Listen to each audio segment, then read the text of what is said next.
Okay, hello everybody. Oh, let's get the right screen on, shall we? There we go. Hello. Hello, good evening. Merry Christmas, one and all. And welcome to another Christmas party extravaganza. Just let me know what the sound levels are like with the background music. That's the first thing we've got to sort out here, the technical issues. But good to see you all. Welcome, welcome. Oh. Is that a good level? I'm talking over the music here. Is that a good level? Right. Early question. Is this the closest to Christmas we've ever done one of these streams? Not quite. I think it's a tie. I think I've done another one. I think I did my very first one of these on the 23rd of December because I remember getting heavily drunk because I drank the whole bottle, if you remember, and waking up the next morning having to go to Facenda's with a severe hangover. So yeah. Ooh, we've gone right into the drama here. John is welcome. Nagisa, good to see so many of you. Good to see. Merry Eternal Blackness Day. Yes. To all those who celebrate that auspicious occasion. Right, so yes, thank you, Tarrier. So we have I have dusted off, blown the cobwebs off it. It's been in the archives of the wardrobe, but I have opted to go for the PlayStation Christmas jumper today. I thought I would wear the themed jumper, gaming Christmas jumper for a gaming channel. Why not? Why not indeed? But good to see you all. Good to see you all. I did, yes, haircut. I cut my own hair. So, you know, typical me, last minute Lil, as I like to call myself occasionally. Last minute Lil. Rung the Barbers. Now the Barbers is a very good Barbers. People come from miles around to this Barbers up here. So cue me ringing on Monday. Have you got any appointments before Christmas? Monday just gone. Clearly not. I'll take your number in case we get a cancellation. No cancellation. So yesterday, having gone to work in full beard.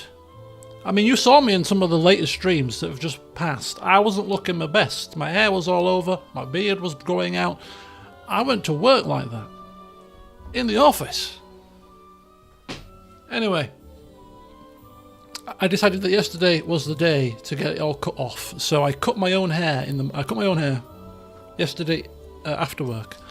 And my friend just finished it off today because, you know, I'm not an expert. I do miss a few bits. As much as I try to feel and look in the mirror a bit, I do end up missing a few little patches here and there that need to be just finished off. And, of course, someone to do the neck as well. Yes, very true. Ordinarily, I would probably have it shaped and all that kind of jazz, but I was in a rush. It was 4:15 and I've got things to do this evening. So I just finish it off. We don't have to shape it today, thank you. Right. So that was that. Any Christmas themed rum? Okay. Now. I hate to break it to you folks, but I'm being very basic with the rums today. Because all my rum is at another house. And I've got just the staples here. Which is not a bad thing. Because I think the staples, when you're drinking a lot, I don't propose to drink a hell of a lot, but it's not setting a good example. But when you're drinking more than 2 or 3, you've got to drink what your favourite tipple is. So all these fancy schmancy rums that you might drink 1 or 2 of, you can't drink a lot, so it's not a bad thing. But yeah, I think I took a photograph, which I might share with you later in the stream, of our me and my friends joint bar, which currently stands at more than £400 of worth of booze. We're doing very well. So that's where some of my fancier bottles are at the minute, unfortunately. But anyway. Oh, this music. It's a very upbeat start. I'll give it that much. You're letting your hair grow out, Dark Phoenix. Well, you usually keep it quite short. It's nice for a change, isn't it? It's nice. A change is as good as a rest, I think the saying is. So these little things that you do differently, it's just nice to have something a bit different. You know, I've had this kind of look for a while now. You know, short shaved, kind of goatee effect. Maybe I go back to my clean shaven days. You know, the earlier days of the channel. Maybe I go a bit clean shaven. There is a big boxing card going on at the same time as the stream. Come on, you've got a choice here, people. You can either watch some two louts brutalising each other, or you can watch me merrily enjoying myself. It's up to you. Maybe just a tash. Oh, it's either all or nothing. This half nonsense, just tash malarkey. No, I could never do it to myself, and to those that have to look at me as well. Oh, Joe, you've got the right idea. You turned down the boxing to be here. I respect that. Big props to you, sir. When we come to the interactive elements, I'll give you a point head start. How about that? Is it going to be a White Christmas in Leeds? I don't think so. Are you sure the levels are good? It seems a bit loud in my ear, but anyway, it's fine. Yes, we've got a couple of... this is the introduction section. I've got an agenda, which I'm not going to share with you this year, because it should be a surprise. If you know what's coming up, then there's no surprise element, is there? So we shall. I've got an agenda. It's got 15. That's right, 15 items on it. Because I thought, you know what, we're not going to get anywhere near 15 items, but it's better to be over prepared than under prepared. That's what I say. Right, grow it out. Never. It gets to a certain level, and I just lose patience with it. It gets itchy. You have to start combing it. Nothing to comb here, you see. You can roll out of bed, have a shower, put your splash on, put your clothes on, out the door. With a bit more of a moppy going on, you've got to then think about, actually, hang on, I've got to actually comb my hair as well. It's a 10-minute job, surely. And if you go out with your hair not combed in that, and you've got that length of hair, game over. Especially with my type of hair, all curly and stuff. It looks a mess. So no, we like to cut the hair before it gets to that stage nowadays. Nameless Crusader, welcome. Garrus, I've not seen you for quite some time. I hope you're keeping well, sir. Good to see you. Right, so I think we can cross off. Well, just for those of you that might be watching this that's never been here before and has just happened to have stumbled across me by some minor miracle, I am Damo2986. Welcome. There you go. So that's the first agenda item out of the way. That was introductions. There, look at that. We could tick them off as we're going along. Ticking off the agenda things. Introductions. Job's a good one. I've got a strike through feature. It's only WordPad. Apparently WordPad's got a strike through. How very, very interesting. Right. Okay. So second agenda item. As the music changes.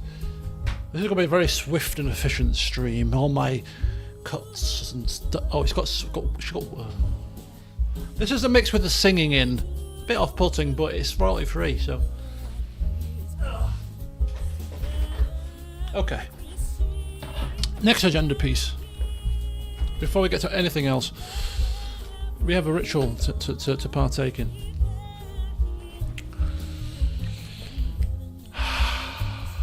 Mixology. Okay, so mixology is off the cards here. Mixology is off the menu because it required lots of stuff, like cocktail shakers and stuff, which I had to get from a friend's house, which is a bit of a pain. So there's going to be a little tiny teeny smidgen of mixology, which is going to involve me going downstairs and preparing half the cocktail off camera, and then bringing it upstairs and then finishing it off on camera. So I'm kind of doing mixology. I can tell you what I did. If I was really fancy, I could put a separate scene to my phone camera and you could join me on my journey. But I'm not a professional, okay? Remember that year when I had my phone as my second camera when I was using my hands because I thought I was going to do a model of the Game of Thrones Dragon Drogon? Remember that? Those dizzy heights. Will we ever reach them again? Okay, now the snack show off will be coming very shortly, but this is the 24 Days of Rum Advent Calendar Countdown, where I was gifted this by a friend. And as you can see now, I have gone through quite a lot because it's the 23rd today, which means that we need to open door number 23 and we're going to sample this miniature rum together. How about that as a little starting ensemble? Did they ever end up assembling the dragon?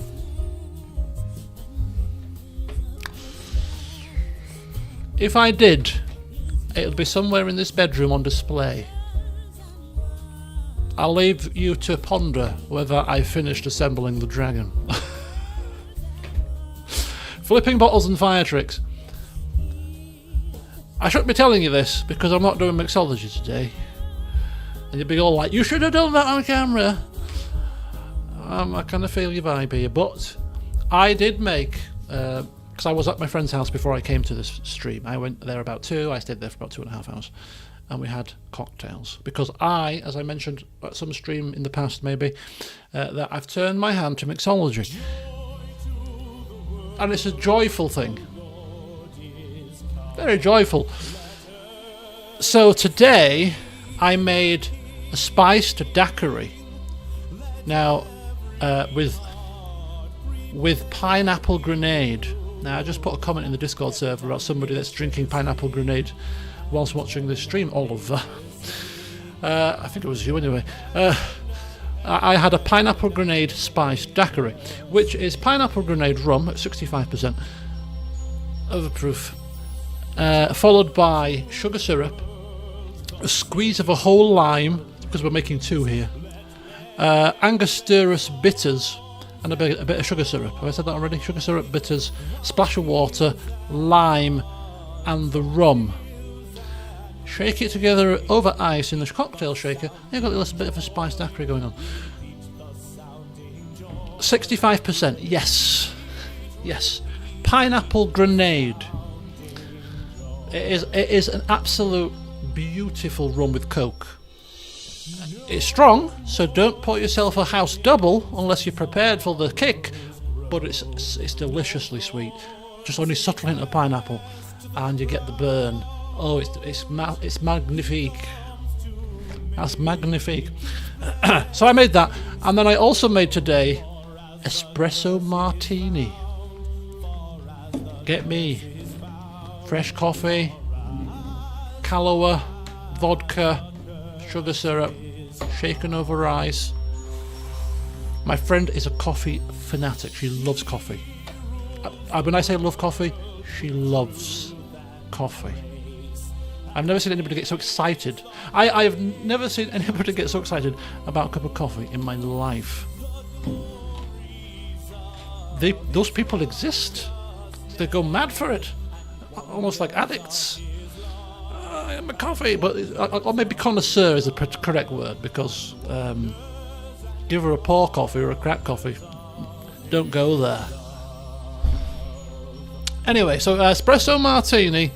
So she put extra coffee in hers and then put a little bit of extra coffee in mine, and oh my god, it was rather nice, if I do say so.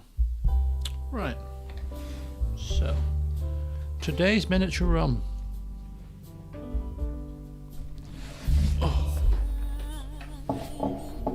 It's not going to be a silent night, love. Not in these parts.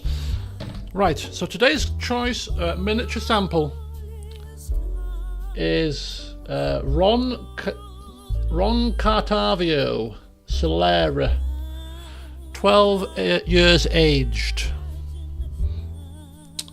A product of Peruvian rum. I've had rum from Thailand, I've had rum from Guatemala in this little collection. Paraguayan rum, now Peruvian. It's Ron Cartavio. It's bottled in Denmark for the purposes of the Advent calendar. Right, now it's got to the stage that all of these rums in this box have become to taste quite similar. I mean, how many different flavours of rum can you get unless you really do have a very distinctive rum palate? Because to me, some rums just taste like rum. Some rums have a slight distinctive, like Bumbu. Take Bumbu as a rum, and I know some people in here have had Bumbu. It's a very heavy rum, quite heavy. It's almost like a dessert rum, I would say. You've got to have it after your meal, one of them, and you're done for the night. It's not one that you could drink 5 of them. Quite heavy.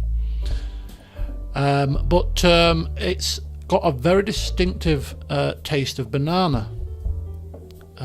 I know this is because I'm not the biggest banana fan, but Bumbu is really nice, even with the banana taste. But it's got a very distinctive banana-y, vanilla-y taste. So some rums do have that distinction, but then some, probably like Ron Catavio Solera Age 12, is going to taste like the last rum from yesterday, which was aged 8. And I think it's because they're dark rums predominantly, and I'm more of a spice rum kind of guy. But I have found a couple in there that I'll be buying again, so all is not lost, folks. Right. So we're going to be opening the round with a 20 cl shot of Ron Catavio to the sound of Silent Night. See, yeah, you vanilla, definitely banana. Because I thought this has got, and I googled the you get you get the aromas, then you get like the initial taste, and then you get the aftertaste or whatever the bloody professional word is for these things. But yeah, banana was definitely listed as a distinctive flavour. So I thought, yes, I could taste it. Holla, welcome. Right, let us crack open ye old ice bucket, which should keep me going for at least 4 hours. Keeps the ice nice and icy. I'm absolutely gutted though. I bought this about 10 years ago on Amazon. I think it was about 20 quid. Best 20 quid, no, well, not the best, but very well invested £20, I would say. But didn't I not lose the little ice tongs within the first 2 months of getting it? And I know exactly where I lost them as well. I went to a friend's barbecue, I took the ice bucket, we were having a barbecue off. Don't ask, I probably told you the tale. And I left my tongs there, and we never found them again. And to this day, I'm not going to buy separate tongs, but tongs are nice. I've also come with cans of Coke, because bottle, you open it, you pour it, you close it, you open it, you pour it, you close it, you open it, it starts to get a bit flat. I am not messing about today, folks. I have come prepared to the hilt. Intros, technical issues aside, nothing is going to stop me today. This is going to be the most professional scream you've ever seen in your life from me, and then I'm going to retire. So cans of Coke. Digressing a little bit. Fizz. I crack open a new can in 3 hours' time. Fresh as a daisy. You can see I've done this before. Right, so cheers. We're going to get to the rum and snack showcase, so we'll see what you're drinking, but this is just the initial cheers, because we've always started with the rum and snack showcase, and then we do the what you're having, and then we do the cheers. Whereas today we're having an amuse-bouche sized cheers to start with. We're having a pre-cheers, in fact. If pre-drinking is good for people nowadays, we can pre-cheers as well. Anyway, this is a rum sampling session, so I need to smell first. Smells of rusty leather. It smells of leather. Honestly. first, honestly, I may be laughing like I'm joking. I'm actually being serious. The first thing that came to my nostril was a used leather shoe. And that is all I can smell now because I've been tainted. This doesn't smell marvellous. Right, okay. Anyway, Johan, welcome. Hints of leather shoe. It could be from the barrel. I don't know. Maybe it's wood. Oaky smell, which I'm confusing for leather. Anyway, this is the sip.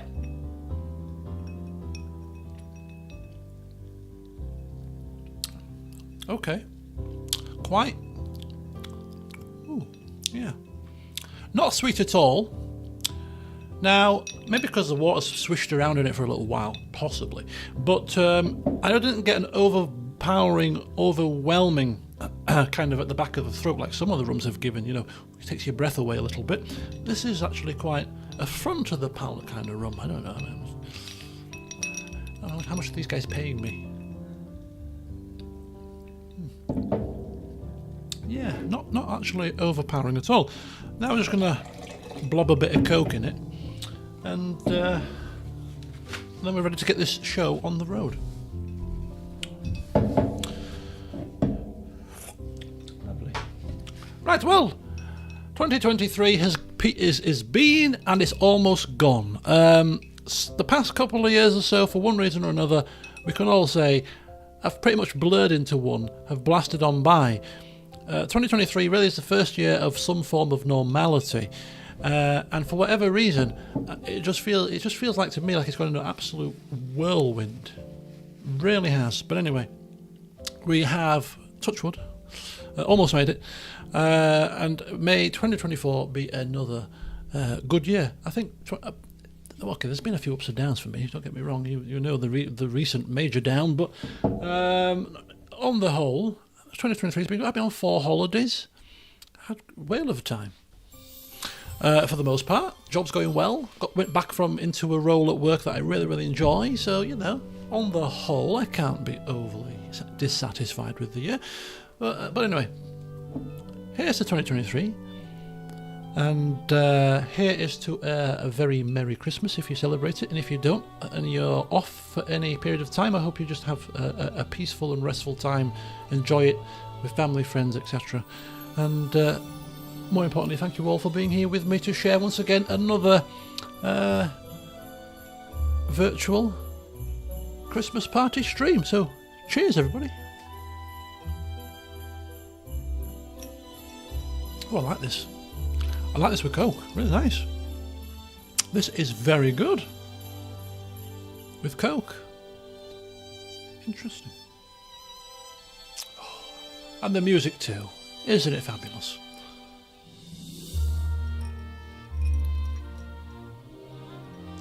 I'm quite surprised that is quite nice. 50 plus people watching. I don't, yeah. Well, welcome 50 people. Welcome.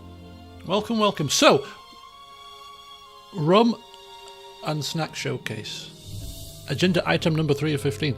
Look at this. I'm determined. Ollie said it in the Christmas party stream channel. Oh, we're not going to get through all the agenda items anyway. I was like, are you... Ooh. Now the gauntlet has been laid down. I will finish. Even if it's 6 a.m, I'll get there.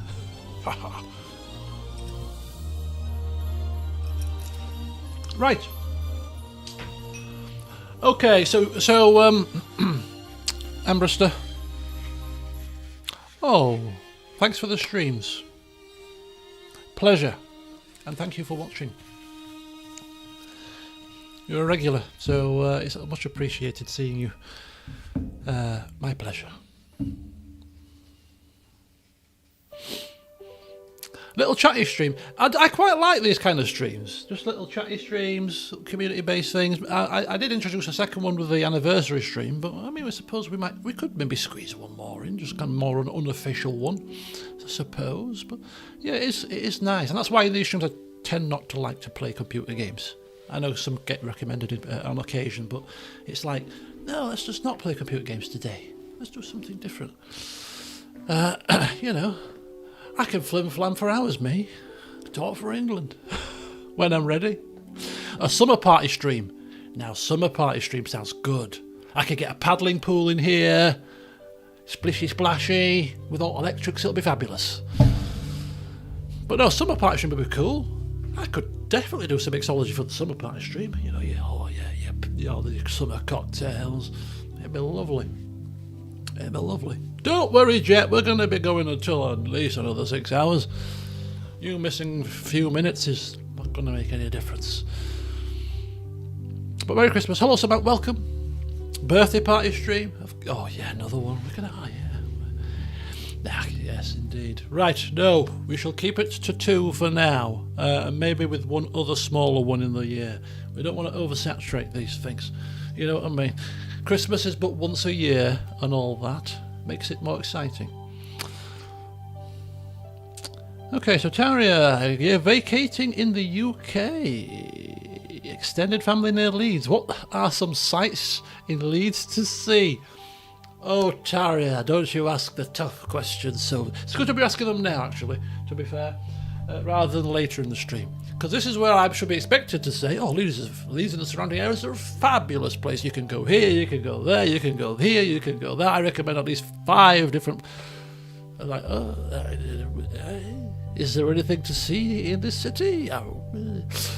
Because we never visit our own city, do we? Somebody raised us at work. This is what's happening now. I'm going off on tangents. But we were saying that, look, she lives in Portsmouth, I live in Leeds. I'm like, what's in Portsmouth? She went, I don't know. Because you don't go around your own city, do you? You don't go around to your own city. Your own city, you go far away for your holidays. You go far away to look at other people's and other places' historical sites. What about your own, on your own doorstep? You know, who gives a crap? I live here.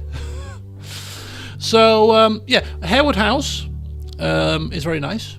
Harewood House, if you can manage to time your arrival with something that they've got going on. We do a lot of kind of animal-based things. They do lots of shows. Google it. It's pretty decent. You've also got the Royal Armouries Museum, which is a big, like, a historical museum where if you get lucky, they do lots of like live action role play kind of stuff, reenactment of battles and all that kind of stuff. But otherwise, it's just a museum for kind of history in terms of war. Royal Armouries, it's probably our major attraction at this point. You've got the likes of Tropical World, which is mainly for kids, but it's like a naturey kind of place. They've got loads of different exhibits on, you know, like spiders and all that kind of jazz, butterflies and Tropical World. Again, Google it, you'll get more of a feel. And over the road is Roundy Park, the biggest park. I think it's the biggest park in Leeds. Might be wrong. Where you can enjoy a nice walk around the lake. I hope you're coming when it's warm, which is like 2 weeks of the year. So that's also there. In the surrounding areas, not too far away, you've got Harrogate. If you want to go for a nice little walk around Harrogate, a little shopping trip in there, in one of England's most sought after places to be lived in. I think it scores in the top 5 in most of the best places to live in England polls. That's quite a nice little... I can highly recommend, if you genuinely do go over that way, a really, really nice place where you can have afternoon tea. And it's not Betty's. None of that commercialised nonsense. I'm talking... Mark my words. You want afternoon tea in Harrogate? You come and ask me. I will give you a very, very good place to go. So that's nice. Anything else? I think that's a starter for 10. Ripley Castle? No. If you're a fan of abbeys, there's Kirkstall Abbey, there's Bolton Abbey, which is not too far away. Or Fountains Abbey, that's quite nice. If you're into your kind of historical walking around abbeys kind of thing. The more I think about it, actually there's quite a lot to see in this area of town. Anything else? You've got, of course, the regular museums in Leeds City Centre. If you want to go for a little shopping trip, Leeds is quite a nice little place nowadays to go shopping. Right, anyway, I hope I've given you food for thought there, Taria. Anybody else from this area care to chip in, help me out, please feel free. But anyway, right, rum and snack showcase. And if you're willing to travel that little bit further, because England is not the biggest of places, you've got the lovely coastline. If you've got time to drive about an hour and 15, an hour and 20 minutes away from Leeds, you can get to Whitby, which is a lovely little seaside town where they have a abbey on the top of a hill, a lot of steps, but it's it's a beautiful view, and famous for its fish and chips. And to get there, you've got to go over the North Yorkshire moors, which are as picturesque as you're ever going to see any more. Absolutely fantastic. Whitby is a fabulous little place. You've got also York itself, exactly. Still got its medieval walls up, walled town, little town with a cathedral and everything. York Minster, is it called? What's it called? York something? I haven't been to York myself for quite a little while. But yeah, York is a very nice place. So yeah. True love gave to me. Harewood House. 24 days of travelling Yorkshire. Right, come on. Distractions. Rum and Snack Showcase. So this is where now you start putting what you're drinking and what you're eating this evening. So we'll start with the food today. Now, cue my horror when Catherine told me that they stopped doing muchos, those nacho crisps. Because they were probably some of the nicest crisps I've ever had in my life. And I'm not exaggerating, I'm being serious. So it always tends to happen, this, doesn't it? They bring some crisps or they bring some stuff out as a kind of, I don't know if it was like a limited trial, limited edition, or they just do it for a little while, and then they just snatch them away. Muchos crisps, definitely on the list. Should I tell you what else is on that list? Snowflakes. Who remembers about 20 odd years ago they used to do a Cadbury snowflake, which, unlike a regular flake which was just flaky milk chocolate, the snowflake was flaky white chocolate encased in milk chocolate, which was absolutely delicious, because as you well know on the Discord server lately, white chocolate is a big thing for me. So yeah. Anyway, what are we drinking? What are we eating? Muchos are dead, but I have had to find an alternative, and of course the alternative has to be, if it's not muchos, it's got to be paprika Pringles. It's got to be paprika Pringles. But I've also come prepared for alternative arrangements in case I get a slight different taste bud situation going on. I also have the second best flavour Pringle in my opinion, the prawn cocktail flavour Pringle. I'm mixing it up a bit. So we've got Pringles. And I am a bit peckish, so these will be open pretty swiftly. I don't think I've ever had them. Oh, Catherine. I know now you will be feverishly, next time you're in Tesco's or wherever you shop, looking out for them. Because they'll be everywhere, it's not limited edition. It's the bonus. And you're going to try them. And then you're going to come back to me and say, do you know what? They are very nice, you're right, because I know my crisps.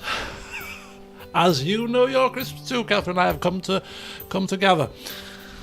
Right. What have we got? Come on. Homemade shortbread cookies, leftover beef stew, apple cider, some salt, salted with a hint of lime crisps. Speaking of lime, I also like those lime poppadom crisps. Oh my god, coriander and lime poppadom crisps. But they've gone up to £2.50. They were £1 when I used to buy them. Holy hell. Cup of tea, Yorkshire tea, Dark Phoenix. Hats off. If I had a hat, I'd be taking it off right now, good sir. Can of Foster's. Paprika Pringles are lush. This, of course they are. Salt and vinegar, no. Salt and vinegar crisps in general, no. What are? That's probably... That and Worcester sauce are two flavours of crisps that I cannot stand. I'm more a cheese and onion kind of guy. I'm more of a paprika kind of guy, I suppose. A Europe exclusive flavour. What, prawn cocktail or paprika? Probably prawn cocktail. I reckon you're talking about there. We've got gingerbread. Nameless Crusader, you're watching this from your evening shift. Wow. Is that a good thing or a bad thing? That people are watching me when they are at work. We all get downtime. Lunchtimes. 10-minute DSE breaks. You've got to have some breaks in there. Prawn cocktail is very British. You're probably right. Prawn cocktail. Right. So, that is the crisps department. And you know what I'm like with these kind of things. I'll be telling you all of these lovelies that I've got, and I'll eat none of them because I'm too busy talking. Well, this year's different. This year I'm going to be enjoying my snacks because I'm going to get you to do some stuff. Maybe. Right. So today's sweet snacks, because you've got to have some sweet. Now the first one is a bit of a tale to this. But basically I was sat at home 4 days ago, something around about there, and I was watching the Aldi programme, how Aldi source their Christmas stock, and a couple of people were designing certain things to put in the Aldi store. Channel 4, you probably saw it maybe. And if you didn't, go with it. But basically after that had finished, which was quite an interesting programme to see how actually Aldi sourced some of their stuff, because independent little retailers can try to showcase their delights to the Aldi bigwigs, and then they say, oh, I don't think that's going to sell very well, or oh, that's going to be interesting, we'll order 50,000 for the shelves. It was like Jagger's Den. Anyway, after that programme had finished, they advertised behind the scenes of McVitie's, British company that make biscuits basically, but they make a very mean digestive. That's probably what they're most famous for. And I didn't realise the company was over 200 years old. The man must have said it about 5 times on the programme. We're a 200-year-old company.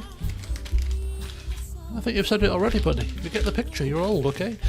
Been on the go for some time, McVitie's, and basically they were the big thing of this whole programme was them releasing white chocolate digestives. Now, I love a good digestive. Milk chocolate usually my favourite, but if you've got a plain one, I'll dunk it in my tea and be quite happy with it. I'm a big fan of white chocolate as well. I do love a bit of white chocolate, on a crepe, Milky Bar, white chocolate button, snowflakes with white chocolate, and white chocolate, yes, give me more please. Love the stuff. So when they were talking on the programme about our new release is going to be a white chocolate digestive, imagine my glee. There was a microphone in the bedroom when the programme was on. You may have been hearing some strange things going on. Well, what the hell is he getting all excited about?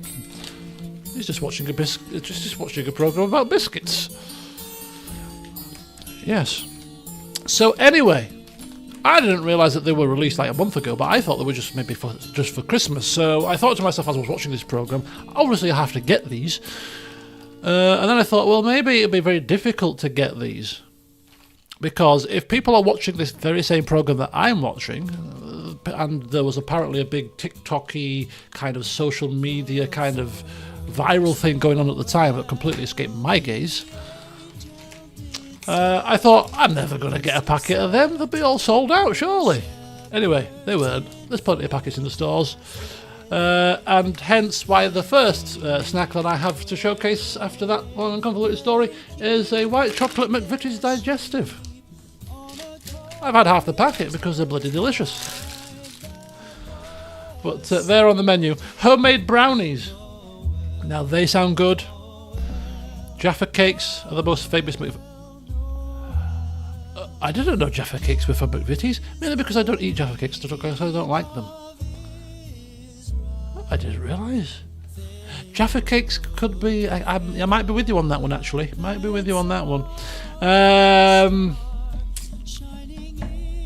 Newfoundland mince pies. Yeah. TikTokers, keep your hands off our biscuits, please. Keep your hand off a lot of things because you're the scourge of the earth. But anyway, I digress slightly. Right, next up, I've not had these for a little while, and you should know in December I go through a process, and it's called the eating everything that I want to eat process. All the things that I have deprived myself of a little bit, because I do eat everything, but when I'm on my regime, I eat much more moderately. I calorie count, I exercise. And this goes on for a lot of the time of the year. So when it comes to December, I think, bugger it, I'll have a month off, and I eat everything. I've had about 6 or 7 Greg's sausage and bacon baps with tomato sauce for breakfast with a coffee, because I can, and I'm just eating. And so I thought to myself, why not get these little buggers? You can't see them. White chocolate cookies. Freshly baked from Tesco. Oh, the light. I know what's going on here. The light is really bright because I turned the light up off camera for something. There we go. Let's dim the light a bit. Silly Billy. What was I talking about? Technical issues? I created my own by turning the lights far too bright. There you go. Can you see it better now? No, it's still just as bad. Oh, well, there we go. There you go. It's cookie. You can see the cookie sign. There you go. It's a white chocolate chip cookie baked in Tesco's very own stores. But when you buy cookies, you've got to do the cookie squeezy test, which is the test that you do to see if they're soft. Because I don't like a hard cookie, crunchy cookie. I'm a soft, melty kind of cookie person. So these are very soft, very melty. Could be good for with a cup of tea later. The cookie squeezy. You've got to do the cookie squeezy. You ruin the cookies for the next person picking them up, but hey, as long as I get my correct cookies, I don't care. Oh dear. Right. Yeah, it takes all my powers, I tell you. Now, talking about, I've just seen the joke in all of this. I'm talking about the fact that, you know, I take December off my regime. I've got cookies because I've not had cookies for a little while, and I just thought, bugger it, I'll buy some cookies. I also thought, bugger it, I'll buy the biggest bar of Galaxy you've ever seen. As well. Yeah, at 360 grams. Because it's Christmas. Is it big enough or what? Oh dear. So there you go. Hey, I like to detox in January. I like to, you know, the more I put on, the more there is to come off. It's fine. It's fine. Hello, JJ. Welcome. Welcome. Right, what else we got? What else we drinking and eating? So that's the food. That's just the food. Sorry. So that's the food. And don't worry, Catherine, because I know you sat there. I can see it in your eyes. You sat there. You've not mentioned the dip yet. I'll just hold my breath for now. But I'm not hearing anything about a dip. And you're right. I didn't mention a dip yet because I'll save the best till last. I've got the onion and garlic dip, which is my favourite. You can have the cheddar cheese and chive and the sour cream and chive or whatever. Cheese and onion, I don't know. No, it's got to be onion and garlic for me. It's got to be onion and garlic. So I have got the dip today. So that's good. So we're going to open those in a second because we're going to open the drinks first. Fallout 3 Game of the Year is free on Epic Games, folks. Thank you, Cham. Go forth, buy it. Have a blast. We've got some game-based stuff going on later because you're going to help me pick my Christmas game. All coming later on our jam-packed agenda. Also, the food takeaway ordering is in jeopardy. More about that later as well. Right, okay, so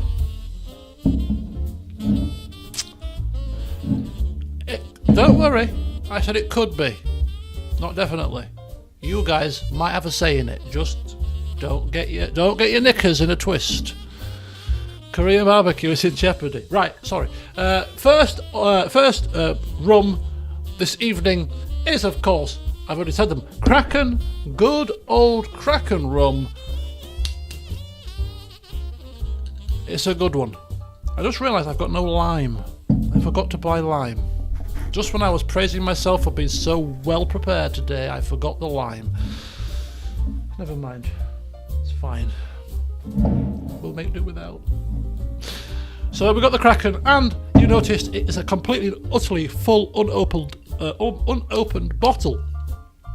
How much do you pay for Kraken, folks? In the UK, for a bottle this size, a litre bottle, not a 70cl, a full litre, you're paying about 25 to 28 quid. 25 to 28 quid. I paid, in Mexico, Walmart, for that bottle, £6.50. It's a good job I don't live there. £6.50. You can barely get a bottle of Coke nowadays for £6.50. Right. Which is about €8 to you Eurosy people. And how many dollars is that? Quite similar, to be fair. Right, and of course the second staple is good old El Capitan. Captain Morgan, Spiced Gold, also unopened.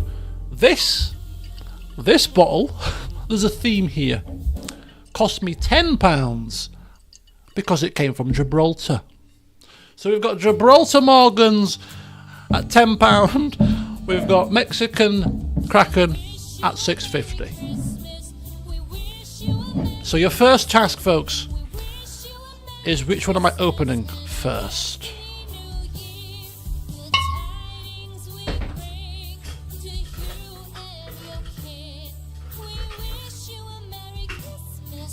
And continue to tell me what you are partaking in.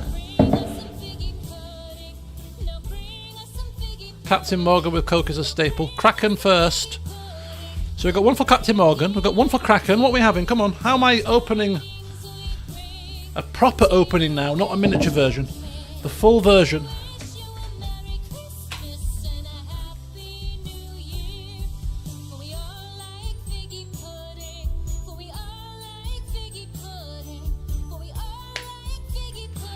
Figgy pudding. Anyway, Captain Morgan's, can't beat it. Your drinks have travelled further around the world than I. Kraken, oh, people are saying Kraken, right? Okay. You just like the fancy bottle, don't you, people? With the little handles on it. You're all swayed by the design of the bottle. Larsen Cognac.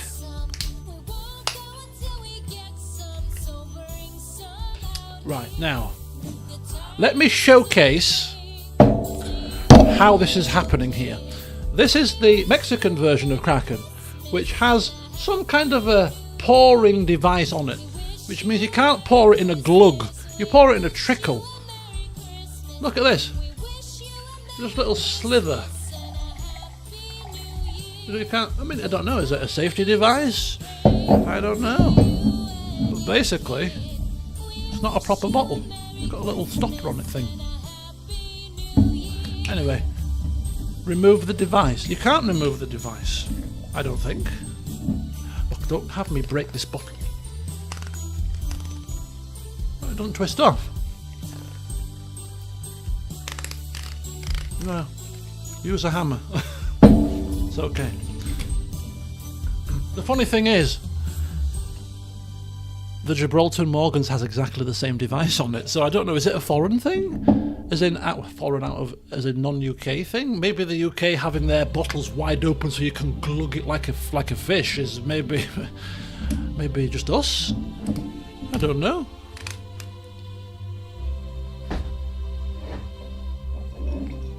Anyway.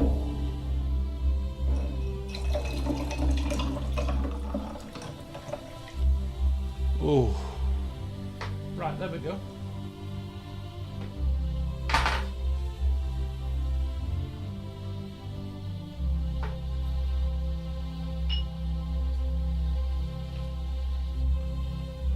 So there we go. We have poured our drink.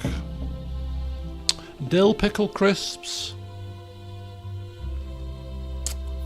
Oh, tandoori peanuts. Already finished. Now, I'm hoping that you've either got another bag of tandoori peanuts or some other peanuts lined up afterwards, or you have not paced yourself very well, Cozza, have you now?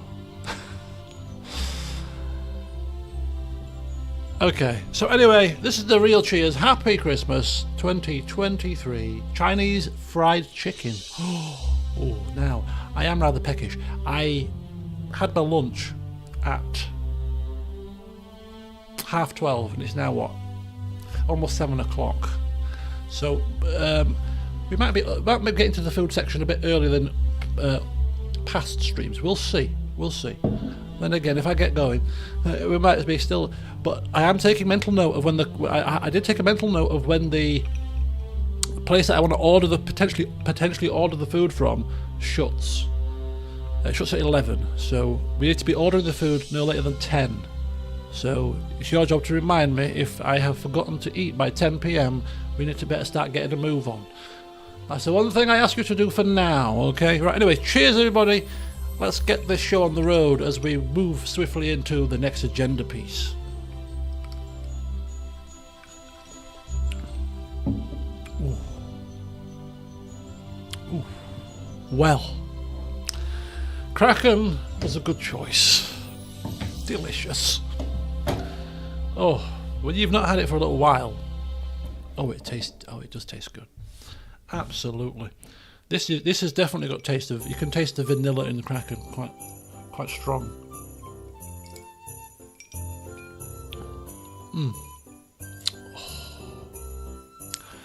I also think that it tastes so delicious because I've got so used to having my rums with Lidl Cola. Now,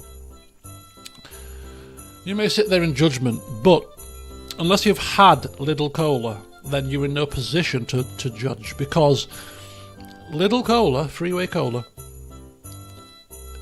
and you could call me quite a picky person with Coca-Cola. You know, I am quite fussy. But it's the next best thing to the real Coke that I've ever tasted is Freeway Cola. So on a weekend when I'm having my rums, unless I order something that's like new and fancy and think, well, you know what, I want an original flavour here, I'll just buy a 47p bottle of Lidl Cola, and it works a charm in all of my rums. I'm not paying £2.25 or £2.40 even for full fat Coke, but I can get this Lidl Coke version, which tastes, let's say 85% as good. Not quite 100, but why does Coca-Cola taste so flippin' deliciously good?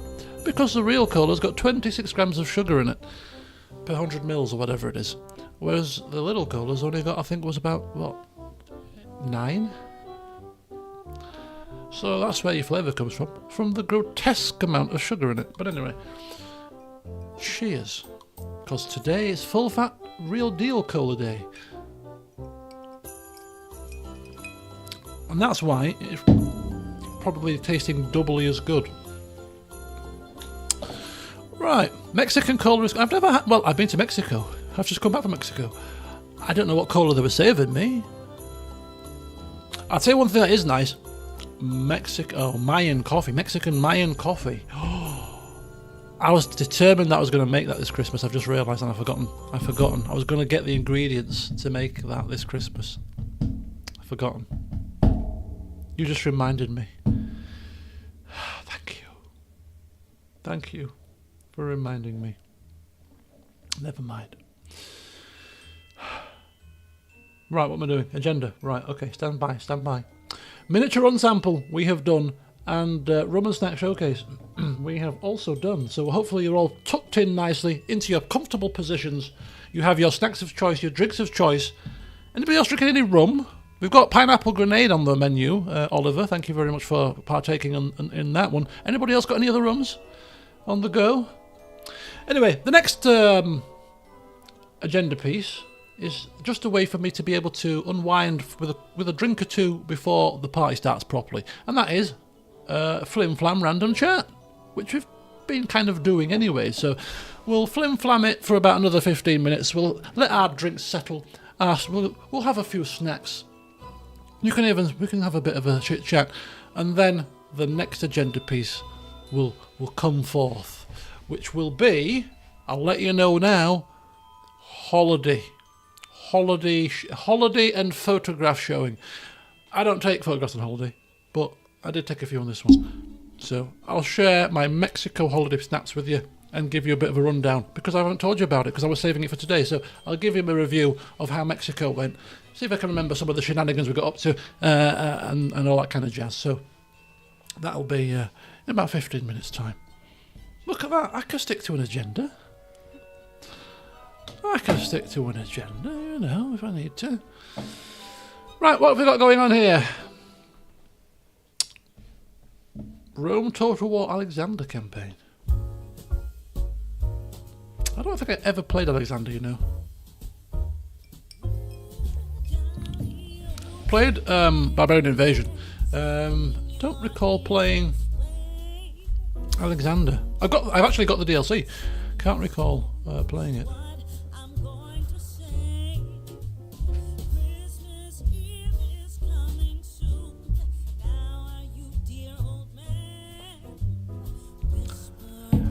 Okay, so Three Kingdoms, I recall. I did have a little mess around stream, didn't I?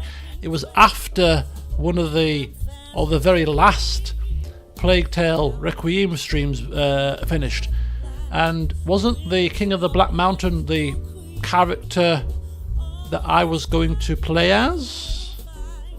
Was that not the same character? It was, yes. You see, I remember. 2024 is the big year. Oh, combining Three Kingdoms with another section of the stream that's coming up. We could have a 2024 to remember. Very fun campaign.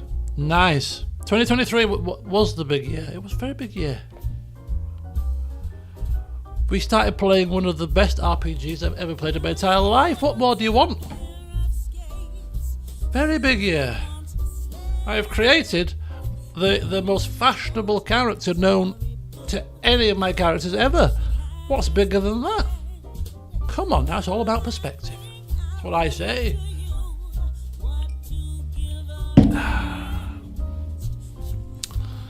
Lord fuck. Vulpus is now my desktop background. I kid you not. Have a look. I'll just minimise my screen here. Hang on. Oh, and then minimise that as well. And then minimise that again. There you go. No, minimise that, please. No. Oh, for God's sake. Hang on, folks. Bear with me. How do I get out of this? There we go. There he is. Look at that. Vulpus the Magnificent. Look. He is my desktop background. Look at that. He's absolutely fantastic. I've got to admit it. I've obviously created the character, but I like to think to myself that my character. I like to think to myself that my characters are actually real, you know. I know I've created them, but I kind of let the story dictate kind of how they're going to turn. I have a loose image of what I want them to do, but the game always ends up taking them on journeys and adventures, and things happen that you don't plan, and they're moulded and shaped by the journey. So I kind of feel like my characters, although I'm kind of creating them, even surprise me at times. And I'm sure you've seen it when something happens with the character, like, oh, you know, because it's actually genuinely, I'm seeing things that the character's doing that I'm thinking to myself, well, I didn't plan that, but wow, that was pretty cool. If that makes any sense at all. And with Vulpus, it's just so happened that he's the first character that I've ever created that has been, I mean, some of the other characters have had some kind of things around fashion and stuff, but their Vulpus literally has just turned into this complete person that has to just look good. He cannot set foot outside of the realms unless he's looking his best. He's got his earrings on, he's got his hat, he's got his clothes always in colour coordination. Oh, it's great. It's great. And he's taking me on a ride, I'm telling you. Taking me on a journey. I mean, we haven't mastered the art of dyeing hats yet properly, but when we do, it's game over. It's game over. So yeah, that's Baldur's Gate 3 is absolutely fantastic. I absolutely adore the game, and actually, even when I finish probably playing this LP at 250 hours, because we're about 85 hours in at the moment, and we're still in Act 1, I will play it again off camera, probably, more than likely. It might be one of the few games that I actually do that with, because it's just a work of art. And by that point, the game will be patched to high heaven, and hopefully all those little kinks that still have a little bit like, oh, can we just have a preview screen? Can we not have a preview screen for the dying, please? Just that one thing is all I ask now, Larian. Just give us a preview screen, please. And then I shall breathe easy. That's it. Only everything that I've moaned about, slightly moaned about, or thought that would be a good feature. They've put it in, actually, funny enough, more than likely. And some definitely they've put in. But this one thing, Larian, please. You know, little old me with my little channel here, as if you're going to stumble across this video, please just put in a dying preview screen, and then I can be happy. Vulpus can be happy. Because we could take him, it'd be like going to a changing room in Primark with his 6 items that you're restricted to. He can just preview himself, like trying it on, you know. It'd be fantastic. I think it'd be absolutely great. Because they've given us that feature. They really have. And it's a great feature because that's the biggest bugbear of an RPG. It's finding the most kick-ass piece of armour, and it's not in your colour scheme. Your character's colour scheme. It is murderous. We've all been there. And they've solved that problem. Kind of. Just need to sort some of the dyeing out a little bit and give us a preview screen, and they've completely sorted that problem out. Right, anyway, we're on to Flimflam Ollie. This is agenda item number 4 of 15. I'm doing very well. I've been going for an hour, and I'm almost a third of the way through the agenda. Clearly some agenda items will be longer than others, but nonetheless, we're getting there. 6 different coloured £5 t-shirts. I'm sure people have had so much hours of fun dyeing shirts and laying them out somewhere in the game world like a market stall. Surely there's a video on YouTube of somebody doing that. There must be, because I know what I'm going to do today. I'm going to spend my entire day collecting every simple robe or every little cheap clothing t-shirty thing, and I'm going to dye them, and I'm going to lay them in the game world so meticulously it looks like a stall of a market. I roleplay my little character as a market trader. Somebody must have done that, surely. What's my least favourite game? Genre. Game genre. Okay. Feel free to question if you wish now at this point. We're in Flimflam mode. Do you think it will dethrone The Witcher 3? Let me get through the character. Let me get through the questions here. I'm pretty bad at this. I look back at some of these streams, not in full, but I sort of look back, and I look at so many chat messages that I completely just not see. F1 Manager is engaging. Thank you, Zipping Bow Wow. It was a favourite LP of mine. One of my favourites, because I love F1 so much. So it was nice to share an F1 based game with you all. Vulpus and Fedorant would get on pretty well, I would think. Oh, Ollie, good evening, sir.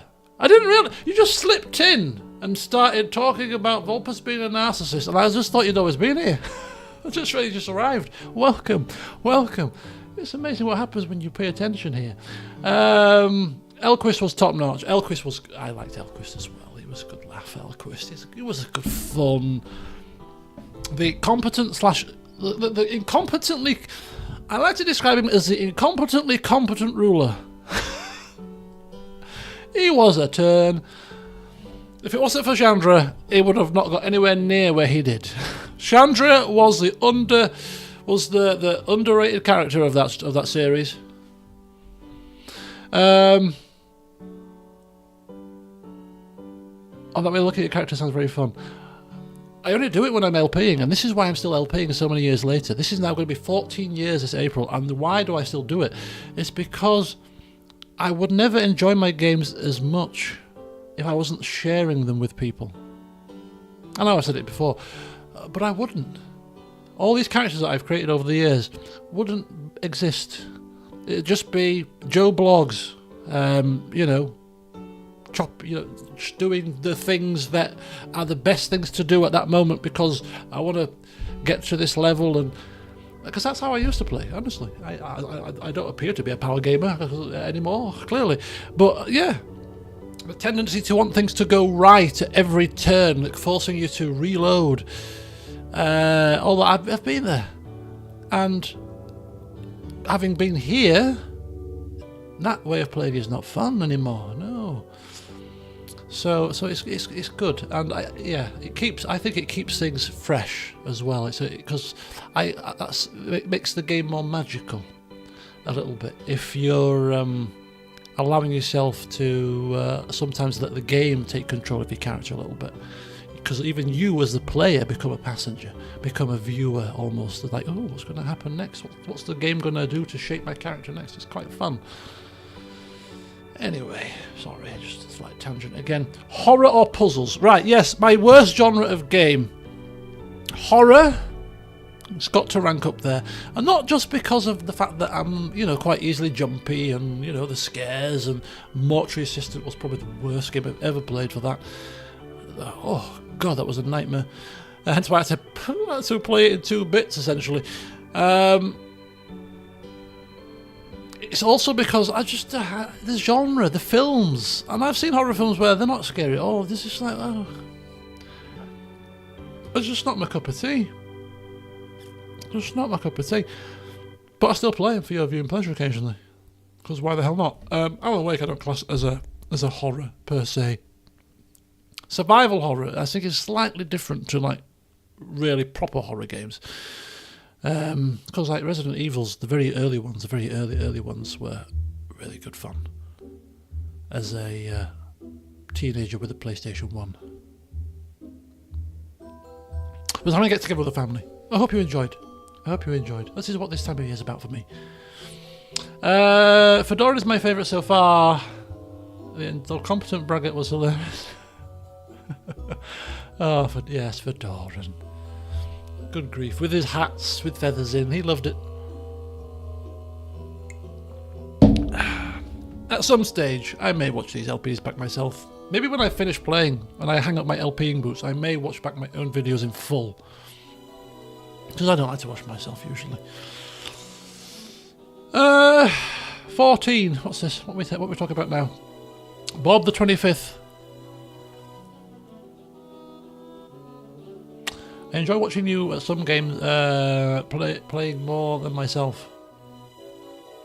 I have that actually. I mean, I watch more LPs than I did, and it's true. Some people play certain games, and I think it's one of those things. I don't know. It might be just me, but there's certain times where I think it's actually quite taxing to play certain games. I'm not in the mood to play the game because I have to actually function and think and do stuff. So watching somebody else play that game, where you can just sit and watch and still enjoy it, is quite nice to relax to. So like Football Manager, for example, when I went to my Football Manager phase earlier this year, and I played that game, I think must be 250, 300 hours off camera. Never heard of whilst being LPing that I play a game that much off camera, but I was addicted to it. I was playing it all the time. But then there was a guy that I watched, Daljit, what's he called, Busternet, and his playstyle, I just like he's a chilled guy. He's just and I just like the way he plays the game, and I enjoyed his series. So I watched him a lot, and there have been times where I get up in the morning and think, oh, well, I'm going to play it a bit later, but I can't be bothered right now. I just woke up, I'm just going to have my breakfast. Oh, I'll just slip that on. And 2 hours later, you're still there. But yeah, so yes, I watching can be more enjoyable think it depends on your frame of mind at times as well. But yeah, so horror, and obviously, yes, Ollie was also right. Anything that involves a puzzle, basically. Puzzly games that are just purely about puzzly things. You know, games with puzzles in, I can cope with the puzzles if the game is good, you know. But if it's just a game about puzzles, then it's not good. You know, Portal, is that that's like a puzzly game, isn't it? Surely. People say, oh, you better play Portal. No. No, thanks. I think I'll give Portal wide berth if you don't mind. No. I don't know what it is with puzzles in games. I don't know what it is, but I'm just not the biggest fan.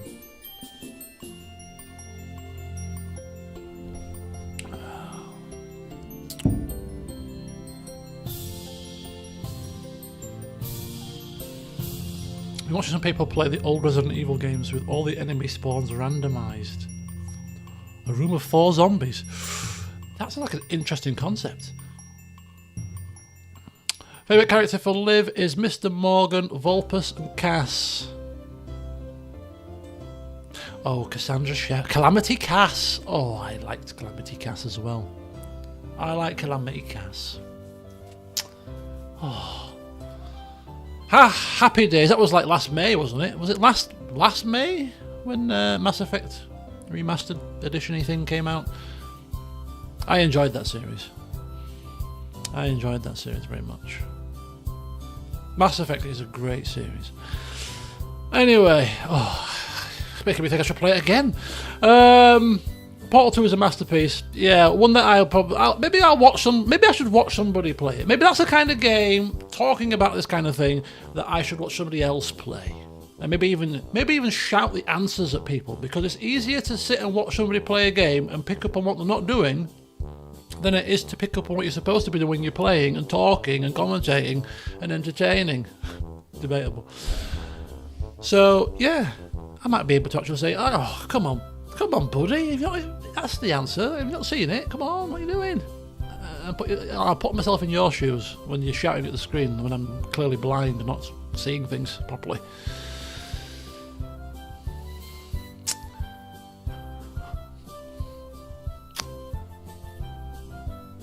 Exactly, and that's probably one of the only games that I played on the channel more than once, because we did play the original trilogy on the channel, all 3 games previously. So to play it as Calamity Cass a second time on the channel, that is unheard of. Such is testament to the game. Oh, Cham, thank you very much. Oh, thank you so much, Cham, much appreciated, and thank you for being a regular, basically. You've been there since the flipping beginning. You really have, so thank you so much. Much appreciated. Mass Effect, yep. Record yourself watching a Portal Let's Play. Oh, it's like the Twilight Zone.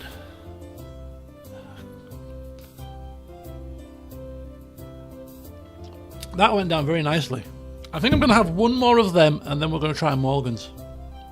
Kraken has hit the spot. Would be better with a bit of lime. I've got quite accustomed to having lime with my drinks now, my rums, and it does taste a bit strange without, I will admit, but it is what it is. And you can't put lemons in as a substitute, and God forbid anybody that puts lemon in my rum and coke in a bar. Oh no, pour another one. No.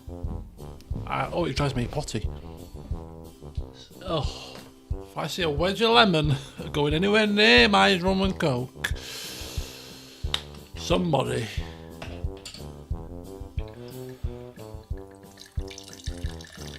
Bear with me, folks. Just have to pour this drink very slowly because of this safety device.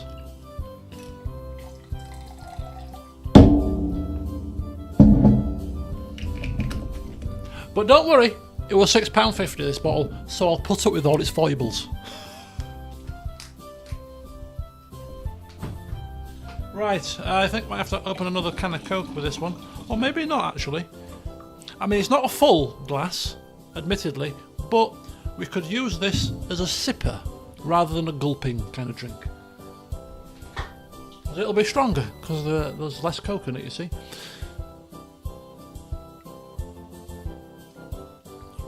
Ooh. Oh yeah. Oh, there's no ice in it either.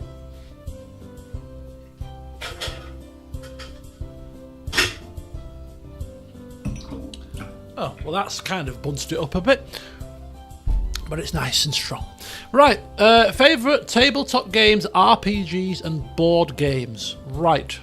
Stardew Valley, let me see if I can get some order to this here. Stardew Valley is getting a major update, and since you ended off Green Fingers, would have had so much fun. Yeah, Stardew Valley has gone through quite a significant lot of changes since I last played it.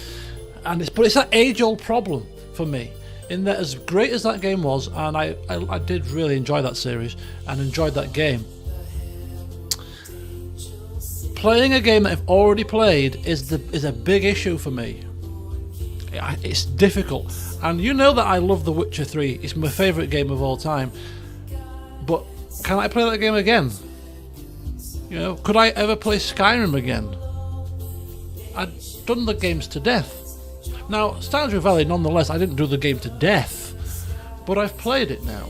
So I just can't. This is why Mass Effect is probably a testament to the fact that actually, when you're talking about favourite games of all time, maybe I just do Mass Effect a disservice, because maybe Mass Effect should be the top of the list. Because I mean, I played the game twice on the channel. I'd probably be able to play through the game again. If you were to say, right, sit down now and play Mass Effect 1 to 3, off you go, brand new character, you know, off you go. I'd be like, oh, happy days. So maybe I do that a disservice. Maybe that should be my favourite game, come to think of it. But anyway, yeah. And that's why Stardew Valley, I could probably not play that again. But I mean, if the updates are that major that it's changed the game significantly to be a new experience, who knows? But as somebody has just said, there's so many games to get through. And that's another agenda item, by the way. Just throwing it out there. This mystery agenda. In fact, there's no agenda, you just make it up as you go along. No, there's an agenda. Look, I'm going to flash it. I'm going to flash it on the screen, and you're going to have to blink and you miss it. And if you're quick enough, you'll see it, and then it's gone. You see that? That was the agenda.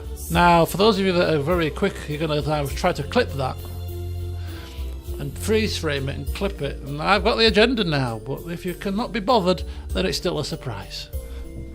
Anyway. So there is an agenda. Was just proving it there. If you could see that. Right. Been playing a greatly modded version of Stardew Valley. I bet that'd be pretty cool. I saw it. What did you see? What was on it though? Mass Effect 3 twice, or maybe Baldur's Gate 3. You didn't even finish a third of the game, and you already want to play it again. I do want to play it again. Oh wow, you've got keen eyes, Chan. Oh, very keen eyes. You've got very keen eyes. With the joys of being able to pause things, yeah, you'll probably see the whole agenda now. But hey, I just thought I'd give it a quick flash. You see, Crusaders Kings 2 doesn't count either. You've screenshotted the agenda. You haven't. You haven't. You haven't, have you? Oh, you have. Oh no! How dare you? Oh, there you go. So that's the secret agenda. I share the agenda every time anyway. I was just being dramatic about it. Anyway, you can look at Vulpers for a bit now. I'm disgusted with you. Right, anyway, back to business.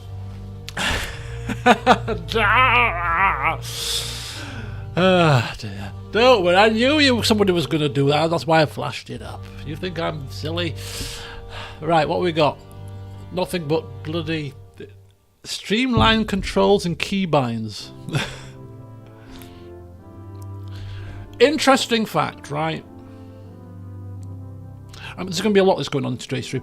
Just in case you're new to this, I'll go off on tangents. I'll have moments of great emotion and great lows. It'll be an experience, trust me.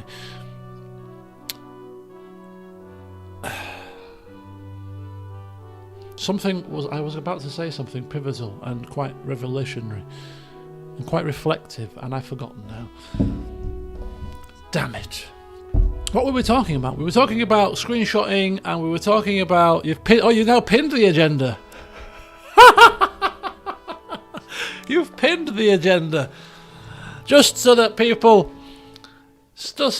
can't miss it. That's right. Very good. Come on, folks. Have a look at this. It's over here. Look, big fluorescently yellow paper here. Oh, it was something about work. It was something about work cropped into my head. What was I going to say? Replaying games? No, it was way after that. Something came to my head.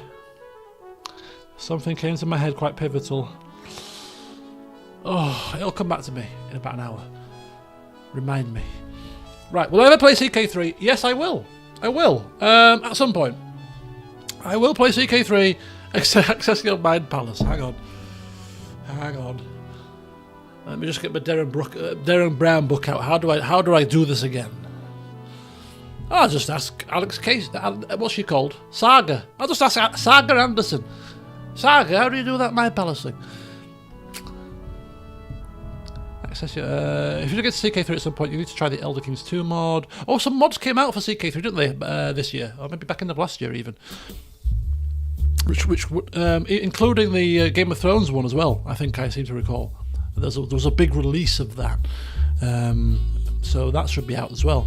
But yeah, at CK3, I think I'll get to CK3 at a point where CK3 is got a lot of content in it. I don't know, I've not followed it very closely, but I still feel that CK3 will probably be a lot of still not as jam-packed with stuff as say CK2 is, because obviously CK2's cycle and life and was big, massive. So whilst there's still 101 games on my agenda to play, we'll put CK3 at 102. So yeah, we'll get there. CK3. But when House of Dragon comes out, yeah, probably be in CK3 mode. No! Okay, as you can now see the agenda, on my agenda was sorting out my schedule. You're going to help me sort my schedule out for next year. I'm thinking we start our season 2 of the Top Cliffs. Cliffs of Amber. Top Cliffs, right? I don't remember this here. When the House of the Dragon starts. That's what I think we need to be doing. I think we need to do season 2 of the Top Cliffs when the House of the Dragon's on in summer 24. That is an epiphany moment. Thank you for that. Whoever mentioned that, thank you very much. You just gave me an epiphany, which I'll forget in the morning. Right. Yeah, I think that's a good idea. What a perfect time to play it. I think it'd be cool. We can talk about the House of Dragon at the start of the stream and then a bit of Flimflam. It'll be fantastic. It'll be great. I think it'll be cool. And obviously when you're watching a show like that, it gets you in the mood for that kind of activity. Scheming, intrigue, politics, bit of war. What a better fix than diving into your own version on CK2? Perfect, isn't it? So that is one thing that I have to start in 2024. We're not getting to this bit section anyway. We're skipping the agenda forward. This is like when you're chairing a meeting and somebody jumps in prematurely. You've got to be firm as the chairperson. Hang on! No. That's later in the agenda. Sit down. Wait your turn. We'll get to that later. Hello, Kyle. Let's play Carthage on Rome 2 on very hard. Oh, Chris. What a lovely Christmas tree we've got here, by the way. I have to put the credits in the description of the video, but this was from a website. I thought a bit of spangle, a bit of colour this year. Why the hell not?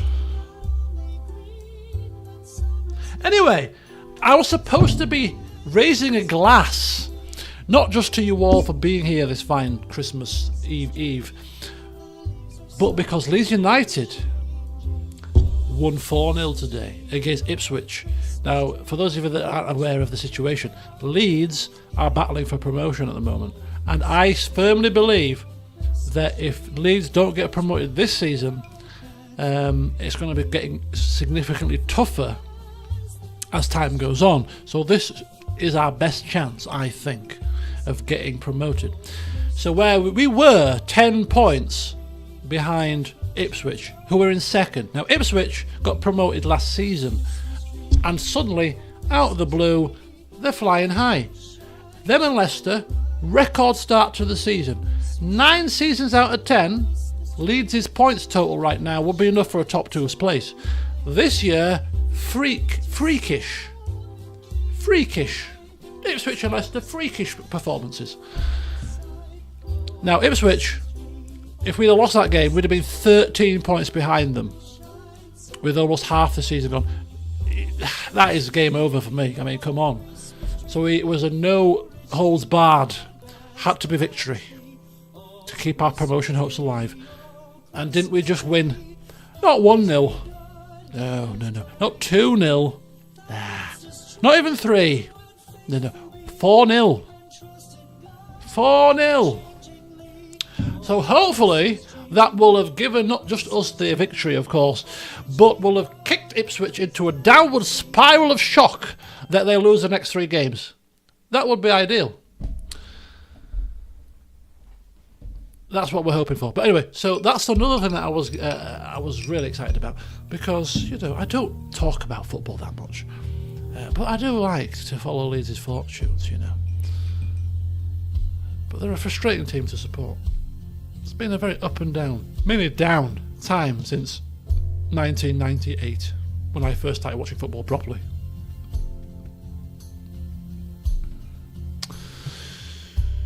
But that's what I was seeing on the Twitter post of our kind of fan base. Is like, who do we get? We want a left back, really, and a couple of other positions. But the team that we've got now is actually quite capable.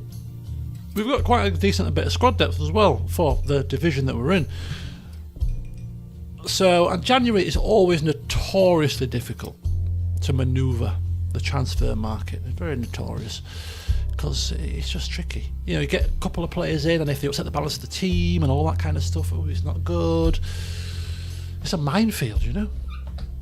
I speak from experience as a football manager kind of person. Many a signing I wish I'd never made in January.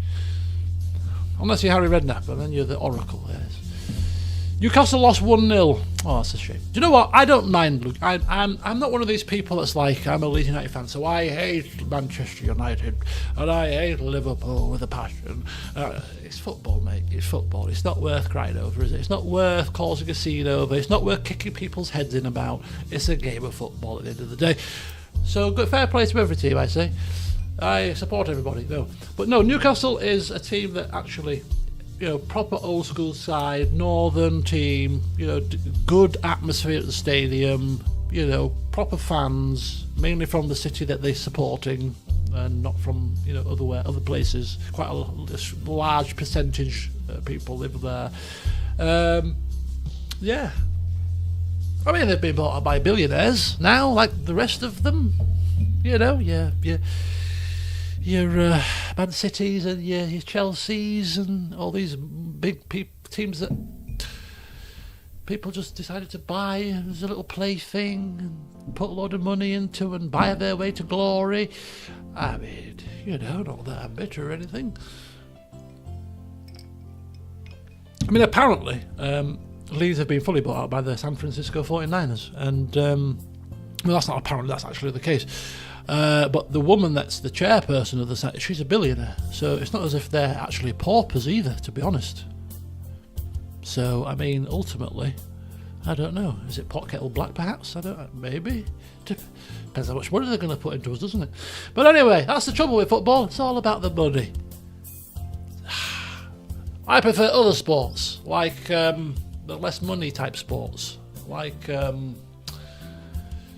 darts. So hang on, darts has even got a $500,000 prize pool nowadays. How about chess? How about a bit of chess? Is there big money in chess? Has chess still clung on to its roots?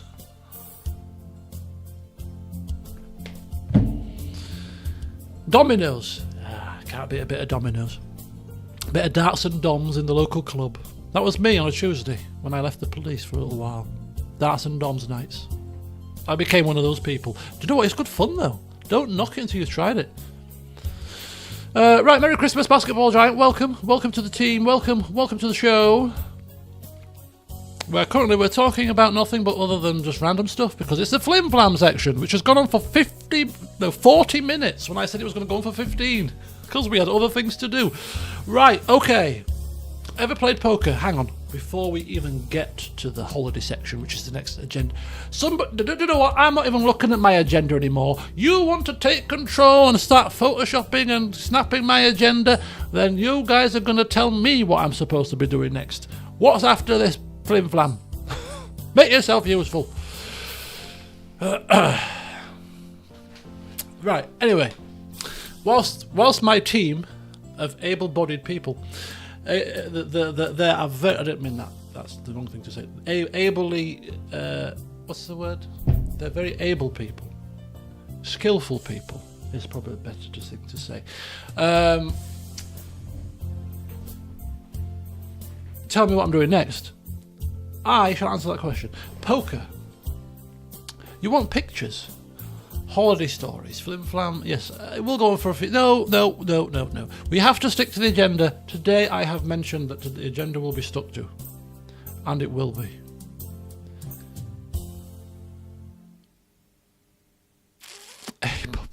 I know. It's one of those things. I mean, yeah, I'm not going to go there. Stick to the agenda. Right. Exactly. This is the thing. It's got to be careful nowadays. Right. Poker. Before I get myself into trouble. I know. Look, I'm an office man. I'm a man that works in an office, okay? I know all about this. I know all about it. I've not even started the crisps. So we'll start crunching in a second as well. Poker. Have I ever played poker, you asked? Yes, I did play poker. Quite a lot, actually. So the story with my poker history is, for those of you interested, as I open my onion and garlic dip here.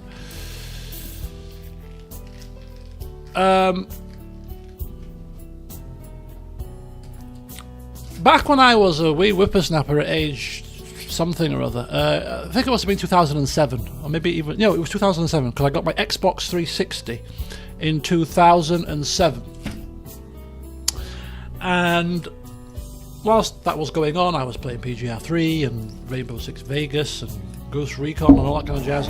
And at some point, quite early after the Xbox PlayStation was released, Texas Hold'em came out, which was a party game. I don't think it was really cheap. I don't think it was free, but it might have been, or it was really cheap, one or the other. But basically, I never played poker. I'd seen it on the TV, never knew what it was about. It looked complicated, wasn't interested. And then I played Texas Hold'em on the Xbox 360 with my online friends at the time, and thought, wow, this poker game is really fun. I don't know what it was, but I absolutely took to it and loved it. Absolutely loved it. So from that point on, I was just playing on the Xbox, and then I started to reading about poker. When I say reading about poker, I have moments with certain things where if I'm going to do it, then I'm going to do it properly. So I watch lots of training videos, educational videos. I read umpteen books, online forum posts, journals about all of the strategies and all of the kind of ins and outs of the game of poker. And I'm talking, if I look at the amount of hours that I've studied the game, you're probably talking hundreds, as in multiple hundreds. Because I was coming home from work and sitting down from 3, 4-ish, depending when I finished, until midnight at this point. This is obviously before LP. Reading up on various different poker theories religiously for ages. And then I started playing a little bit. And then I left the police in 2014. So this is from 2007-ish to about 2014. And I left the police and I had no work to go to. And I was like, what am I going to do? And I've got savings which are dwindling and I'm out of work and I don't know where I'm going to go next. And so I better start earning some money somehow. And one of the ways that I earned money and copped, and it kept me going for 14 months where I was out of work before I joined my current job, was an income from poker. So an income from poker actually kept me going for 14 months when I left the police. So yeah, I have played poker in my time. And then because I was so... And I was playing, like, I was one of these multi-table people, so I'd be playing 9 to 12 tables at a time. Clicking buttons, bing, bing, bing, bing, bing, bing, bing, bing. I'd have all the heads-up display on, showing you all people's stats and stuff, so that you could calculate what kind of player they are to determine what action you're going to do and why you're going to do it, and bing, bing, bing, bing, bing, bing, bing. And after the sessions, I'd be watching the hands back that I'd played and seeing whether I played it right in the heat of the moment when compared to now that I'm studying it, and so on and so forth. But I was quite successful at it at the time, and I still love the game a little bit, but I did it to death, so I stopped playing it. But yeah, my poker experience now tends to be at her little tournament, home games type situation, where I finished 4th in the first one. And I had this much stronger hand, and the guy got a really lucky draw with the cards. Otherwise, I'd have won that hand, and I'd have been doubled up, and I'd have been definitely in the top 3, of course, which is where the money's paid out. And the second time, I finished 3rd. So I clearly retained some of the knowledge, because it was the first time I played poker in years. So I was a bit rusty. Arsenal 1, Liverpool 1. Is that the full-time score, Chal, or is that the actual latest score, shall we say? Right, so we are now going to be sampling some prawn cocktail Pringles with onion and garlic dip. And then once I finish crunching these and enjoying these, I'm going to top myself up with a Morgans and Coke, and then we're going to seamlessly shift into the next agenda item, which is Holiday Showcase. It's full time.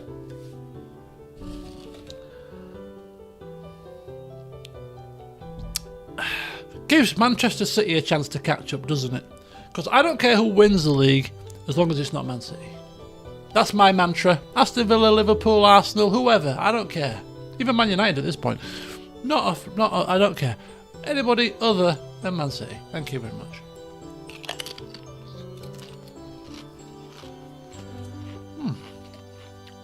Delicious.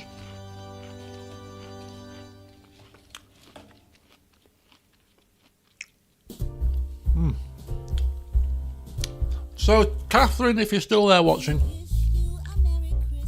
these have a nice tang to them.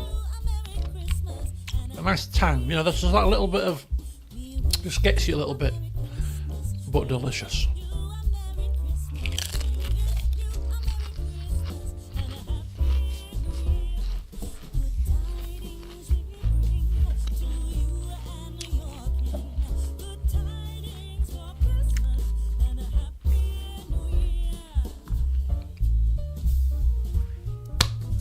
Right. It will be holiday snaps after I've finished enjoying these prawn cocktail Pringles. Absolutely delicious.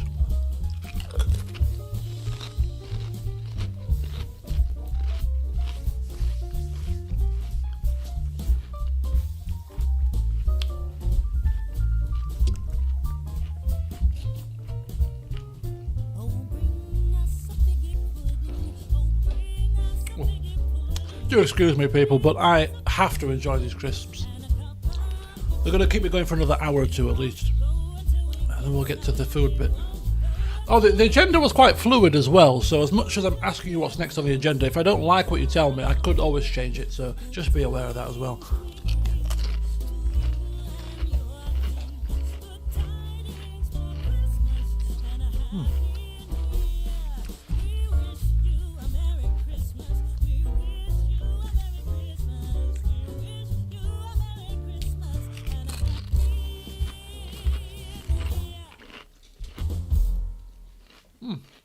Happy New Year!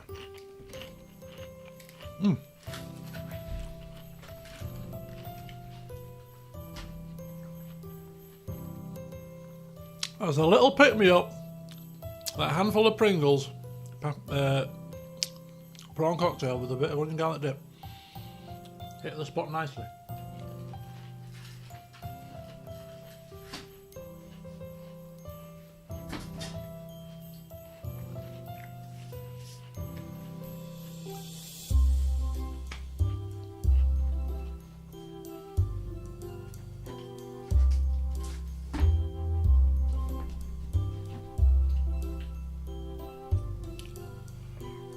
I seem to have misplaced the lid.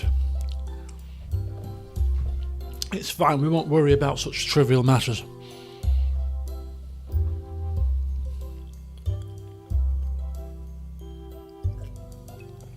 This is a superfluous dip. This is an extra dip that I just bought today.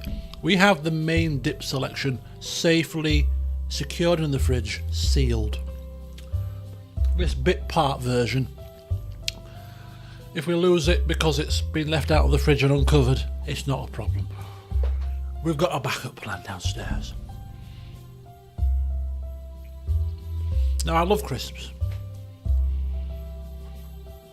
but then I hate them at the same time because they get stuck in your teeth.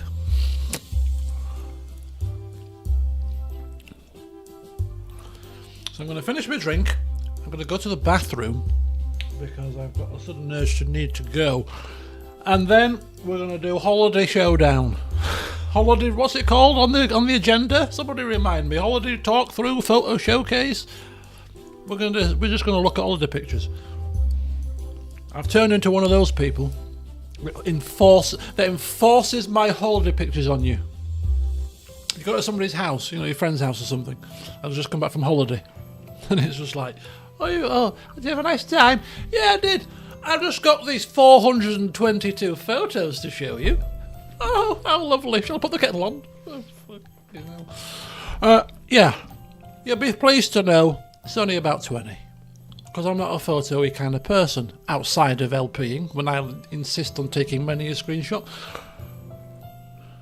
Real life, I don't want to know.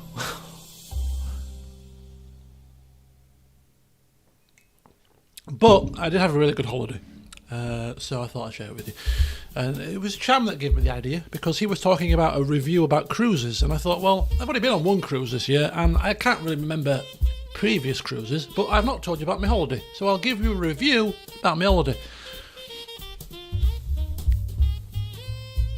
Stephen, you are on the Iona.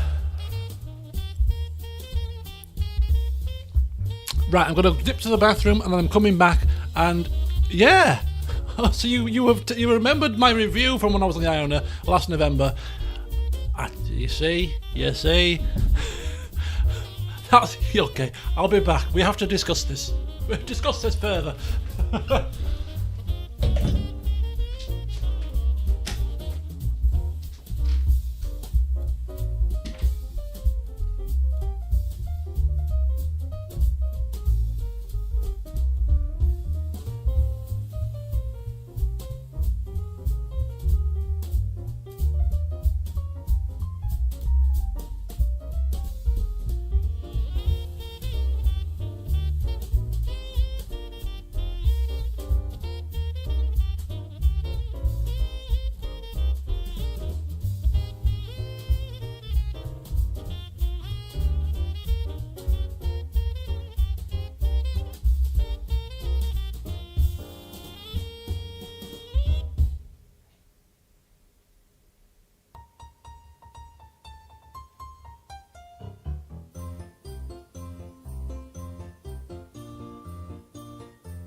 Christmas tree. Oh, lovely are your branches. Right. An episode of Benedict. Yeah, also one big thing that stuck out to me. Yes, was the clientele. The same pub landlord around.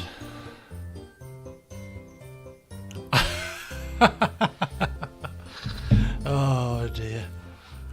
Jingle bells, jingle bells. So if you're on the ship now, I suppose, are you going to be on the ship over Christmas? Is it a Christmas cruise?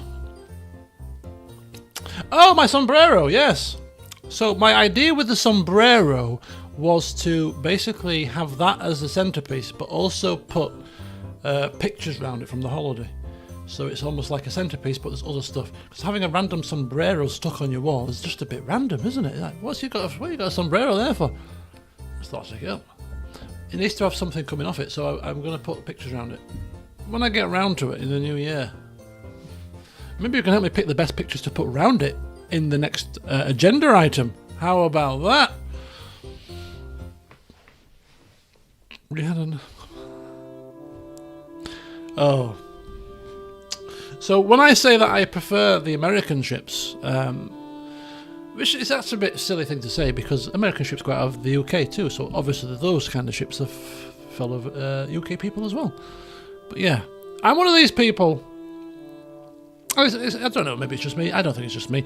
But I'm one of these people that if I'm going on holiday, I want to experience other people and other cultures. So I like to be on a ship full of American people because I'm not from America, and I like that. I like to speak to people from a different country, different cultures, even. If you're going to the Caribbean or whatever.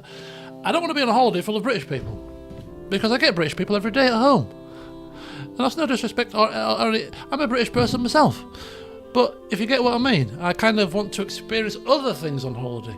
So, like being in Mexico, where it was full of Mexican people and Canadian people, and not that many British people, it were great. You get to see different things, experience different cultures. People talk to you about what they would get up to at their, in their house, and watching their sports. There was a big American football final, Canadian football final going on when we were on holiday, and like half of the hotel was overtaken by the whole big screens and the chairs to watch this game. And me being, from the UK, I don't know about American football, Canadian football. What's going on? Lots of adverts. Just lots of adverts.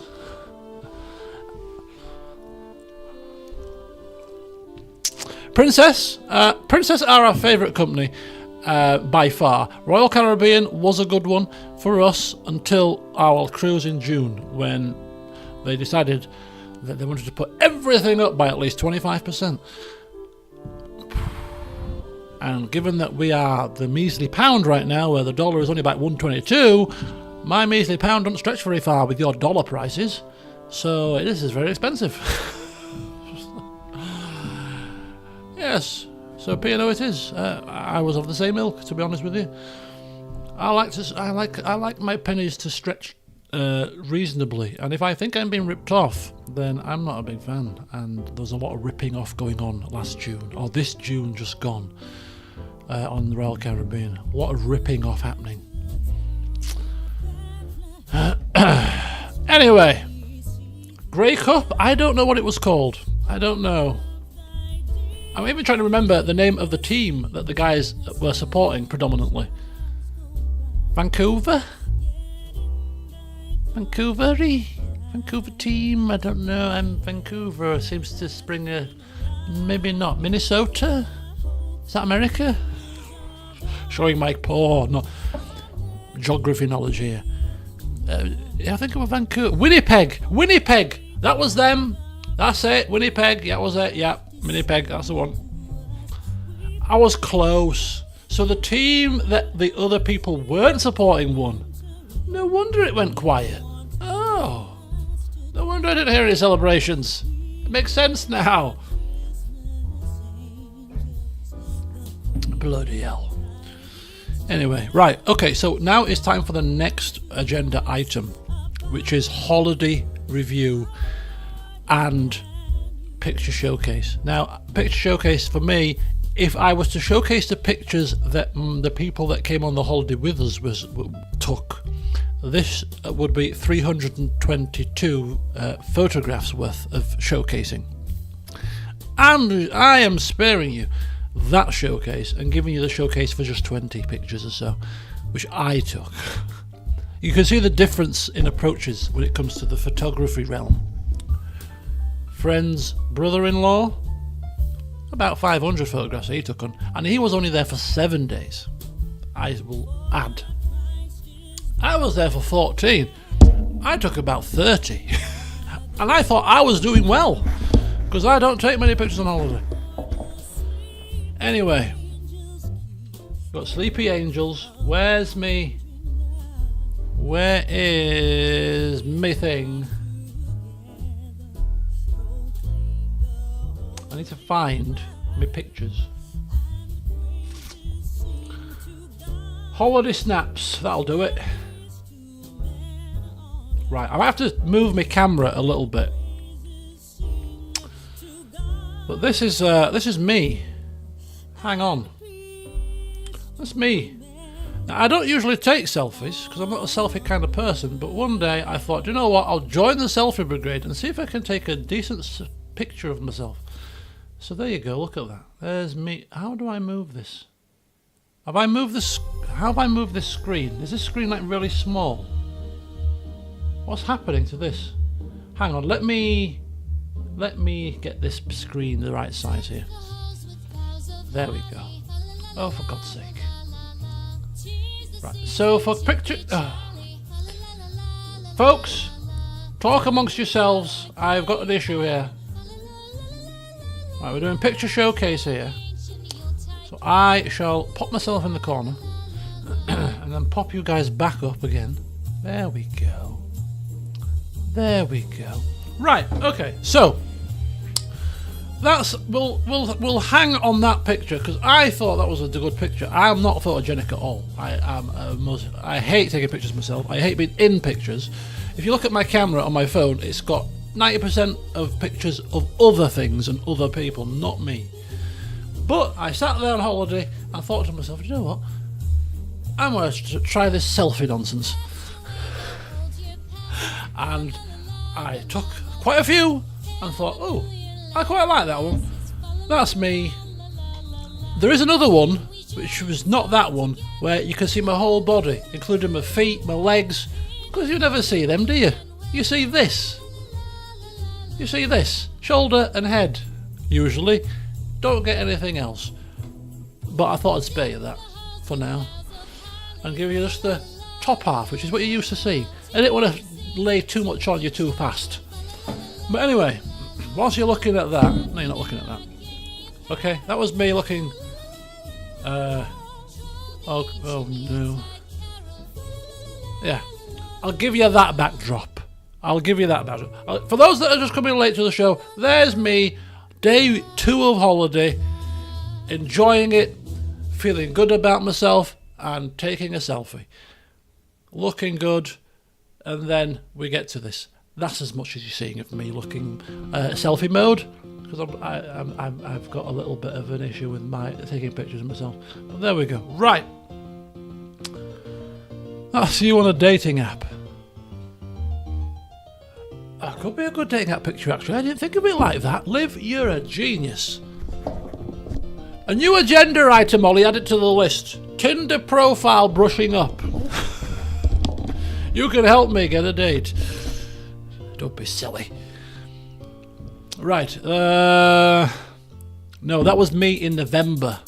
This is me in December after eating like a pig. Since that picture was taken, I put on 8 pounds. It spreads itself out quite nicely. It's not the end of the world. Why have we got... Is this Christmas music? Supposedly. Very good. Right, before we get to the proper review, let me just have another drink and then I'll tell you all about my holiday. This time we're looking at Morgan's. Can I do your makeup?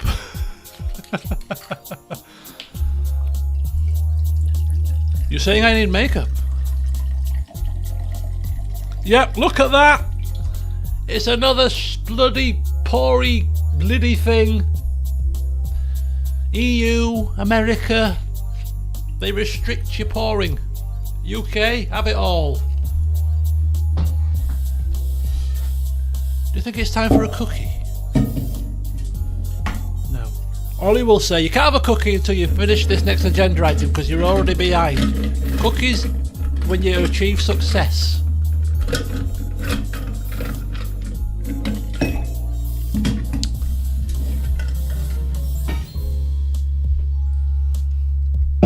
Listen, I got my makeup done when I was on TV and it was great, okay? I'm not gonna lie, but having somebody touch you up, and I don't mean that like touching up, I mean like it's a saying, touch you up, as in do your makeup, you know, touch you up. I felt like a celebrity, I felt like a superstar. It was marvellous. Got touched up, a little bit of I don't know what they put on, anti-lighty camera stuff probably, I don't know, foundation, bit of whatever.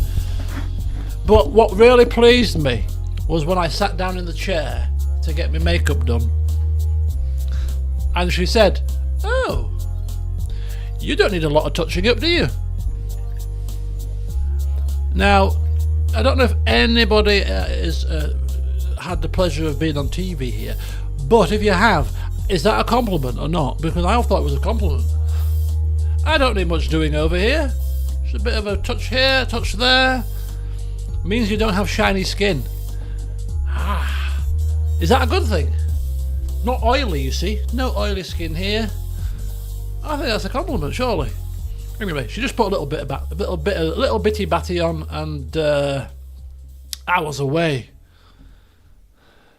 That episode disappeared quickly. If you Google it, you can find it, but you'd have to know the episode number. And I've got the episode number because they emailed me the episode. I think they emailed me the episode number. I found it for somebody at work who was inquiring. Oh, I've been on the chase, you know. Oh, you want to see it, do you? I'll send you the details. I'll sign an autograph later too if you want. You know what I mean? Anyway, holiday. Oh, Morgan's. You can taste the difference straight away.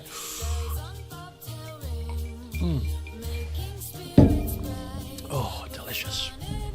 Delicious.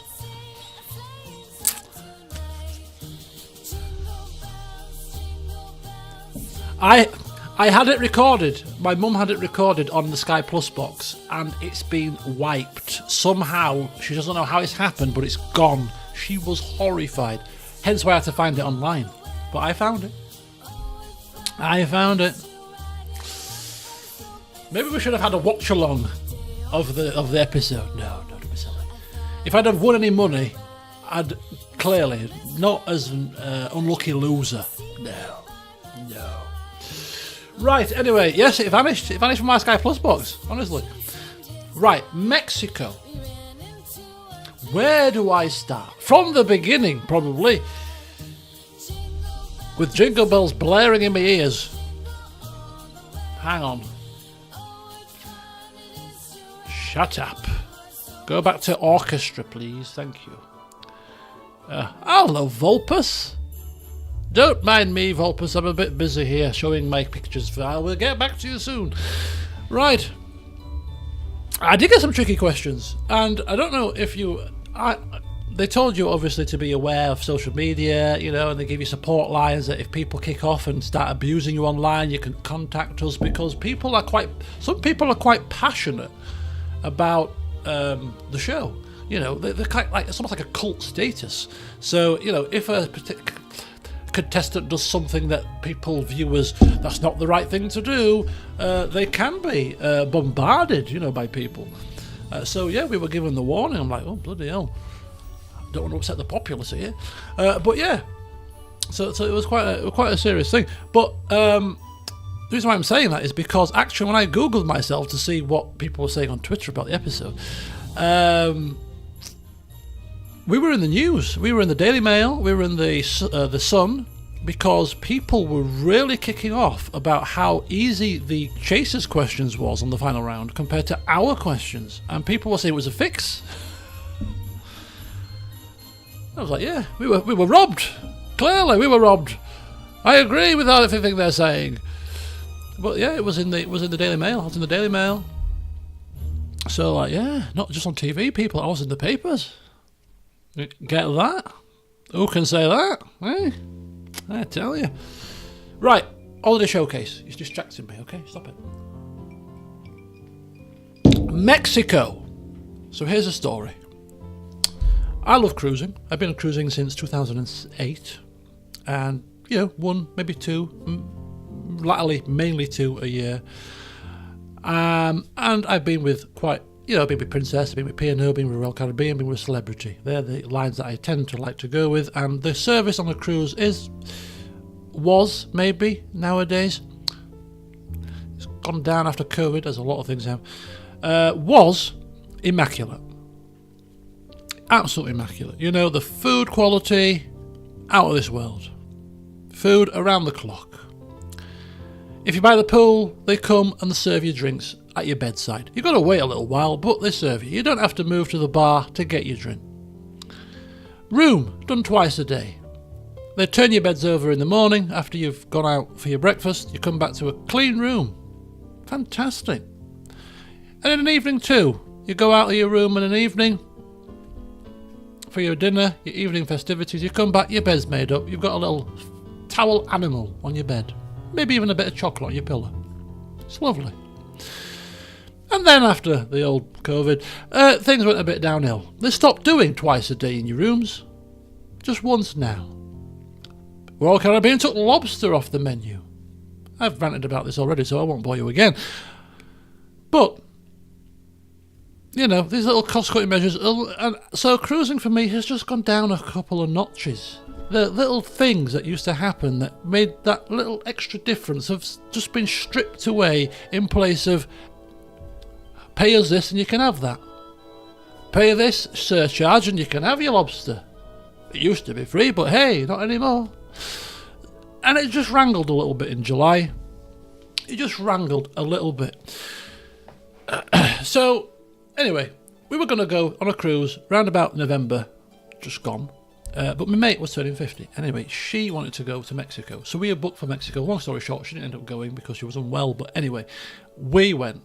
And I went with my mate's sister and brother-in-law. So there were four of us. Me and my mum went for 14 days. And my mate's sister and brother-in-law went for 7 days. So you can share it, Cham. Of course, Cham. Nagisa. You can share it. Not a problem. So we went for 4 days before they arrived. Then they arrived for the middle 7, and then we had 3 days at the other side when they'd left. So we were kind of 2 weeks. They were 7 days, and I was apprehensive. I booked with TUI.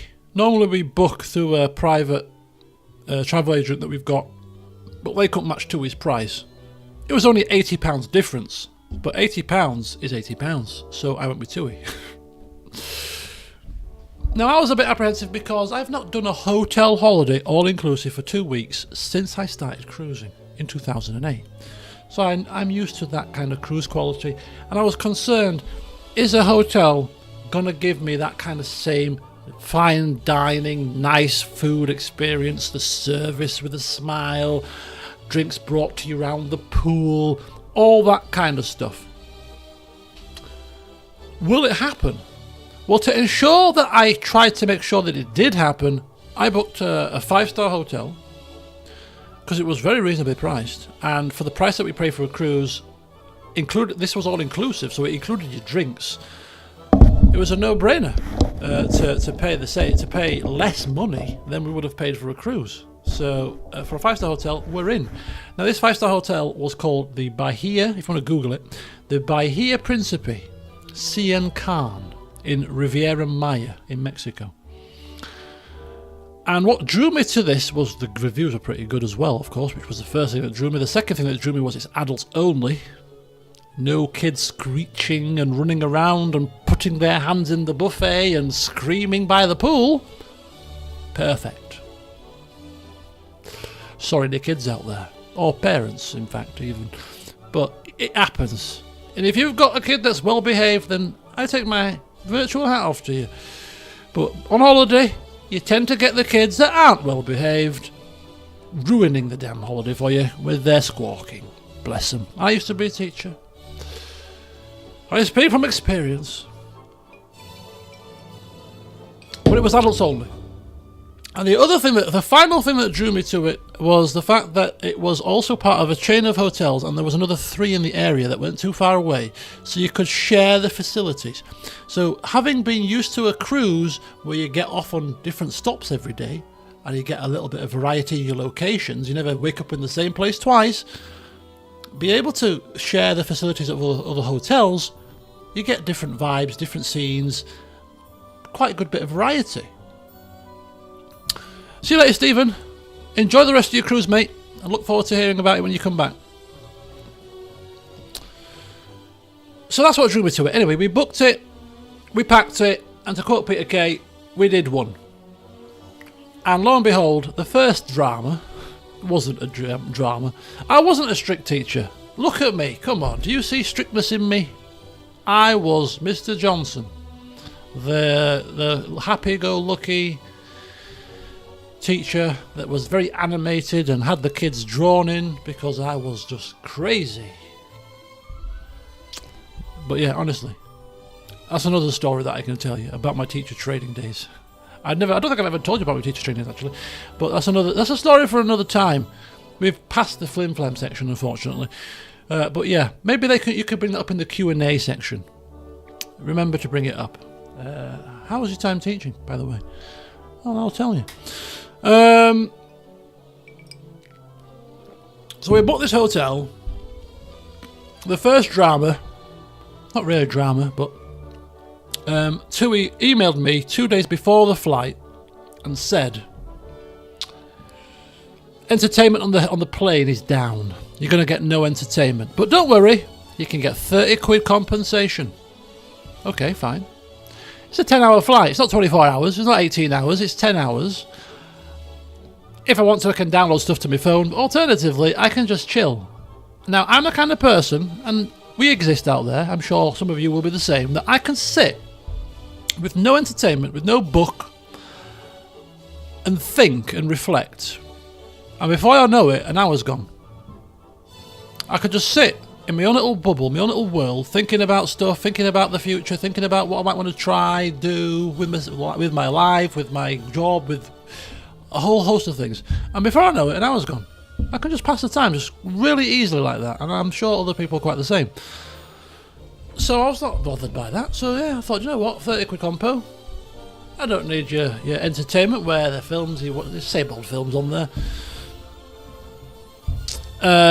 So I had my Witcher books to read, so it wasn't an issue either. I had 2 Witcher books in my bag. But anyway, the food came, the drinks came, and because it's a long haul flight, your drinks are free. I'll have 2 double Bacardis, please, and they're double Bacardis. To be fair to the air stewardess that served me them, her hand was heavier than mine. There you go, sir. Glug, glug, glug, glug, glug, glug, glug. I had to ask for a second glass. That's how much she poured in my glass. I had to ask for a second glass to split it in half. I was very grateful. So the flight went fine. Now my mother, bless her heart, this is a long section by the way, is in a wheelchair. Not for everyday use, but she'll probably be screaming. She watches these streams occasionally, you know, and she's probably going to tell me now. You're telling them she's in a wheelchair for long distance. She's got issues with her back, with osteoarthritis. Bless her heart. But it's true, just in case you're watching. And so for holidays, for long distance, she can't walk. You know, she's in pain with her back, so she needs a wheelchair. So we take a wheelchair on holiday with us, and it's great. I love it personally because genuine reason. She's in a wheelchair for genuine reasons, but because you're in a wheelchair, you get the priority boarding and you get to the front of the queue, and that is a godsend. I will admit, it really is a godsend because some of the queues in the airports, I don't want to be stood at the back of them. Horrendous. Absolutely horrendous. Security, check-in. Oh. So being able to get to the front of the queue, get straight checked in, priority boarding, priority check-in, it's absolutely fantastic. And what happens is, because it's my mum's own wheelchair that we take with us, is, you know, it gets taken to the air bridge when the flight lands in your destination, and you're supposed to wait until everybody's got off, and then you go out and you gives them time to bring your wheelchair up to you. So we waited until we were in Mexico, we landed, the flight went smoothly, and I have got to admit, I've been on many a flight, and the flight on that Dreamliner from Manchester to Cancun was the smoothest flight I've ever been on. Not even a single little blip of turbulence. It was a fantastic plane. It was TUI. TUI's own flight, their own Dreamliners. It was silky smooth. Couldn't have even faulted it to a T, apart from the fact there was no entertainment, but even that wasn't an issue. Fantastic. Anyway, we land Cancun, we wait until everybody gets off, and we go out expecting to see the wheelchair from my mother where it should be, ready for me to pick it up and push her to pick our bags up. It wasn't there. So we asked the air stewardess, what's happened with this wheelchair? Where's the wheelchair? Oh, it might be in the baggage area. The lack of confidence in the it might be situation was alarm enough for me. Never mind. I said, Mother, in that wheelchair there, which was a transport wheelchair from the airport, sitting there, we'll go to the baggage area. So the porter man, wheelchair assistance, as you would call it here, pushed her to the baggage area. I was grateful for that because I had a hand luggage and a handbag and my mother's bag as well, whatever else to carry. So it was good to have an extra pair of hands. So I didn't book wheelchair assistance, which I will always do in the future, because I've got to think, I can push the wheelchair, but ultimately I can't push the wheelchair with two large cases and a side case and handbags. That's what wheelchair assistance is really for. It's probably because you're laden with your own luggage that you can't even push a wheelchair, even if it's your own. But anyway, she gets pushed to baggage area. I walk my cases to baggage area, side cases and stuff. And the cases are all, because we waited until everybody was off, all the bags were off the conveyor belt, because we were last in, really. So I'm looking for my bag, and my mum is. We're looking also for the wheelchair. Anyway, I'm getting my case, which was clearly, I found my case and brought my case back. And I glanced down to my right hand side and see a lady sat in a wheelchair that looked remotely like my mother's wheelchair. So I'm looking at this wheelchair thinking, I'm sure that's your wheelchair. And I said to her, Mother, that's your wheelchair, that. She said, it's not my wheelchair. My wheelchair's not got that sticker on it, and it's not got that thing on it, and blah, blah, blah, blah, blah. I said, I'm sure that's your wheelchair. I've pushed you in it enough. But it's not, so I'll crack on trying to find your case, wait for a case to come round. Still couldn't find it. A case was nowhere to be seen. I go back to the wheelchair and had another look. I'm like, yeah, that's definitely your wheelchair. Anyway, I asked the woman, I said, can I just look at the tag on this wheelchair? Is it your wheelchair? She went, no, it's not my wheelchair. I was just putting it and pushed to you. Anyway, long story made a little bit shorter. It was my mother's wheelchair. And then when my mother found out it was her wheelchair, suddenly became rather defensive of the wheelchair. When before, I want my wheelchair, not my problem. Now it's her wheelchair, suddenly, you're in my wheelchair, she's in my wheelchair. Yes, Mother, I know it's your wheelchair. I'll sort the problem out. The woman was waiting for her own wheelchair to come, some electric wheelchair. And then this is almost like a scene out of a comedy sketch. She has to get out of my mother's wheelchair, so she's saying to me, a random stranger off the flight, her husband's bringing her wheelchair for her, oh, you'll have to put your fist in me back to get me out. You'll have to put your fist in me back. You'll have to put my fist in your back. We've only just met, my dear. I'm not putting my fist in your back. We'll wait for your husband to come. You know, I don't want to be accused of anything in the middle of Mexico, in a foreign country where I don't know what's going on. I don't want to be slammed in behind bars when I can't speak the lingo. I'm not touching you back. Her husband came with her wheelchair. He put his fist in the back. She got out of my mother's wheelchair. My mother got in her wheelchair. Everything was fine. Everything was fine. My mother's case, though, still hasn't arrived at this point. So I'm waiting now at the... My mother's in the right wheelchair now. She's very happy. She's got her wheelchair back after the slight drama there. A lone case chugs on the belt. As I glance the case from a distance, oh yes, that looks like my mother's case. That why has that come out last? Every case is already out. Why has this come out last? I was at the other side of the baggage area. I thought, I'm not one of these people that has to rush round to pick the bag up. You know, like a bull in a china shop. The baggage belt will bring the case to me. I'm stood here waiting. It'll come round eventually. Some people have to rush. I've got to get the case off. Not me. So anyway, it chugs around, and as it's chugging round, I heard somebody say, "Oh, they're not going to be happy." And I thought, what are they talking about? Not going to be happy. So the case chugs around to me. I lift the case off the belt, and I just hear a clatter. And lo and behold, stuff was falling out of the bottom of the case. So when I put the case down and flipped it over to see what the hell was going on, you've never seen anything like it. The whole case was ripped in a corner. Obviously it was a canvas case, but obviously it's a case, so it's got little metal bits in it and stuff to keep it sturdy. They were all bent back. Great big hole in the bottom of it. Now I've seen those pictures from, baggage handlers throwing cases, playing tennis with cases, all that kind of stuff that goes on. You think to yourself, that's never happened to me. Well, for the case to get that mangled, somebody has done something to it, because that's not normal damage to be bent that violently. I don't know what happened. But yeah, so I had to fanny about with that, get everything put back into the case, and try to ensure that it wasn't going to fall out. So we managed to negotiate that. Now we're in the middle of Cancun Airport. It's 33, 34 degrees hot. I've come from Manchester.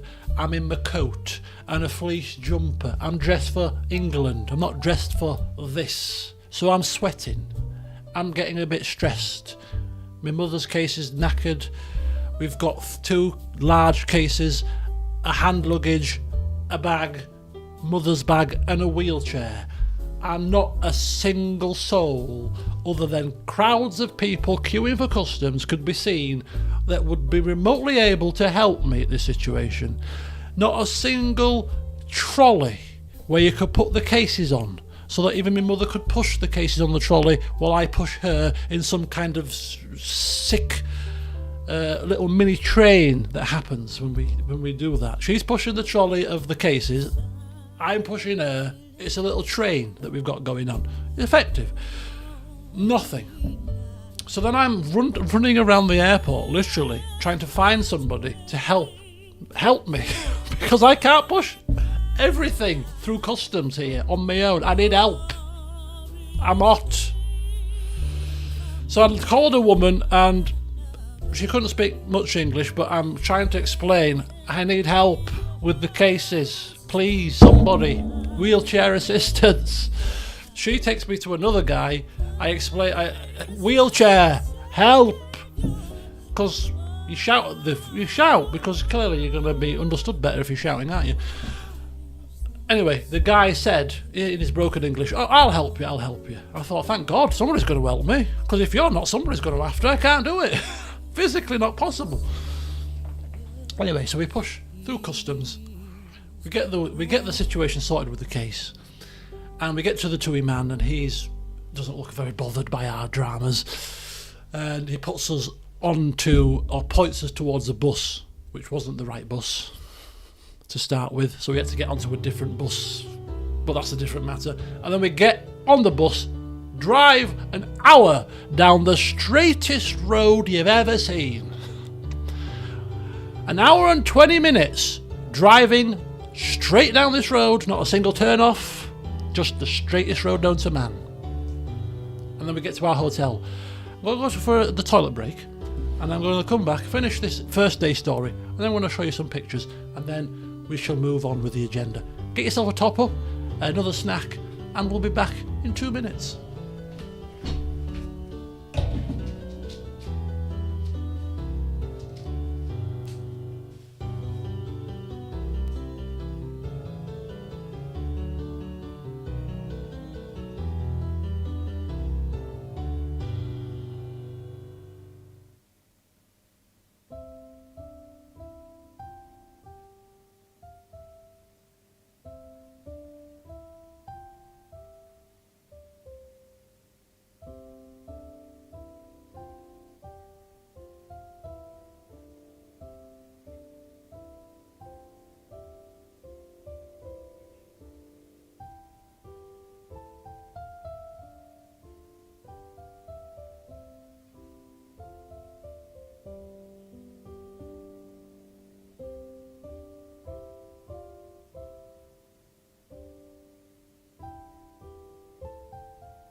We got calming music.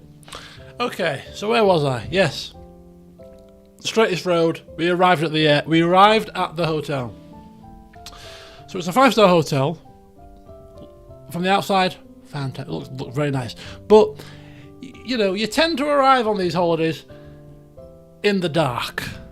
Doesn't matter whether you're supposed to arrive in the daytime. Whenever I've arrived at a hotel, it's always been dark. It's always been nighttime. Never do you arrive in the daytime, it seems.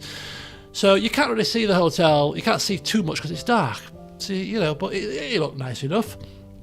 And, you know, a woman came from the bar and served us cocktails while we were waiting at the reception, which is a nice start to your holiday, to be brought a free drink. So we were off to a good start.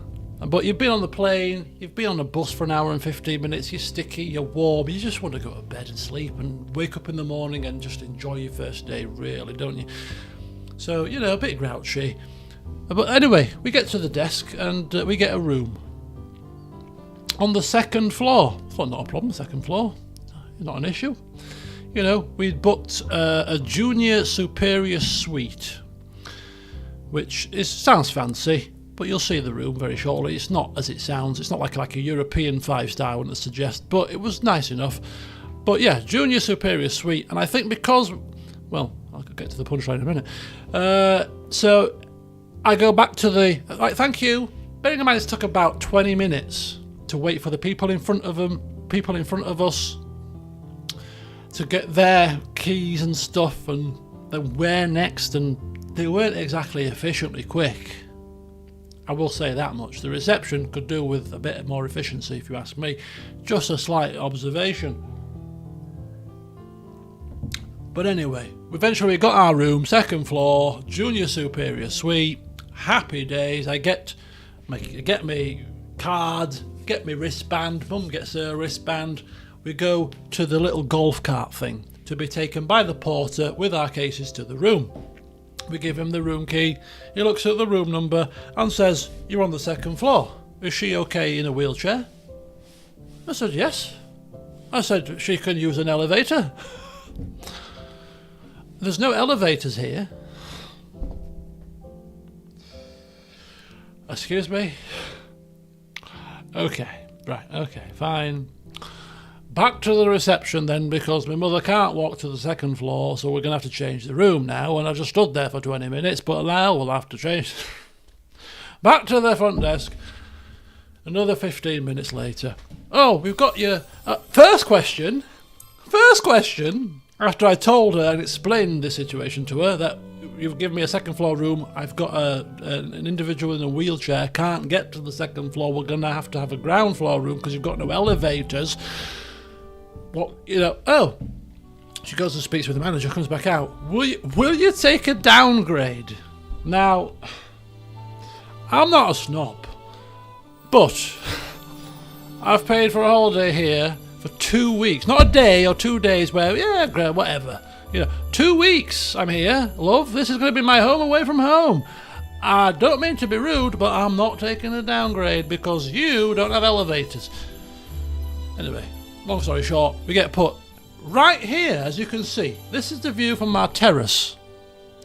Now, the ground floor version of the Junior Superior suites, I don't think was the same as the second floor versions, because the second floor version supposedly had not just your coffee table and your little sitting area, but had a dining area and a little kitchenette bar thing, whereas ours didn't. And had we been on the second floor like we were intended to be, I feel like we would have had that. But hey, I'll let it slide, because accessibility. My mother cannot possibly get to the second floor. We get in, we get into the room, that's it. We get on the buggy, he drives us round here, we walk up this, the fact that I'm seeing this picture right now in front of my face is filling me with great happiness, because this was my home for 14 days and I had a flipping great time. I'd go back here again in a heartbeat. I really enjoyed this holiday. Walked up here now this is the patio area. The front door is round the other side. You go past this pillar off screen and there's your door. This is the terrace area. Anyway, we get in, there's the shower. We're not greeted with that. We're greeted with this. We walk through this door here. We walk through this door here, and this is what we're greeted with. Now, you might look at that and think, that looks pretty nice. It's the smell. The smell was foisty, musty, damp.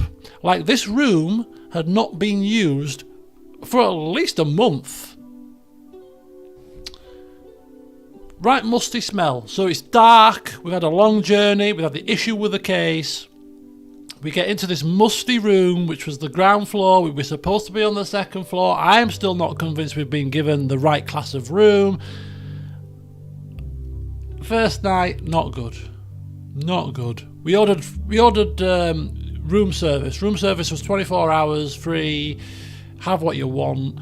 It came. It wasn't marvellous, but it was food. And we've been on a plane. I was hungry. It filled a hole. Foisty. That's exactly the word that my mother used. This smells foisty. I didn't use the word because I didn't realise that anybody would know what it meant. But yeah, exactly that word. A foisty smell. Which went pretty quickly, to be honest with you. But anyway, as you can see from this, lots of dark colours. Dark wood, dark table, dark sofa.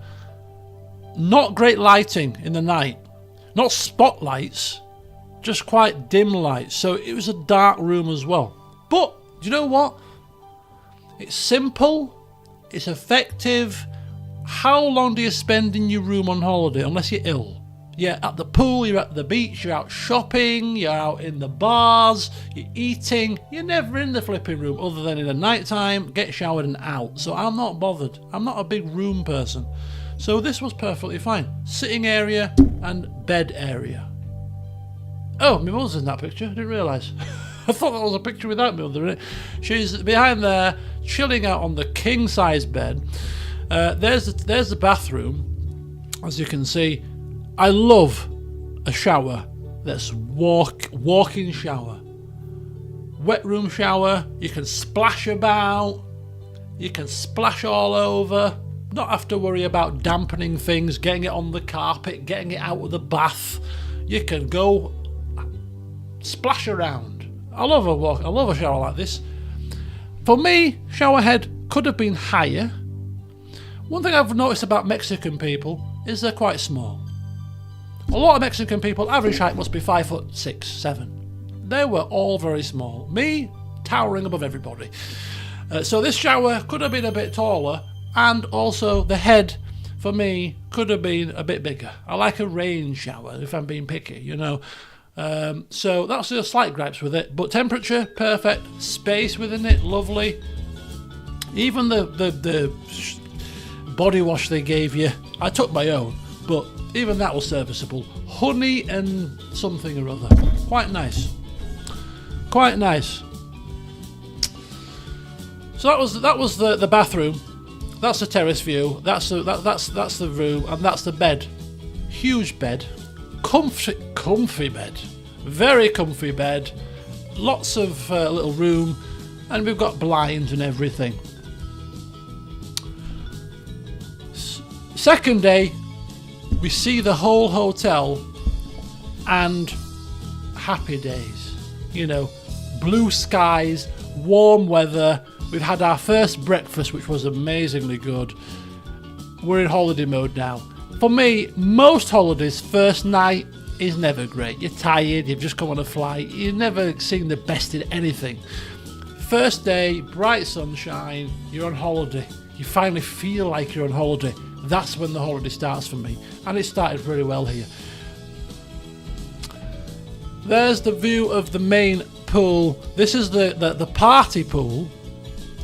This is where the volleyball happened and the aqua aerobics. This is where the music blared. Party pool. Everywhere's got one. There's the beach. There's the pool bar. Pool bar with attendant walking around. Now, we get this on a cruise where the attendants walk around, the pool attendants, and serve your drinks to your bed. You don't have to move to get a drink. Because I'm on holiday. Why should I have to move? No, I'm not that lazy. I can happily move. I walked at least 15 miles on this holiday. I'm quite active on holiday usually because I'm worried about putting too much weight on. But this lady here, as you can see, was one of the poolside servers. So she was serving drinks at the poolside, and there was another lady as well. There was two of them. Your drink could be just down for a split second after you finished it, and oh, another drink, sir. Oh. Actually, I'll give it 10 minutes. I've just finished that one. I could do with a breather, thank you. They were attentive. Couldn't fault them. They were absolutely fantastic. Your drink, your hand, if you wanted it to be full, it would be full all day long. The drinks were flowing. The service of the Mexican people was second to none. Cannot argue with it. Cannot argue with it. So there's a party pool. There's no beach. You've asked the hall if there was a beach. There was no beach in this particular hotel. We were the adults only. We were away from the beach.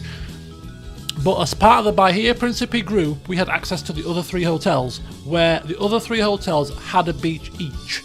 So we could use their beaches. But I'm not the biggest beach person, to be fair. We visited the beach once, and that was more than enough. But did they have servers walking up and down the beach?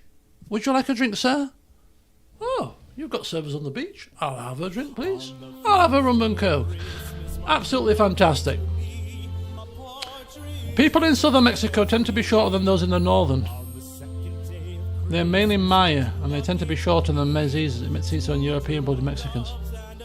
Interesting. But yeah, it was noted, because it was my friend's sister that said, they're all really short. And I'm like, when she said it, I was like, yeah, I've not seen one of these locals over 5'6". They were all really small. It is what it is. It's not a bad thing, is it? It's just different. So me being 6'2", it was like Land of the Giants here. But yeah, they were so friendly. They were absolutely fantastic. Could not fault the staff. Could not fault the service. We've got this is the little the foot dipping in pool. This guy here was the active guy. So he did the aqua aerobics. He did the Zumba. He did the Pilates. There you go. Sun shining. This was only about that deep. It was just a foot paddling pool. Foot paddling pool. Yeah, this is where you can't see it, round about here, this is where they played the games. So they played the darts, they played the horseshoes, they played little games here in the morning. Me and my friend's sister signed up to Zumba on the second day that she was here. And it happened right here. Bearing in mind there's all these pool seats here, pool seats there, seats round here. Here is quite a central area. When we signed up for Zumba, we anticipated there'd be at least 5, 6, 7, 10 people. When we signed up for Zumba, there was just us two in the Zumba class. So him, me and my friend's sister were doing Zumba here in front of everybody. We got a round of applause. And Zumba is difficult. It's merengue, it's samba, you've got to be in time.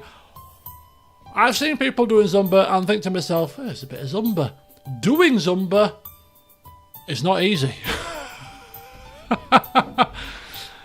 Holy hell. Yeah, people don't want to work out on holiday. Unlike me, I like to be active. I went on a bike ride, I did Zumba, I did aqua aerobics, I went on walks. I've got to be active on holiday. I don't like to sit down. And it's as I've gotten older, it's got more leaning towards the active side. So that's the little pool there. There's another angle of it. We've got a man that's got a situation going on here that I didn't realise when I took this picture that we had X-rated versions going on. But let's divert our attentions, folks, to the 24-hour snack bar here, which was a godsend. Hello, Joe. Welcome. Welcome indeed. You've just come to an unfortunate timing moment where a man in the middle of my photograph has decided to have his swim shorts right a bit low. This is the benefits of the features on cameras nowadays, where you can remove people from your camera, from your pictures. All the AI technology. Right, let's get another glug of this Morgan's. It's 20 to 9. Remember, the KFC, the Korean fried chicken shuts at 11. What's the next agenda item? My highly skillful and tuned in staff members. Do we go for sweet treats right now? I fancy a cookie. Maybe even a white chocolate digestive. Who knows?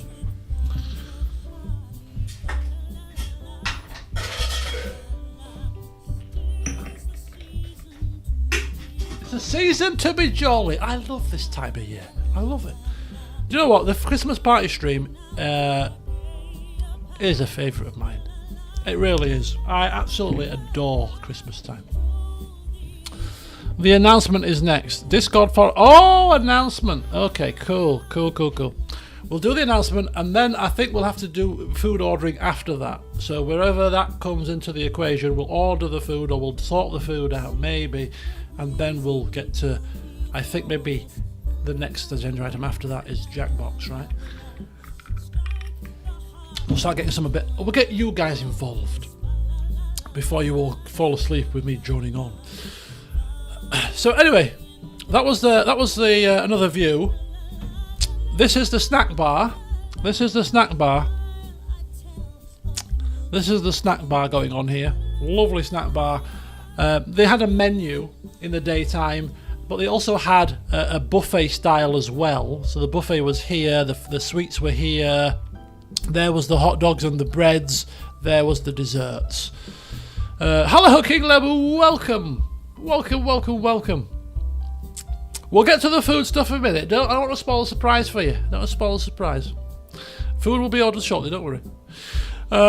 There's the big man himself, head chef, just checking out the stuff. Is everything according to as it should be?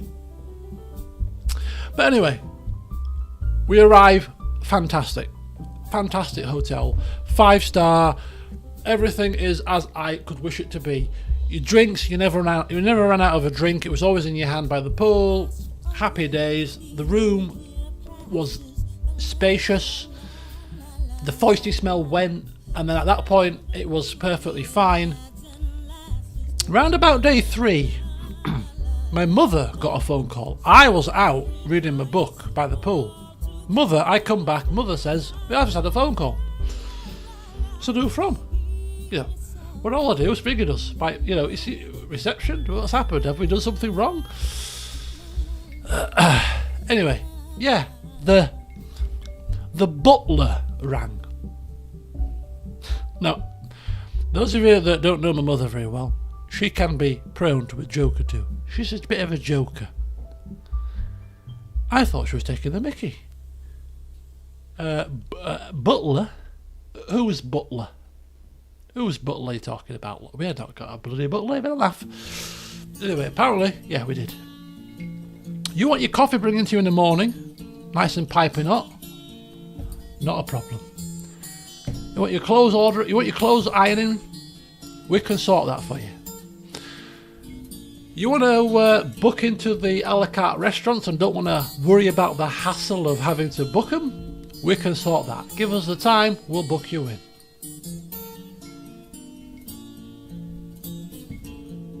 Why didn't they tell us this at the start of the holiday? This is now day 3. I could have been having this service before now.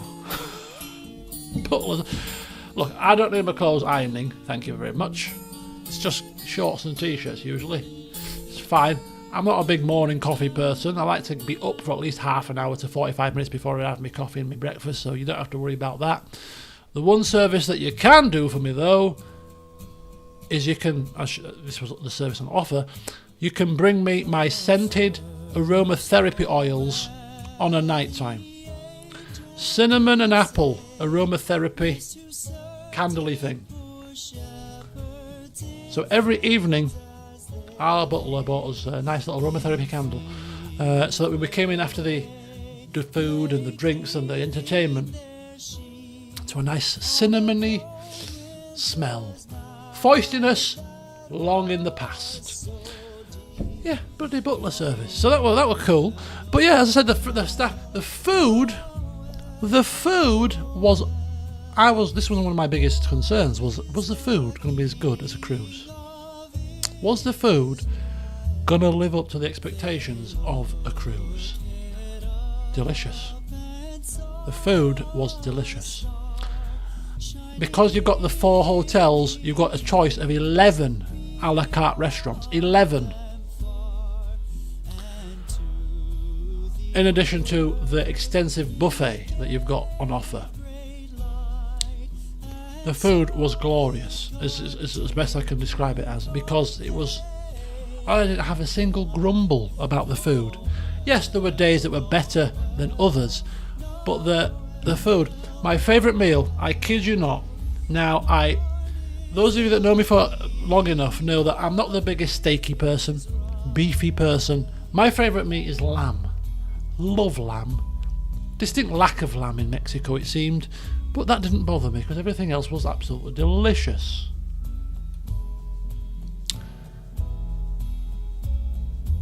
We went to the Mexican buffet restaurant. Mutton's just as good when it's slow cooked. I went to the Mexican restaurant. We went to the a la carte. We booked a specialty Mexican thinking it was a la carte. When we got there, they said it was buffet. So naturally you think buffet, ooh, no, buffet's always got that kind of negative connotation, sat festering in pots. We went to this Mexican restaurant, and I've said it before and I'll say it again. When you're going to a restaurant for the first time and it's buffet, you do a recce. You walk around the entire buffet before you even pick a plate up. Never be fooled into picking your plate up in a new buffet and putting stuff on your plate straight away. Cardinal error. You need to pick nothing up and simply walk round the buffet and get an eyeball on the situation to see what's going on, and then plan your meal. So I'm eyeballing the Mexican restaurant buffet, and it's got everything you can flip and imagine. It's got the tacos. Now, I'm not big on Mexican food usually. I've had fajitas, I've had quesadillas, that's about it. I make a mean fajita, especially with halloumi actually. That's my exposure to Mexican food. So all of the different moles, tacos. I've never had a taco in my flipping life. I've had a burrito occasionally, but I've never had a taco. Taco station. Fresh shrimps, fresh meats, all the salsas, cheeses, corianders, red onions. I was beside myself with choice. So if you say favourite meal, my favourite meal,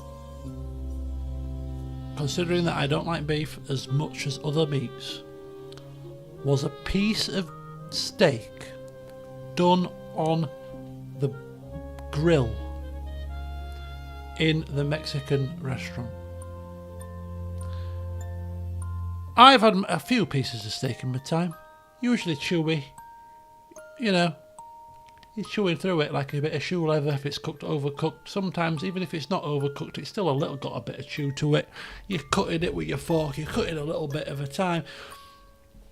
This steak from this particular grill, with whatever seasoning, flavouring they put on it, came on your plate. And, you know, I'm not big on beef, so I just said, yeah, I'll have a bit of beef, I'll have some shrimps, I'll have a bit of chicken. He puts it on, not thinking anything of it. Put a bit of rice with it. Right, I'll go sit down and have my dinner. Not expecting to sit down and have the most delicious piece of beef steak that I've ever had in my entire life. And I'm not saying that to be dramatic. I honestly mean it. That was in the steak in that restaurant from that grill was the nicest piece of steak that I've ever had in my entire life. It literally, I was cutting it with my knife, and it was like cutting it with, it's like cutting through butter. It was soft as silk. Soft as silk. This, I couldn't believe it. Even when I was cutting it, I was like, is this being cooked properly? And I put it in my mouth. And I kid you not, to this, I still sit here now and I could salivate over the deliciousness of that piece of meat. It was succulent, it was soft, it was cooked to perfection. The most delicious piece of beef to this day that I have ever tasted in my life. I went back for a second helping, of course. A very large second helping. And not far behind in second place was the chicken as well. The chicken, because not only was it just chicken, it was also cooked to perfection, to the point that it was so succulent, so juicy, so soft, so tasty with the seasoning. It was chicken thighs on the bone. Now, not a lot of people like bones, but I love bones with certain meats, and lamb is one of them, and chicken thighs is another. Chicken thighs, if you're eating chicken breast, you're doing it wrong. It's dry, usually, because people don't cook chicken breast properly. Chicken thighs is a different ball game when cooked correctly. And these chicken thighs on this grill were delightful. So you talk about my favourite meal, my Mexican buffet speciality meal with the tacos, the shrimp tacos, oh my god, were delightful. Delightful. Yeah, I'm not a steak person, Jay, so basically you're probably right. You know, your £5 sirloin from Tesco isn't going to be the same as your £30 sirloin or your £30 cut in a restaurant that knows what they're doing. I agree. Cost of the hotel room. Ooh. You ask the delicate questions, JJ. I don't know the cost of the hotel room. The cost of the holiday for 14 days, flights, 5-star, all-inclusive, was $1,750. I don't think that was not unreasonable at all to me. I thought that was a very, very good price for what I got on that holiday. So anyway, let's carry on. This was the quiet pool. Never went there. That building was the a la carte fine dining restaurant which we went to, which was very nice. The best steak you ever had was also Mexican. Something the way they marinate cook it. Yeah, I'm telling you, absolutely delicious. Do I live with my mother? Yes, I do live with my mother. I do indeed. Oh, I need to toilet again. This was the lobby bar. This guy looks extremely happy. Why is it so empty? Where's everybody else? When did I take this picture? And the obligatory picture of one taking the view with one's feet in it. You've got to take one of these on holiday, haven't you? Anyway, there's another wee, and then I'll be back and we'll finish off this story, and then we'll get to the next agenda item.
Ha!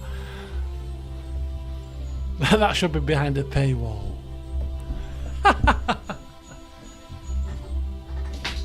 Right, we're going to sample these white chocolate cookies here, just to put us on until the food arrives, which we've not ordered yet, by the way. Oh, but they are really soft. Look at these. Look at these. Look at this. So soft. Look at that, just melting, melting. Oh.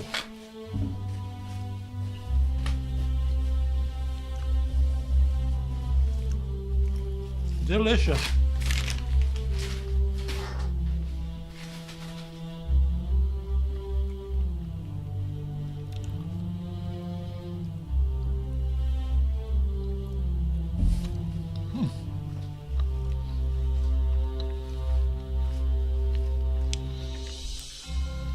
We've got 2 hours, Ollie. We've got 2 hours. Thank you. Keep me on track.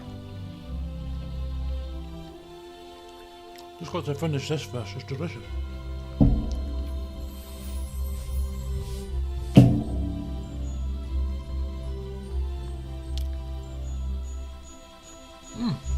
Oh, now that is how I remember white chocolate cookies being, so soft, so delicious.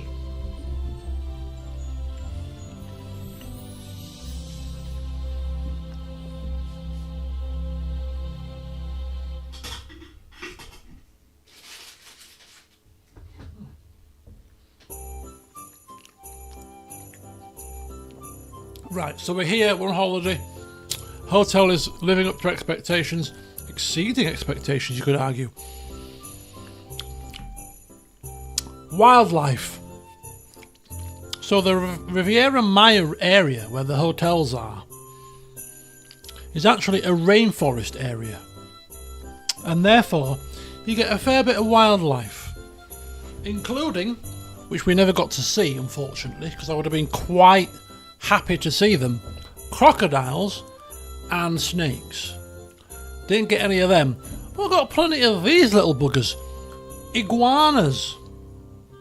Just running around, chilling out by the pool. Loads of them.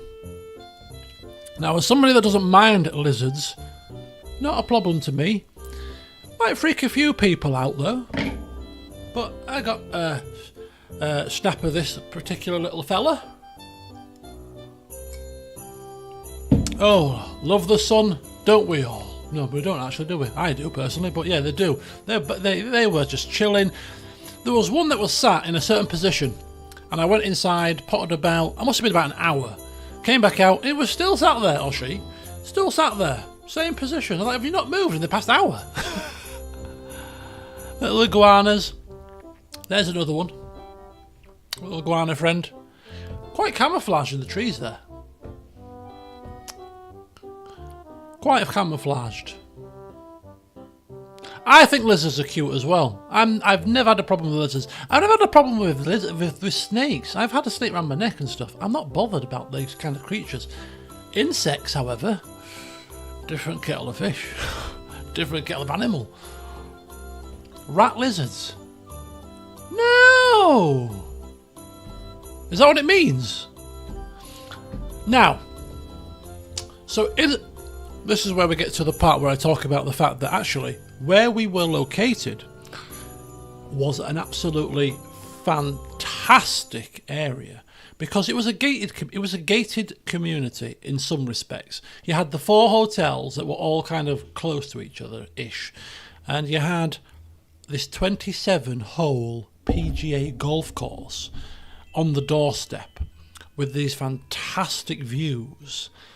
So I routinely walked for about 45 minutes a day just around the streets in this gated community, because there was obviously timeshare owners, apartment people that rented apartments out or was in the apartments as part of the holidays. There was obviously the golfing community that had a lot of property in the area. So the entire area, for at least a good 3, 4, 5 square miles around the entire hotel complex, was just like this. Clean, beautiful views, not a car to be seen on the road. You didn't feel like you were in the middle of deepest, darkest Mexico. It was all just very nice. It was really nice. See you later, Tarrier. Enjoy the next couple of days or so. Hope you have a fantastic time.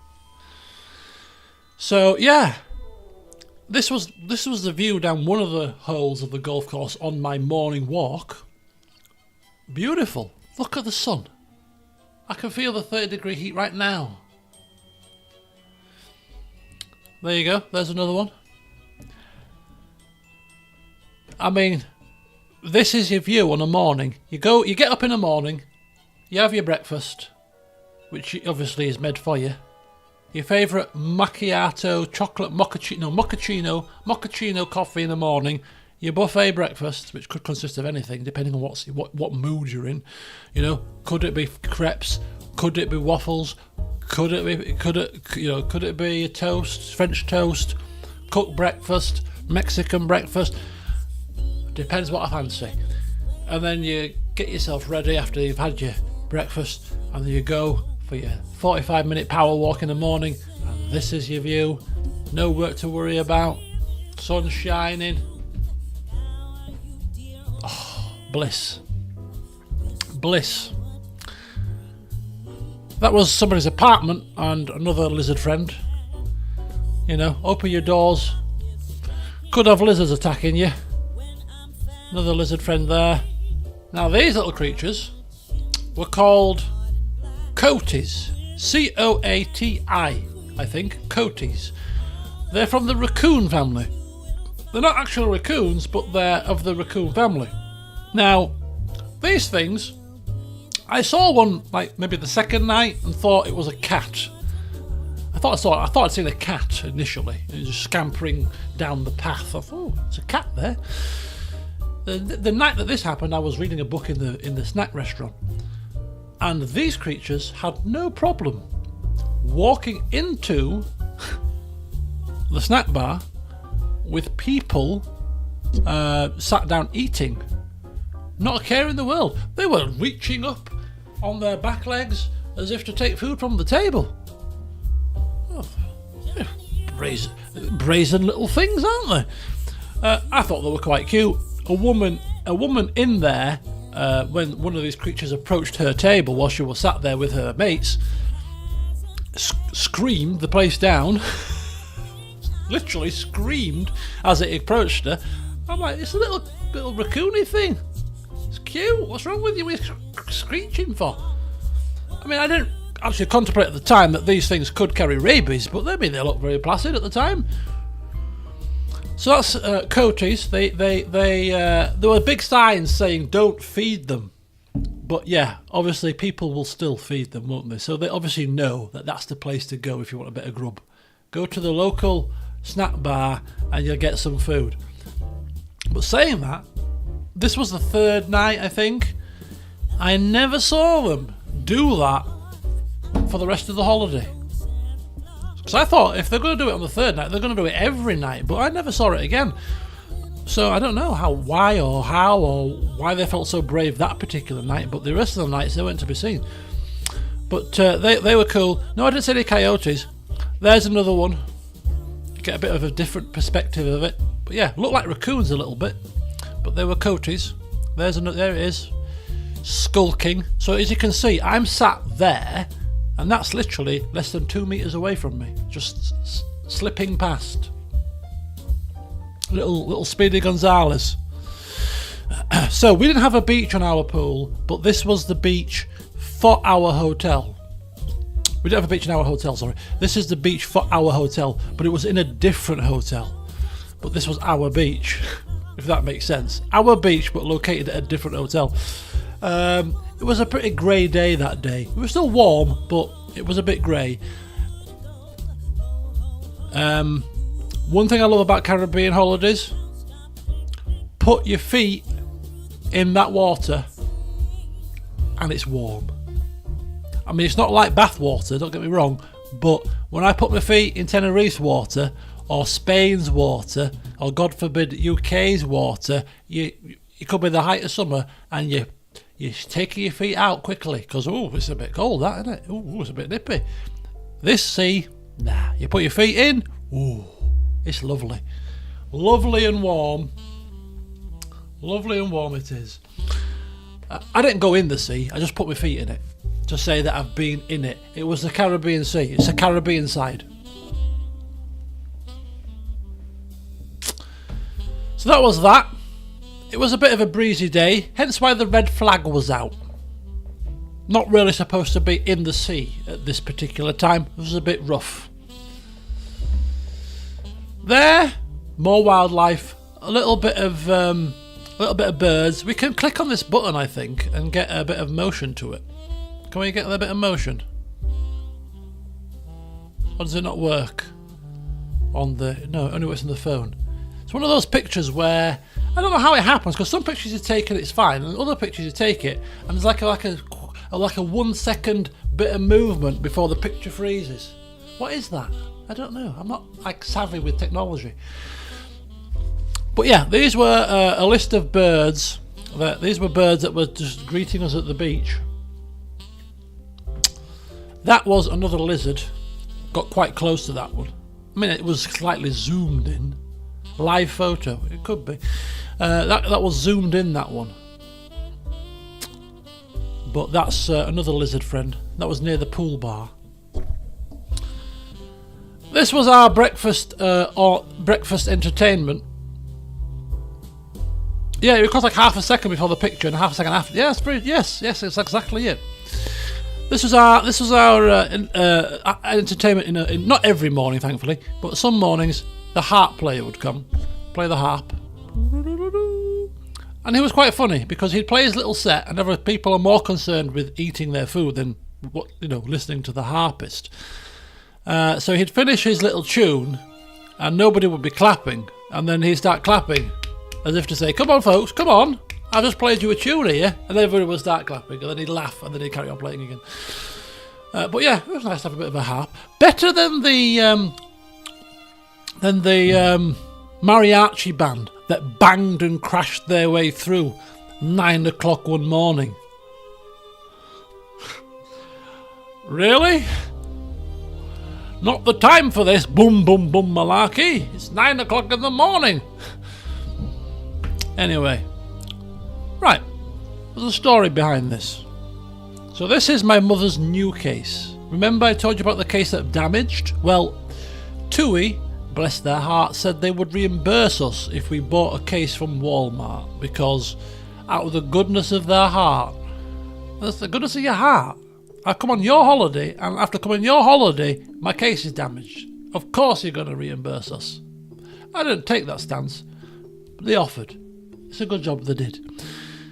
So we had to go to Walmart and get a case, and they would reimburse us. So we got this great big American Tourista thing, and the only reason why we got this was because it was bright pink. Because I said to my mother, if you're going to get a new case, mother, that's paid for by TUI, rightly so because they damaged our old one, then make sure it's eye-catching. Because there's nothing worse than being on the belt with a black case. And is that my case? Oh no, it's not my case. Oh, is that my case? Oh, no, it's not my case. It just looks very similar because it's black. Oh, is that? No, it's not my case either. That case, when that comes round, mother, that's your case. Because who on earth is going to have a similar case to that? Not many people. There's your handy tip, folks. Get a memorable case. So that's what we went for. That's what I went for, to make my life easier when I'm trying to find the damn thing on holiday. So that's the story to that. We had to go to Playa del Carmen to get this. There's a story behind this as well. Playa del Carmen is about 40 minutes away drive from Riviera Maya, which is where we were staying. This was the nearest Walmart to us. We went to the tour desk to ask what's the best way to get to Riviera, to get to Playa del Carmen. We have to go get a case from Walmart. We didn't give the whole story, but just a bit of context. Oh, said the tour man behind the tour desk in the hotel, who clearly knows about the local culture, the local travel arrangements. Not stupid. Yeah, the man that people come to for advice about all things touring, right? What's the best way to get there and all that? And whether I mentioned cost or not, I don't know, but I don't think I did at that point. But he said, oh, taxi. How much is a taxi to get to Playa del Carmen from here? $50. Oh. US dollars, of course, about 40 quid. I thought that's a bit steep, isn't it? Anyway, I didn't know that Playa del Carmen was about, 25, 30 kilometres away, so actually £40 is not that bad, considering actually. And there's 4 of us, so we could split the bill.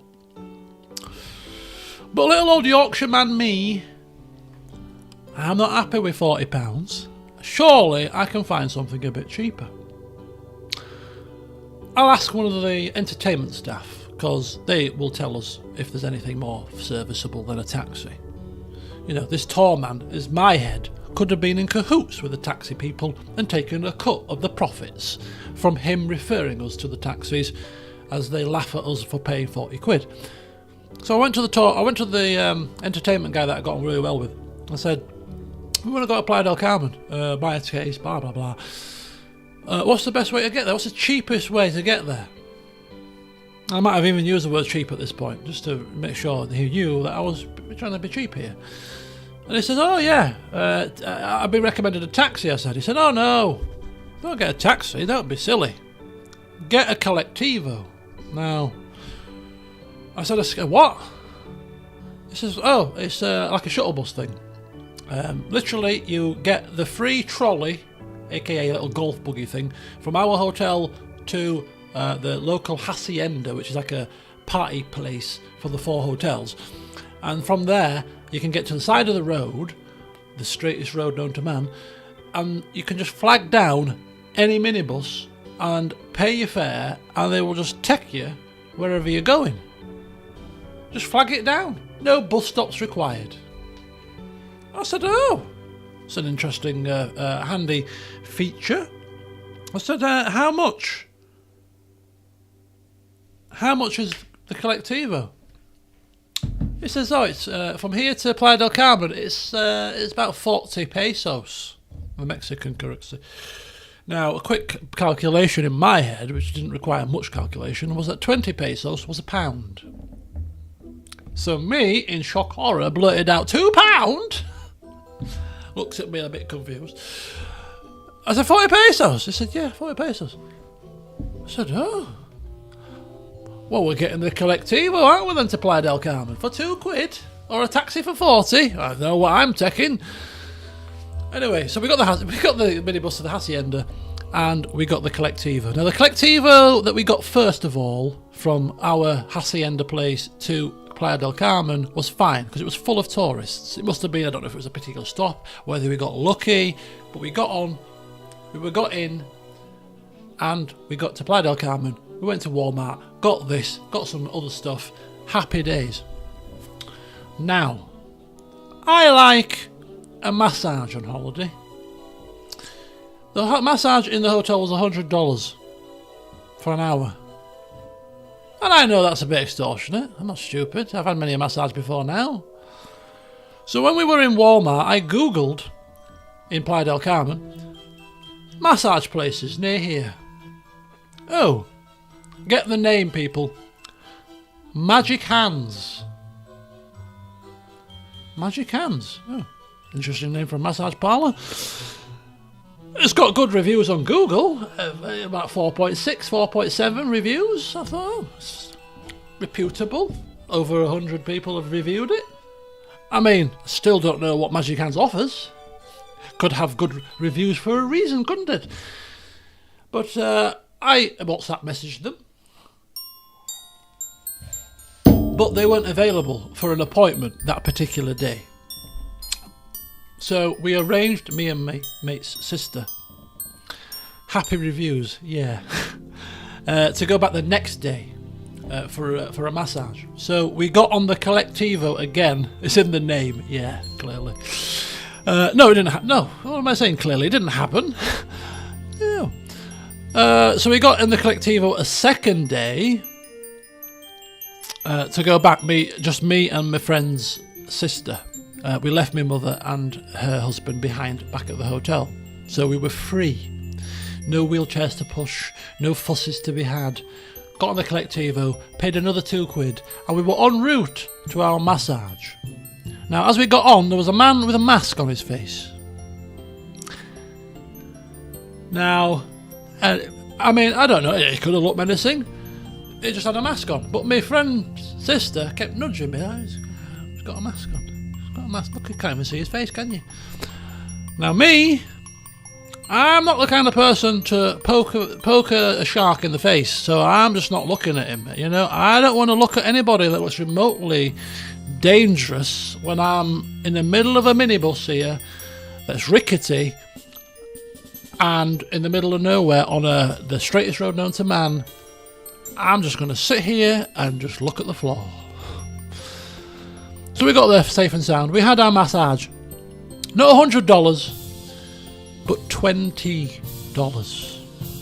$20 for a Happy Hands, Magic Hands massage. Now, I'm being serious here. Obviously, there's no magic hands involved. It was a massage place, a legitimate massage place. But I'm not kidding you.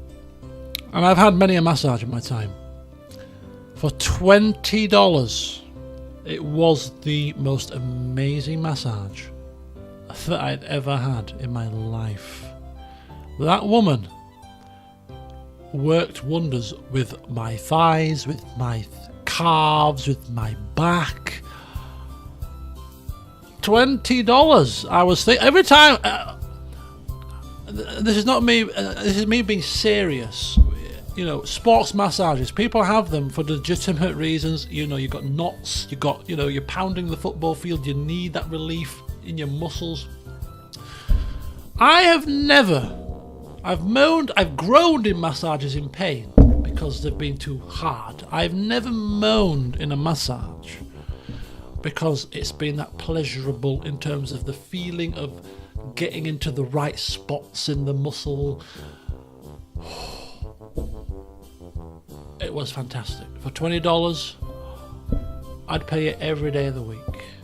Hello, Aaron. Welcome. Welcome. Hope you enjoy. Hope you had a good day, sir. Magic Hands, they lived up to their name because that woman, boy, she knew what she was doing with those hands when it came to manipulating my muscles. Best massage I've had for $20. Anyway, we get back on the Collectivo, which to get back home. Now, every Colectivo we'd been on, which was 3 up until that point, was a rickety old-style Caribbean minibus. Now, if you've been to the Caribbean, you know that the minibuses there are rickety. Old-style, rusted up. You're sat on top of each other's laps. It's not pleasant. It's hot, it's sweaty, there's no aircon in them. The minibus that we got in on the final leg from massage day to back to the hotel, which was going to be our last stop, last time in Playa del Carmen. The minibus that pulled up was long wheelbase, was air conditioned, had leather seats, had aromatherapy oils emanating into the cabin. Hello, Thomas. Merry Christmas to you. So, can you imagine what I'm going to say next happened next? The fancy bus. Air conditioning. We've been out. We've had a massage. Aromatherapy oils. Comfy leather seats. We're on a bus going to a destination. What happened next?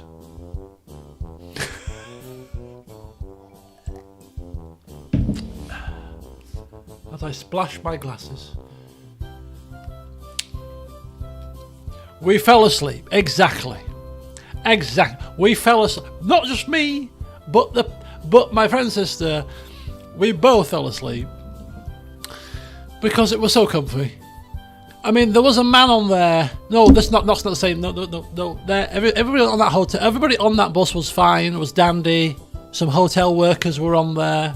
We fell asleep. I woke up. I don't know how long it had been. I woke up with quite a start because don't forget, these Colectivos are dropping people everywhere. There's no dedicated stops.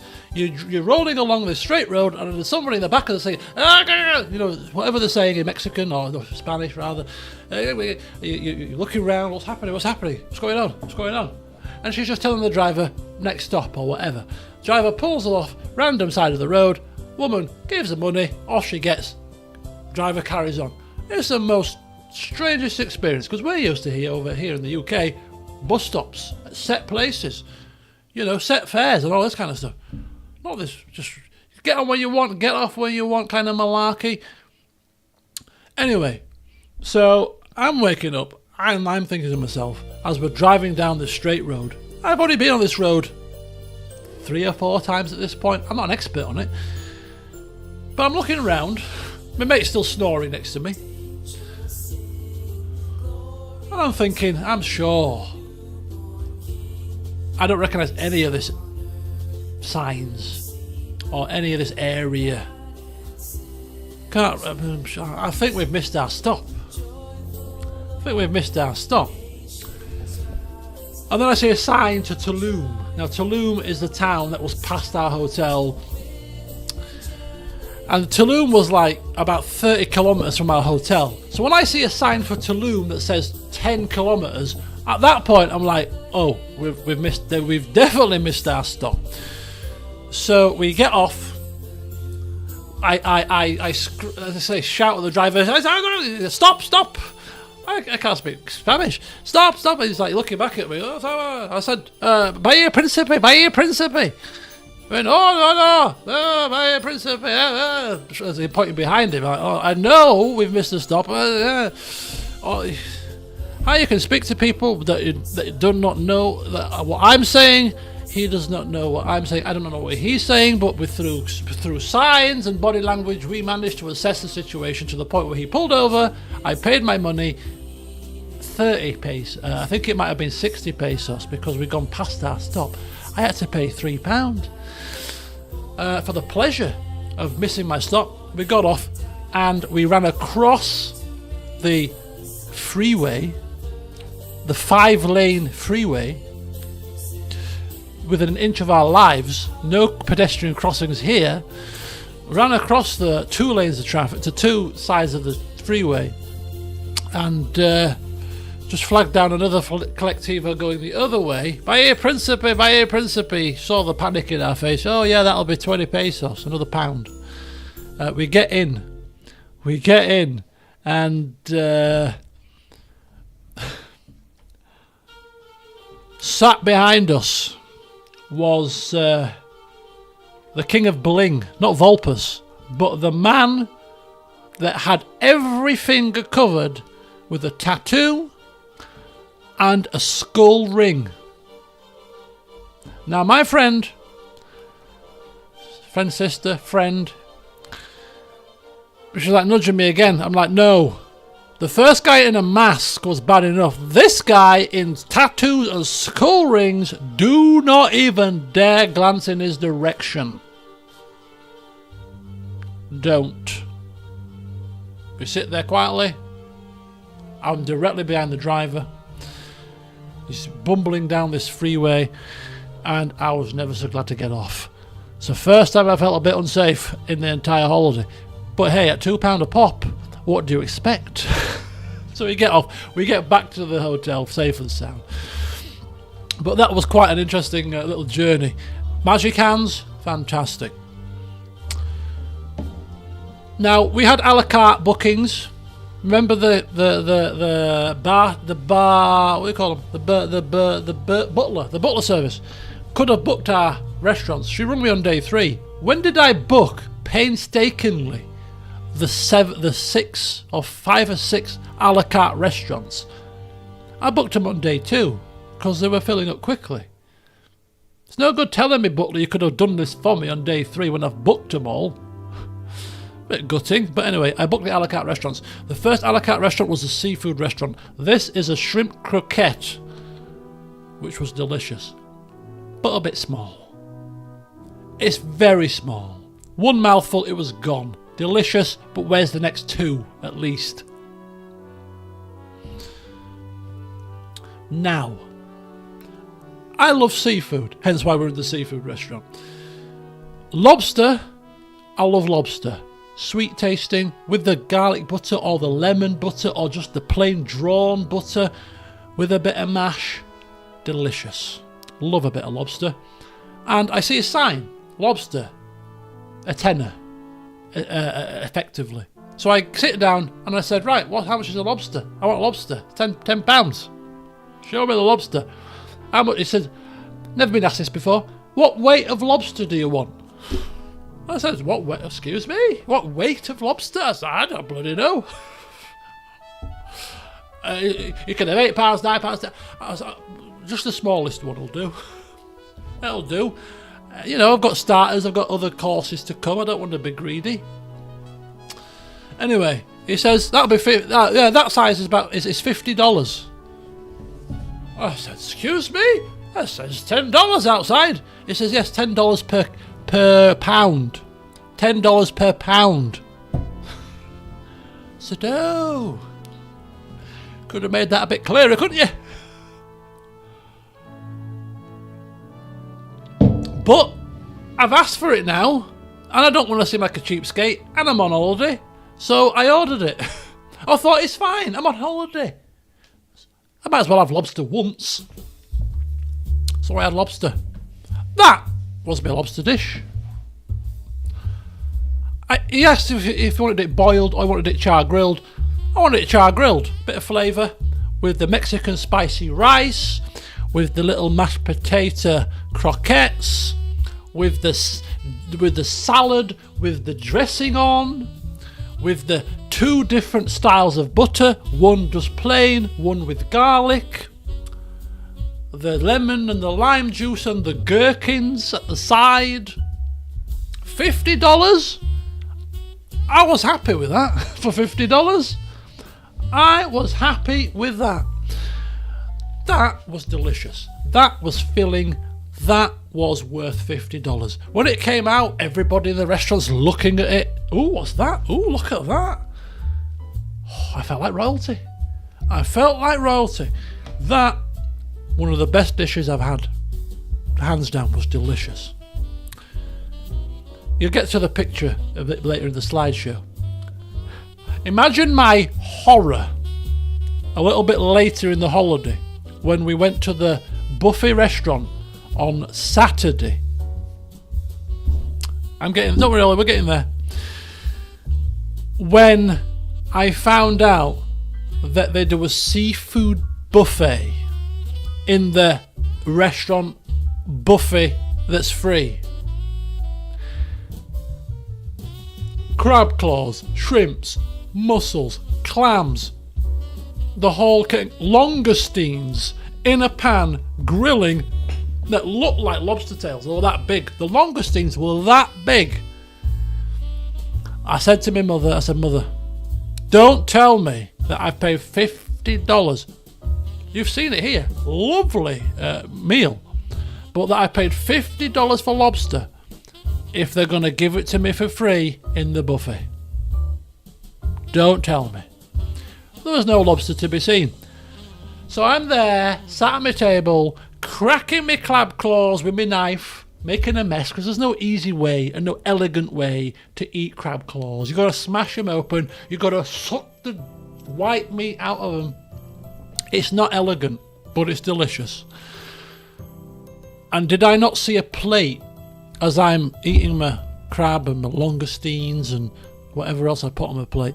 Not much else. It was a pure seafood night, that for me. Did I not spy something on somebody's plate, just out the corner of my eye? Hang on a second. That looked like a lobster tail to me. I said, excuse me, sir. I said, is that lobster? He said, yeah. They just put some lobster on the grill. My heart sunk. I was elated because I'm going to get lobster a second time. But I'd spent $50 on lobster thinking it was exclusive. Oh, the pain. But was that lobster on the grill in the buffet? Delicious. As delicious as this even. Without all the fancy stuff on the side. It bloody was, I'm telling you. Right, we'll whiz through the rest of these pictures. But basically, service top notch. Food delicious. Hotel clean. The rooms not quite 5-star, but spacious and clean. Can't ask for more. What holiday? Fantastic. The grounds, the area, the golf course, the walking, the company. It was a fantastic holiday. This is the Mexican night, the buffet Mexican. This is all the different mole and all the different flavours. There's the tacos in the middle. You can see the tacos in the middle. As I said, until this holiday, I never had a taco. Had fajitas, quesadillas, never had a taco until here. Until here, which was, one of them was, I think, shrimp. And one of, yeah, you can see the shrimp here, look, you can see the shrimp. Where are we? There you go. And this was chicken with fresh salsa, with this is coriander, this was a bit of cheese, onion, juices, freshly grilled shrimp, freshly grilled chicken, tacos done like this. I'm sold. Give it to me every time. Absolutely delicious. This was also the restaurant where I did the tequila shot challenge thing, where they covered my mouth with a cloth, hat on, swizzled my mouth about like I was being chloroformed, which is a video which you can't see at the moment because this doesn't play videos, thankfully. But it was good fun. And then we get to some more animals. Bright birds with bright blue plumage, black chest and head. I don't know what birds they are, but they look very nice. There was a very big bird that made a very loud racket in the morning, to the point where we thought people were being attacked. These things in the morning absolutely made a hellacious racket, but they look nice. There's another lizard friend basking on a tree. Look at that. These things were as chill as can be. You could, if you approached them too close, they ran off a little bit. But basically, you could leave that on the tree like that, and that would be there for at least 2 hours, in the sun, not giving two craps, chilling out. I loved them. I loved the lizards. I love lizards. I slept in Jamaica when I went to Jamaica with lizards in my room. I saw lizards in my room, on the wall, on the ceiling. I went to sleep, fine. My mother was hot shocked, because I don't like spiders so much. I certainly don't like wasps, insects, moths. Any of those in my room, I ain't sleeping until that's out or dead. Lizard, not a problem. Good night, my lizard friend. I'll see you in the morning. My mother was surprised. Now, this was a 5-star hotel, and they did, in the lobby area, around about 6 o'clock in an evening, hors d'oeuvres. And then at one particular day in the week, they did the chocolate and sweet selection. Macarons, chocolates, these little white chocolate things here were absolutely delicious.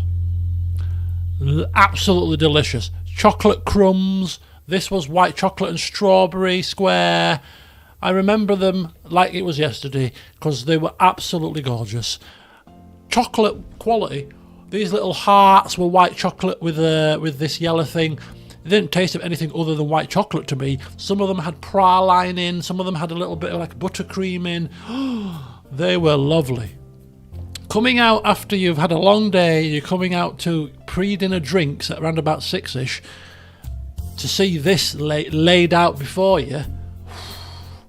Wrong time for it before dinner, really, but you couldn't help but help yourself. You know, it was absolutely fantastic. This was the seafood night on the restaurant. You got your sushi. These were little kind of like shells, clam shells, oyster shells, filled with like a seafood medley. The crab claws were in here, also with mussels, as you can see. Here was your spring rolls. Honestly, I have never tasted spring rolls as delicious as the spring rolls from this restaurant. Crispy, full of flavour, with a sweet chilli sauce. Oh, absolutely delicious. But this was where I found out that I'd been done out of $50 because they did lobster for free in the buffet. There's a naguti. This was another little creature, not one of the coaties, but this was a different mammal. This was a baby. There was a mother and a couple of babies, and the mother ran off across the road.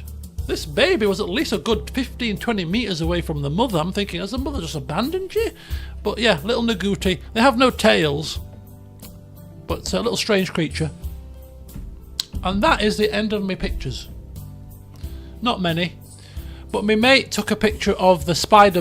There was got a picture of a spider monkey. There was a spider monkey in our hotel, and he managed to nab it one day. So there's a picture of a spider monkey which I put in the Discord server. It wasn't my picture though. So yeah, absolutely fantastic holiday, and I had absolutely whale of a time, and I would genuinely go back again. Even for 2 weeks, I'd go back again. Absolutely. The food was great, the staff were friendly, and because of the fact that there's 4 hotels as part of the chain, we stayed mainly in our hotel. You know, next time we go, if we do go again, there's another 3 hotels to explore. It was really nice. Really nice. So, you know, I'm a convert. Mexico, I don't think it's unreasonably priced, and the people, certainly where I was, extremely friendly, and if you find the right places, pretty cheap. If you're outside of the touristy areas, barely a bad word to say from it. I did have one complaint to finish off with. I'm not usually a complainer, but I got a free bottle of Morgan's. Because I made a complaint. And the complaint is, before we start thinking about food, was about the second or third night I ordered Morgan's from the bar. I like my Morgan spice. Morgan's was one of the rums that they did, one of the 3 or 4 rums, so I ordered it, and they turned around and said, we've got no Morgan's left. So I just thought, oh, okay, fine. You know, it's a one-off kind of situation. I'll have a Havana Club or whatever the other, Bacardi Spiced or whatever the other rum was, and it was fine. And then the next night I found port on the menu. You know, you scan your camera onto the Q code thing. Q code, is that what it's called? And it gives you the menu. And I saw that port was on it, and I thought, well, it's near Christmas. It's November, but it's near Christmas. Christmas songs were playing in the airport on the 6th of November, so it's near enough. I'm going to start drinking port on this holiday. So, first night I had a nice little bit, about third or fourth night I had a nice little bit of port. That was that. Next night, I go to the bar. Can I have a port? There's no port, sir. No port. Okay, can I have a Morgan's then, please? There's no Morgan's. So this is the second time now that I've not had Morgan's because you've not got it. Now, this is the bar at 9:30. This is not the bar at midnight or at 1 or whatever. This is like 9:30. So I said, oh, okay, I'll have another rum then. Oh, we've not got any of that, Havana. Oh. So that riled me. So I thought nothing of it, and I think I might have had a tequila cocktail of some such. So I said to my mother, this has happened like 2 or 3 times now. No port, no Morgan's, now no rum at all. And it's a bit odd, because the next day it's in stock. So it's almost like they can't be bothered to go and stock up or something. Anyway, I said, if it happens again, I don't have to complain, because this is getting ridiculous. You know, how can you enjoy your holiday if you get to the bar at 9:30 at night and 2 or 3 drinks that you like, oh, we've not got it. So next day comes around, go to a restaurant, we have our drinks and happy days and sit down in the lobby area, entertainment going on in the background. Right, okay, time for a drink. So I go to the bar. You know, I'm doing my bit. I'm not waiting for the service to come and serve me. I physically go to the bar myself. So right, can I have a port please? Over dinner, nice little afternoon drink, a little bit of port. Oh, no port left. You can see my face. So I said, okay, it's fine. I'll just have Morgan's then. Oh, there's no Morgan's left. I did not even answer him. I turned on my heels so fast that he probably wondered what the hell was happening. And I stormed right past the table that my mother, my mate's sister and the brother-in-law were sat at. Stormed past it. Chairs probably been knocked out of the way, because I was fuming at this point. Straight to the desk, which was over there, reception. And I could hear my mother shout, what's going on? What's happened? What's happened? Because I was furious. Honest to God. I'm thinking, this is now the 4th time this has happened. So I go to the desk and, how can I help you, sir? So it's not your fault, but I'm not happy. But you know, there's drinks, explain the situation to her, whilst looking like thunder. And she went, I need to get the manager.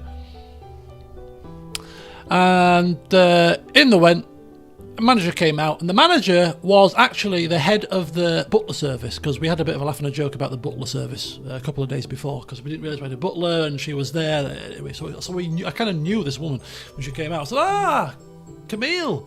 She said, how you doing? She said, what's happened? So I explained to Camille. I said, I've come to this bar, and every time I ask for Morgan's, they've just not got it. And I've asked for port instead, no port. I said, is it a lot to ask in a 5-star hotel to just have the drink that you want? It's not difficult, surely. She went, I will speak to the bar manager. And her first words after that was, and we'll give you a free bottle of Morgan's. Hang on a second, I didn't do this for a free bottle of Morgan's. I mean, it's nice that you've offered it to me. It's like, just threw it at me. Have a free bottle. We'll give you a free bottle. No, that's nice. I appreciate that gesture. But how about you put that free bottle of Morgan's you're going to throw at me and just put it on the bar so I can have it every night? That's fine with me. I don't need it in my bags. I need it on the bar. Anyway, suffice to say, was there not a bottle of Morgan's on that bar every evening? After that, yes there was. And I got a free bottle of Morgan's to take home with me, with me 3 bottles of Kraken for £6.50. Anyway, there you go. There's your little holiday review. If I was going to give that holiday a review score out of 5, I'll give it 5 out of 5. Fantastic hotel. Enjoyed it. Had a great time. Company helped, as always, of course. But I'd highly recommend it. Right, D21. Thank you from the bottom of your heart. And thank you from the bottom of mine for watching and following, ultimately, because any of you guys, if it wasn't for you guys, I wouldn't be doing this, would I? You know, talking to myself wouldn't be quite so much as fun as talking to somebody. So it's a pleasure, honestly. It really is. Right, food order. So, if we're going to order any food, the shop shuts at 11, so I need to order it now. So this is where you go. This is not Flimflam, this is holiday talk.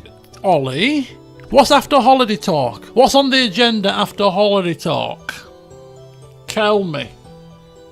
Oh, so pinning the agenda in the Discord server. Discord feature. So we can do Discord feature as the food has been delivered, or maybe not delivered, as the case may be. So, every stream we order food. Now, earlier on today, I went to my friend's mum's house because I said I'd check in. My friend lives in London now. His mum lives in Leeds. I haven't seen her for a little while. It's Christmas. You tend to see people at Christmas that you don't see for the rest of the year because you make a bit more effort at Christmas. At least that's the way it seems to be for me. So I went over this afternoon at 12:30. And she had made chicken and sarg curry. Now, chicken and spinach curry with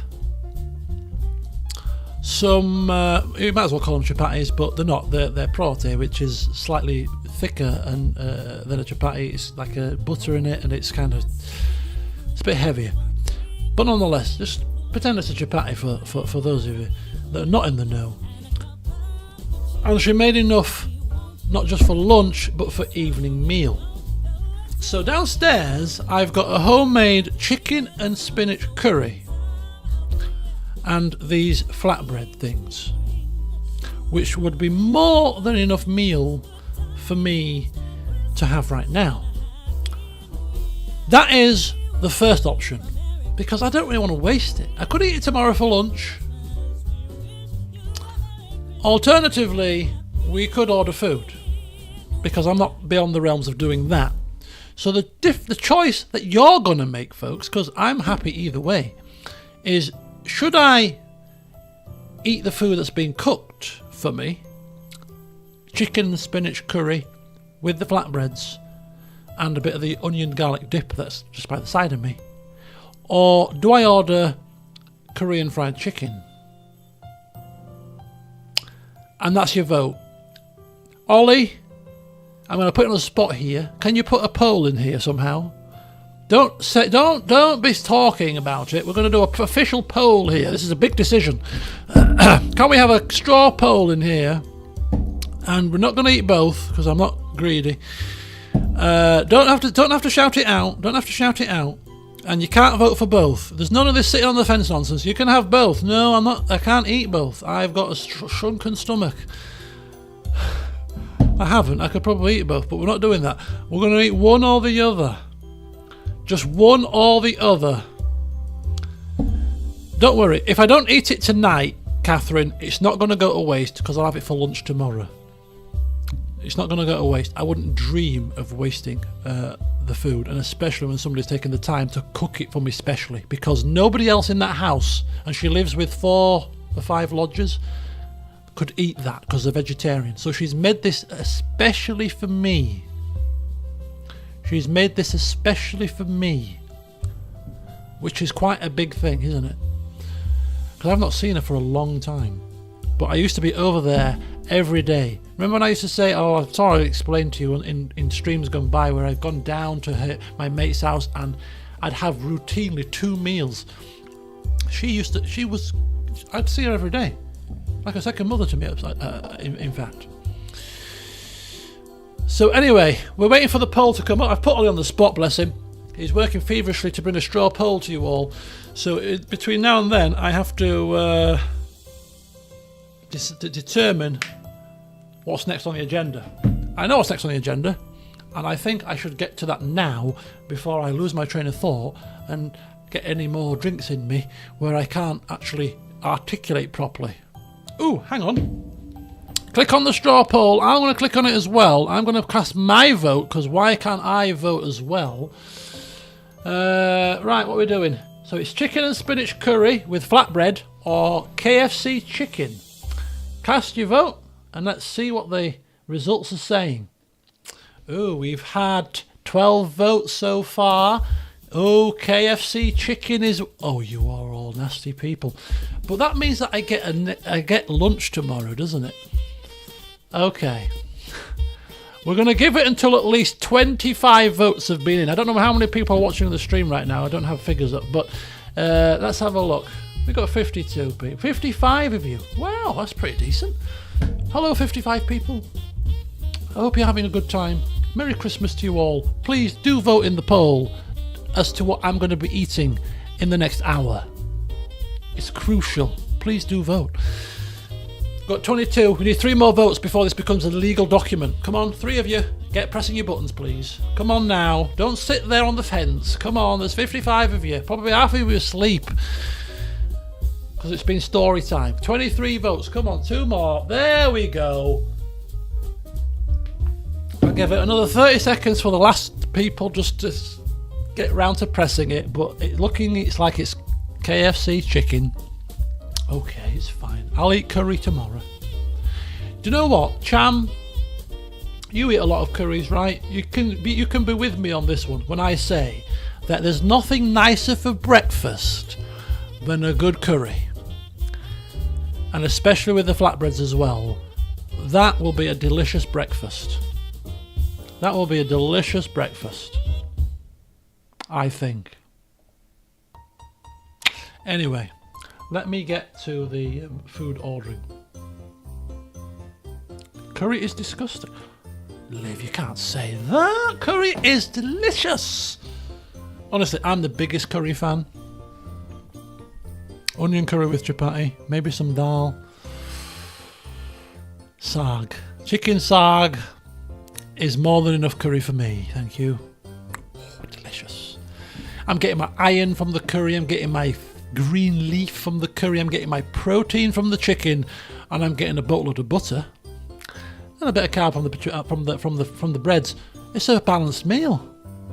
Balanced meal.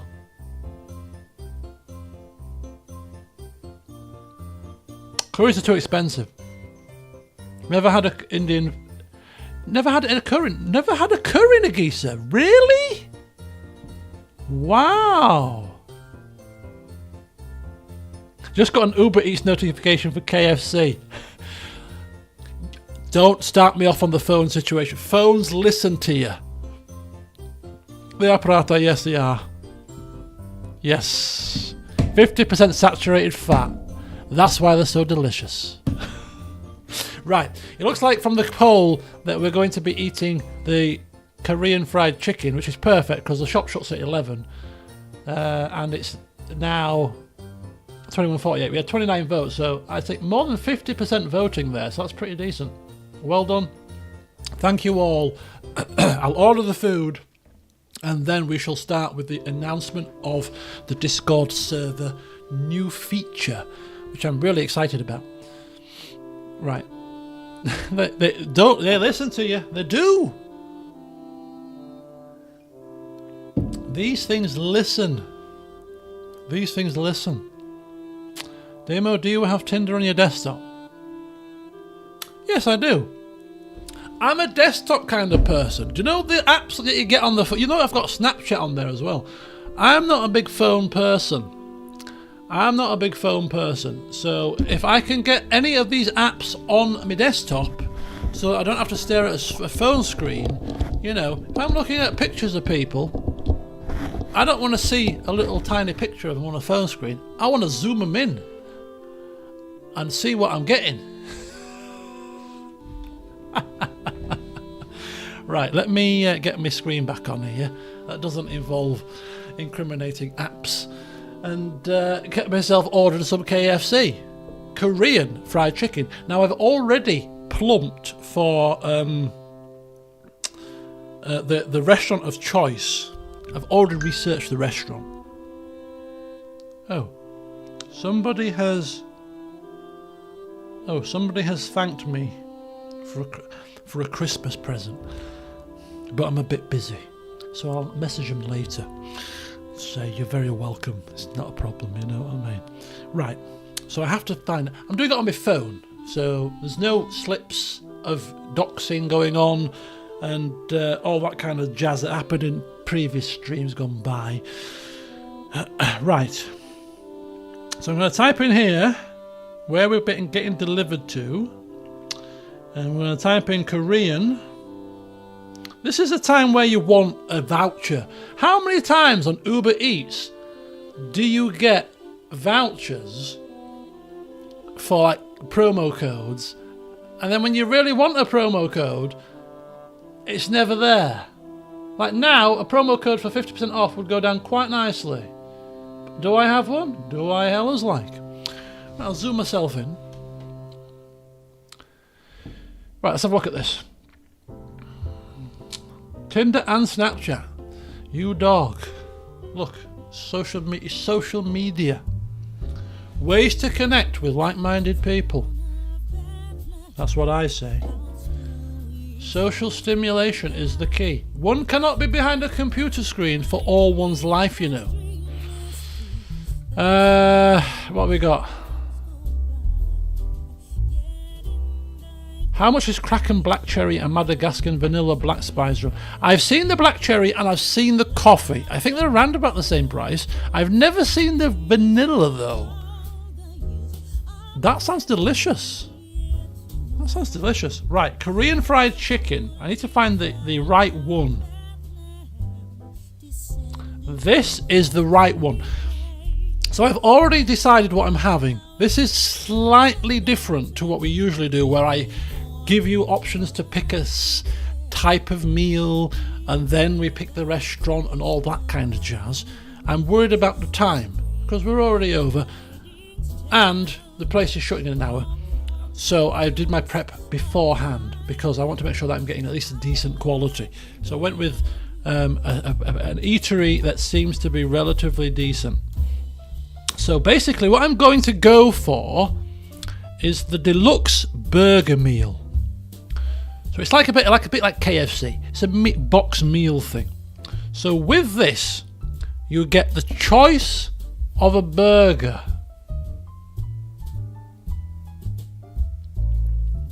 Now the burger choices that we get, I've got to pick one.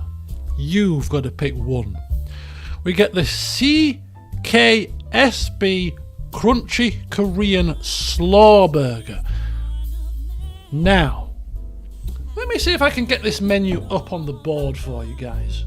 Might actually help with this decision making. I'm going to put a false address in,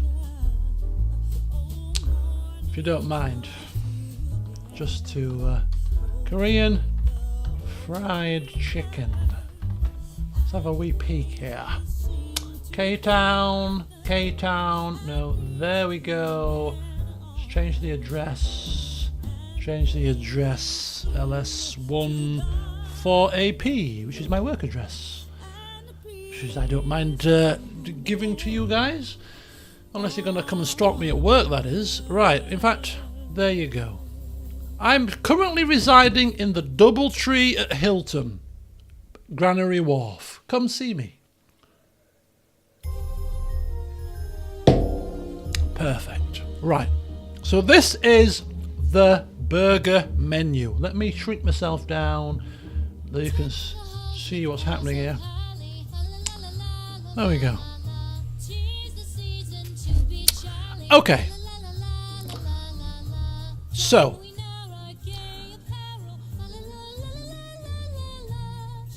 I'm going for the deluxe burger meal deal, which consists of a burger. Do I look like I need a drink? A can of lemonade, cola, or cherryade right now? I don't think so. Keep your 60p. I'm quite satisfied with my drink menu here at home. So we've got a choice of a burger. So check your Discord DM on your phone. I think I have a code for you. Are you sure? Because these codes are tended to be for certain accounts. I'll have a look. Thanks, Lemon. Let me just have a check before I place the order. This is not... I'm placing the order on my phone, don't forget. This is just to give you a chance. So, the only thing you're going to pick, because I'm picking this meal, it's $12.99. It's value for money. I get some boneless chicken, spicy Korean version. I get some plain boneless chicken. I can dip it in my onion and garlic dip. I get a little bit of sauce. I get some nice crispy fries. And we get a choice of burger.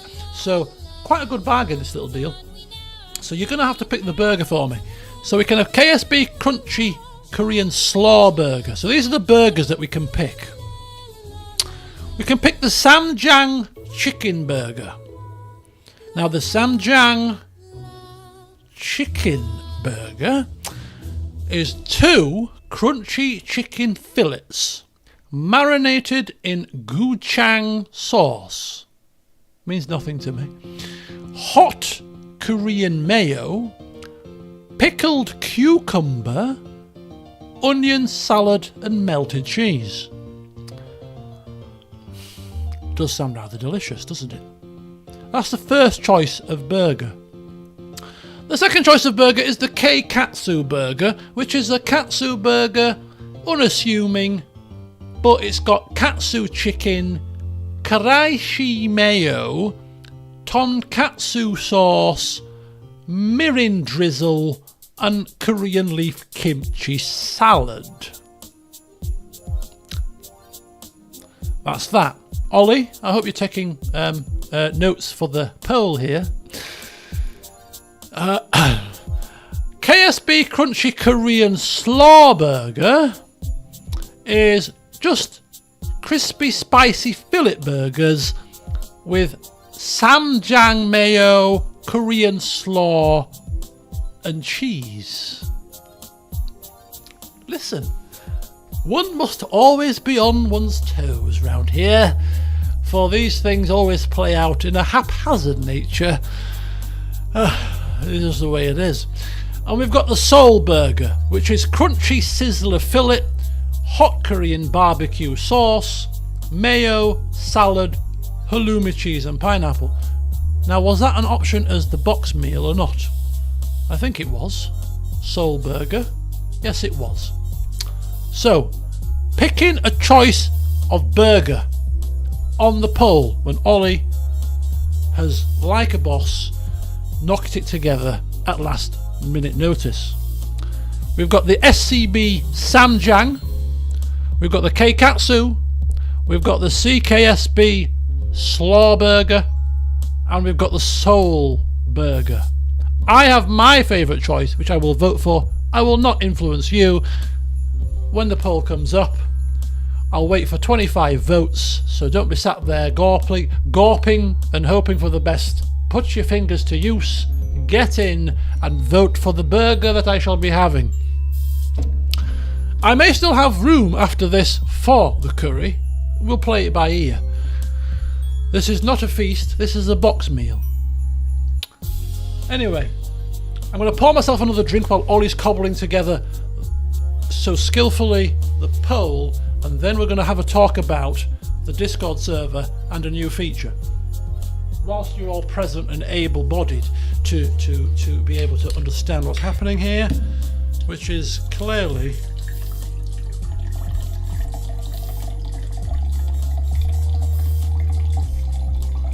me pouring a drink out of a bottle that has got a stopper on it, which is far too slow. If my burger doesn't win, it's going to ruin my Christmas. What's your burger? Don't! There, look at this. Subliminal messaging at its finest.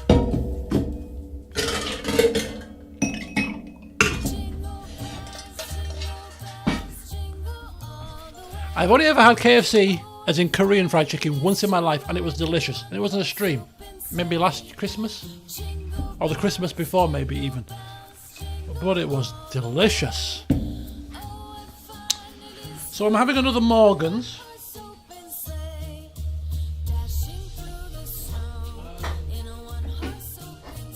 I have gone through 2 cans of Coke, which is not good. All that sugar. Oh. So I'm going to have one more drink after this, and then I'm going to have my dinner. Then I'm going to have a cocktail, which is more of an after dinner cocktail, dessert kind of cocktail. Anyway, I'm supposed to be looking at a potential code here. Let me have a look and see if I can put a code in. Hang on. I'll get to that code when I've got the poll. Right, there you go. The poll is up. Thank you so much, Ollie. Thank you, Ollie, so much. Working you to the bone. I know. Keeping you on your toes here. Let's vote. I'm not going to show you what I'm voting for. We're going for the such and such a burger. 25 votes. We've got 14 votes in, 9 votes to go, 11 votes. Come on, folks. Get it voted for. Until it's game over. Until I'm certain that it's game over. We've got another 10 votes to go. Come on. Oh, that's delicious.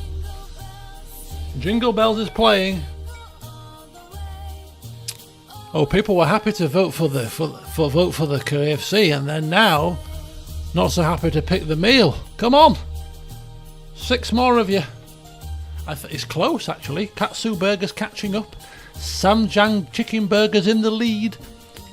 Samjang Chicken Burger's 6 points ahead here with 4 votes to go. 3 votes to go. Come on now. It can't be caught, but unless there's a mad flurry and the next 20 people suddenly decide that it's time to pick a meal, I think it's going to be the Samjang, which I'm absolutely ecstatic about because that was my choice, actually. It sounds delicious, doesn't it? It really does. Going once, 2 more votes would be nice. It's not going to change things. We've got 12 votes to 5. Samjang Chicken Burger is way out in the lead here. Way out in the lead. Okay, Samjang Chicken Burger it is. Come on now. So let me get my screens up. Are we on? Right, we're on. So the winner is a Samjang Chicken Burger with no drink. Add to order. View the cart. Deliver to my address. Go to checkout. Let's see if this code works. Oh. Let's go to the promo screen. Fee. Okay, so this is going to cost me £17. The fees and the delivery come to more than £5. The price of convenience.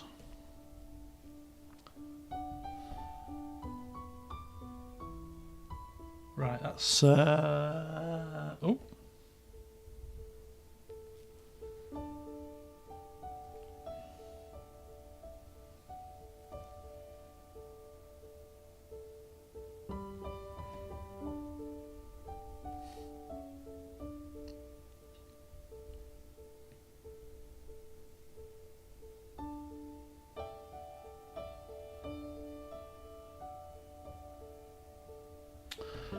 I get a message to say promo cannot be registered because it has not started.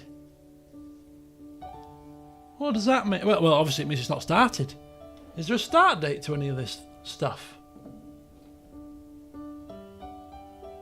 Oh, Stefan, thank you for coming. Merry Xmas to you as well. Hope you've enjoyed my ramblings. It's about time I got you guys doing some more stuff and give my vocal cords a break. So when I've ordered this food, quick Discord rundown, and then when the food arrives, I think it's time for Jackbox Party Pack. I don't know about you, but I think it's time for viewer entertainment. Come on. I'm going to start putting your minds to good use now. Girlfriend Gemma, a shout out. She's watching my stream for the first time. Oh, I feel bad now because I'm it's first time watching me, and I'm drinking away like some hooligan.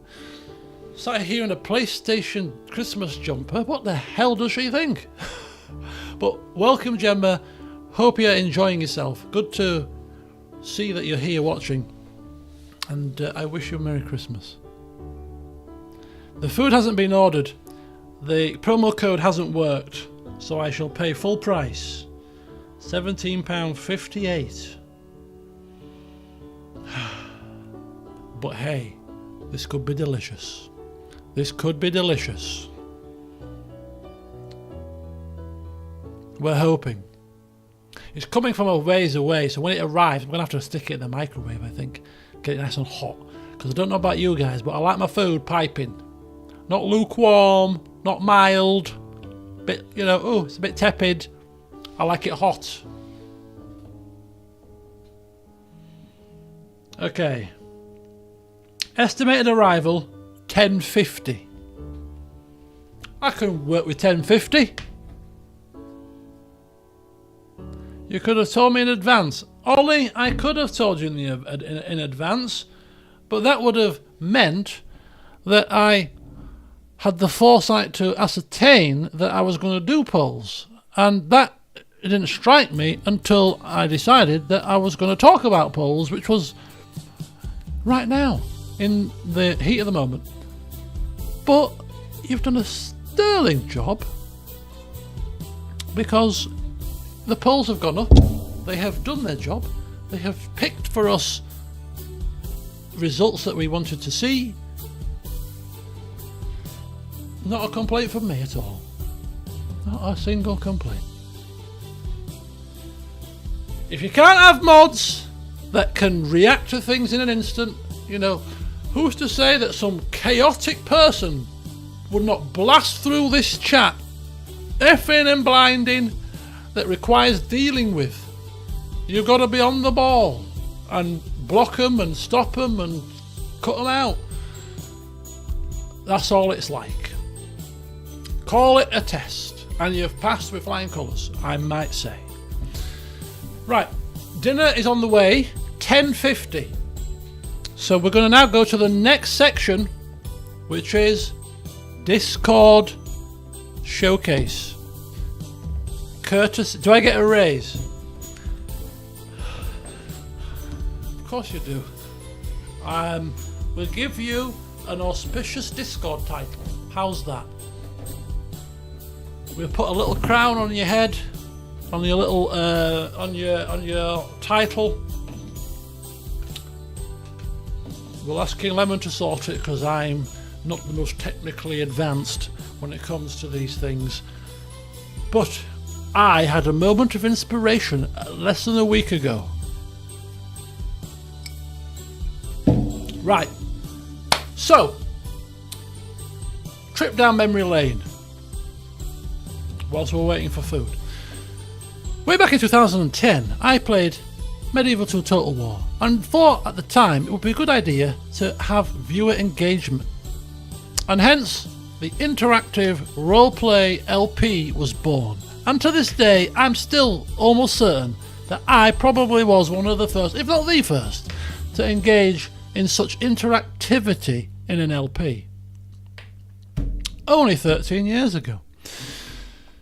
And for that interactive experience, I decided that the best way to do that was through a forum. So I created a forum with a free website that I've tried in earnest to get back on the Time Machine website, but I could never do it. I did get the title page back, but I couldn't get the sub forums and stuff. But I created a Med2 LP roleplay area on a Web Eden forum, and thus the concept of a forum was born in terms of interaction with the channel, at least. And then it might have been either early 2011, back end of 2010 maybe, the King Lemon came along, and I'm pretty poor when it comes to messages. I will admit, I'm not the best. So when people offer things or say things or ask things of me in terms of things to do, I kind of think, oh, that's a good idea, and then I just kind of forget about it, and before you know it, a year's gone by. And this was the way I am, and I do apologise. But King Lemon asked me about a forum, and I was like, what's a forum? And, I did a bit of research. It could be a good idea, kind of apprehensively. Well, I'm just doing this as a laugh, really, videos and all that kind of stuff. But for whatever reason, I decided, yes, you know what, let's give it a try. And look at us now, 13 years later. But yeah, the original forum was born. The proper forum was born, and we had some ups and downs, but on the whole we had a very, very good time over there. And then things changed and time moves on, and Discord became a thing, and once again Lemon came again and brought me to the modern times and talked about this Discord concept. And it was like, the forum had gone through a couple of rough patches and was dying out a little bit. And the Discord server sounded like a good option to kind of inject a bit of new life into the community, if you will. And so the Discord server was born. Now, for the most part, the Discord server is great. It provides you with that kind of interactive element in terms of you're having a chat with people. So if two of you are on at the same time and you start talking in the Discord channel, you've always got like a live chat. We had a live chat feature on the forums, but mostly it was a forum post. So you post a thread, you post a chat, you post a thing, and then you check back in a couple of hours and see if people have reacted. It's not instant. It's not like a conversation, really. And that's what the Discord offered, which is great. But as time has gone on and we've done some stuff on the channel and we've had some role plays, predominantly the role play for the Carthage LP, which was a great deal of fun, it became apparent that the Discord server lacked the ability to have certain organisation to it, which would facilitate role play or would facilitate certain things, certain topics of conversation, because it's a continuous chat. So if you want to do something that's unique to you and you want people to engage with, you can't really have that privately in your own little thread, your own little your little kind of forum post or whatever, because it's a continuous thing. And that is not good for like AARs, for example, where you'll have your AAR going on in one particular forum post and I'll have mine going on in a different one, so people can check into the ones that they want to check into and they don't have to check into the others. But ultimately that's your post, that's your little AAR area, and therefore you've got people putting their posts in it about their AARs. Anything that's in there is to do with your AAR, so it's contained, it's nice, it's just a place where that's happening, and people that want to check in can, and people that don't want to can check out another one. So it's great, right? So we lost that functionality with Discord. And for RP purposes, where it's the channel, we used to have the forum channel, the forum posts that were for the official orders. We had the forum post that was for the roleplay elements. We had the forum post within the RP forum that was for the out of character conversations. So everything was contained in their own little area, and if I wanted to look at the orders for the week, I wouldn't have to fish through all the comments. I could just go straight to the orders post and look at the orders and enact them. So everything was nice and contained. So I was and I can't remember why or how, I was browsing earlier this week on Discord, and it just came to my random attention out of the blue that there was a forum feature on the Discord. And I was like, oh, hang on a second, forum? What's this all about? I very rarely check Discord for any new features, because you know me, I'm like a dinosaur with certain things. I do what I've always done and will always do, because that's the way I do things. These new fandangle things, it might take me a while to get used to them, but if I see the benefits, then I might embrace them. So I don't know why I managed to dip into this area of Discord suddenly early this week, but I just did. And found the forum feature, which I thought would be actually a really good idea to have in our Discord community for certain things. So here we go. Now bear with me. So I had a little bit of a play around, and as you can see down here, created a forum section. So there's a forum section available on the Discord server, and like a traditional forum, it separates your conversations out into various little things. So for example, in the forum I created a test area, so this is a test forum, which would be your overarching forum post, and then within there you've got your other separate posts. So if you want to watch the test for AAR or the test for post and follow that and nothing else within this section, you can do so. You click into it, and there's your posts, there's your responses, you engage in here, you type your messages, and there you go. If you're not interested in test 3 because it's a game you're not bothered about, if you're not bothered about Fedoran's Tale CK3, you're not bothered about Three Kingdoms, you just want to follow that one, that's perfectly fine. If you're invested in more than one, perfectly fine. So if you comment in these, or if you tag yourself or are tagged in these will show up on your little screen, so that every time you get a message, like in the Discord server, it pings up for you. And if you're not invested, you can remove it so that you're not disturbed by it.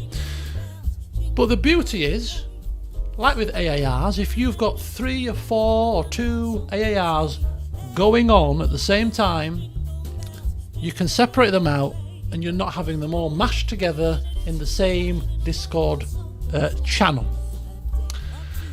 So going forward, from the 1st of January, we will have a forum section for things that are more conducive to a forum style of structure.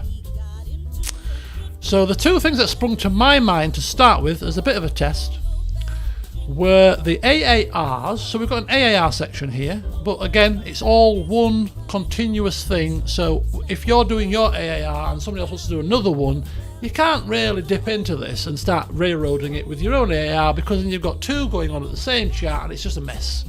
Whereas now, in the AAR forum, here's Shelley's AAR about Total War Warhammer, here's the Medieval Total War Scotland AAR, and there's the CK3 England AAR, all separated out so that you're not talking over each other and you have control over your own post. So I think this is perfect for AARs, because again, you don't have that sort of talking over each other situation. So these are private right now, but these will be made public on the 1st of January, should you wish to use these forums or check them out. So that is great. Another great feature about these is you can, as people that set them up, can set up tags. So for example, if we've got 15 AARs in this forum for AARs, because hey, everybody wants to do an AAR all of a sudden, you can sort your view out. So if you want to just see AARs about CK3, you click on the CK3 tab and it sorts it into just the CK3 AARs. If you just want to see the Total War AARs, you can just see the Total War ones. If you want to see the Pathfinder ones, you can see the Pathfinder ones, etc, etc.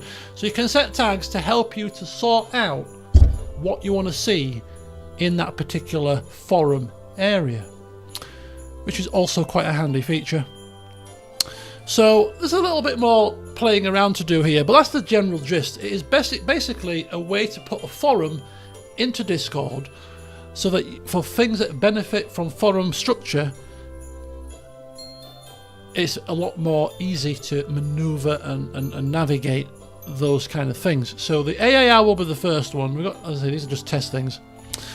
The second thing that I think would be beneficial from a forum structure is the health and fitness thing. Now the health and fitness channel at the moment is for health and fitness, anything health and fitness. Going forward on the 1st of January, I think if people have a specific health and fitness journey, they're trying to lose weight, they're trying to get healthy, they're trying to lower their cholesterol, they're trying to, you know, get into shape because they've got diabetes type 2 or whatever, you know, it's January the 1st. People are going to have New Year's resolutions. Even myself, I put on 8 pounds since I've come back off holiday, knowingly and willingly, because I'm on an absolute eat what you can, eat what you will regime. But if you want to have your journey chronicled for people to follow, putting it in health and fitness at the moment means that that is it. So if somebody else in January the 1st wants to chronicle their journey, you can't really start putting your journey in here because it's going to clash with the other journey. So health and fitness journeys come 1st of January, New Year's resolutions. I will be on my own, of course, because I've put on, as I say, £8, and it could well be 10 by the time Christmas is over. So I've got my own work to do. We can all have in the forum our own journeys separated out in a forum style. So if Spike, you've got yours, Joe, you've got yours, I've got mine, and whoever else has got theirs, we can separate them out so we've all got journeys. We can all check in with each other's, and we're not talking over each other because they're nicely in a forum style. So I think health and fitness journeys, 1st of January, giving each other motivation to reach our goals, but not talking over each other in the standard clutter of a general channel, would also be quite handy. So I think, 1st of January, health and fitness journeys. The health and fitness channel will still remain for just generic health, fitness, food conversation, but for specific chronicled things that are going to be beneficial to be, separated out from the main channel, your health and fitness journey forum will be the place to do that. So I just think it's an absolutely great feature. Yes, you could end up with a long list of forums, but you can monitor and you can customize how you want those to appear based on what you're following, based on what tags you're following. So, I think it's great. I think it's a very good feature. And specifically when we have a roleplay of the elusive Three Kingdoms Total War that's coming in 2025, could be a good way for us to organise our Three Kingdoms roleplay. Maybe even a roleplay for our CK2 Game of Thrones mod playthrough in the summer. Who knows? But anyway, that is, I think, a good feature. Expect to see it coming to your screens on the Discord server 1st of January. Custom tags, the whole kit and caboodle. So there you go. That is that agenda item done. Keep your eyes out for some forums appearing on the Discord server, get yourself involved if you want to get yourself doing an AR or a health and fitness journey. Let's make use of the couple of forums there, and we'll monitor the use of it. And obviously, if it's working as intended, and there's other things that we can discuss that can be more effectively managed, if you will, in a forum kind of structure, other forums could appear in due course. But I thought we'll start with those two as a bit of a test run and see how it goes. But there you go. There you go. Good old forum post on the Discord. Right, let's just check in with the food, shall we? I think my mother thinks that I'm having the curry from downstairs, so she'll be quite surprised when she sees takeaway deliveries knocking on the door.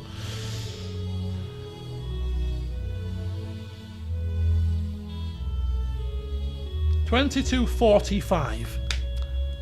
The driver is on the way to the restaurant. Right, another toilet break, and then when I come back, I expect to see what is next on the agenda, because we finished the Discord server showcase. What's next? Let me know, and we'll crack on.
Channel improvements. Okay, so channel improvements. I went through. Well, this might be very short-lived.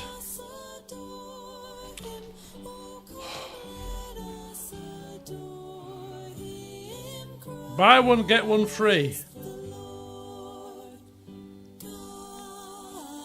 You can't tell me about a buy one, get one free deal, and I've just already ordered. Never no laugh.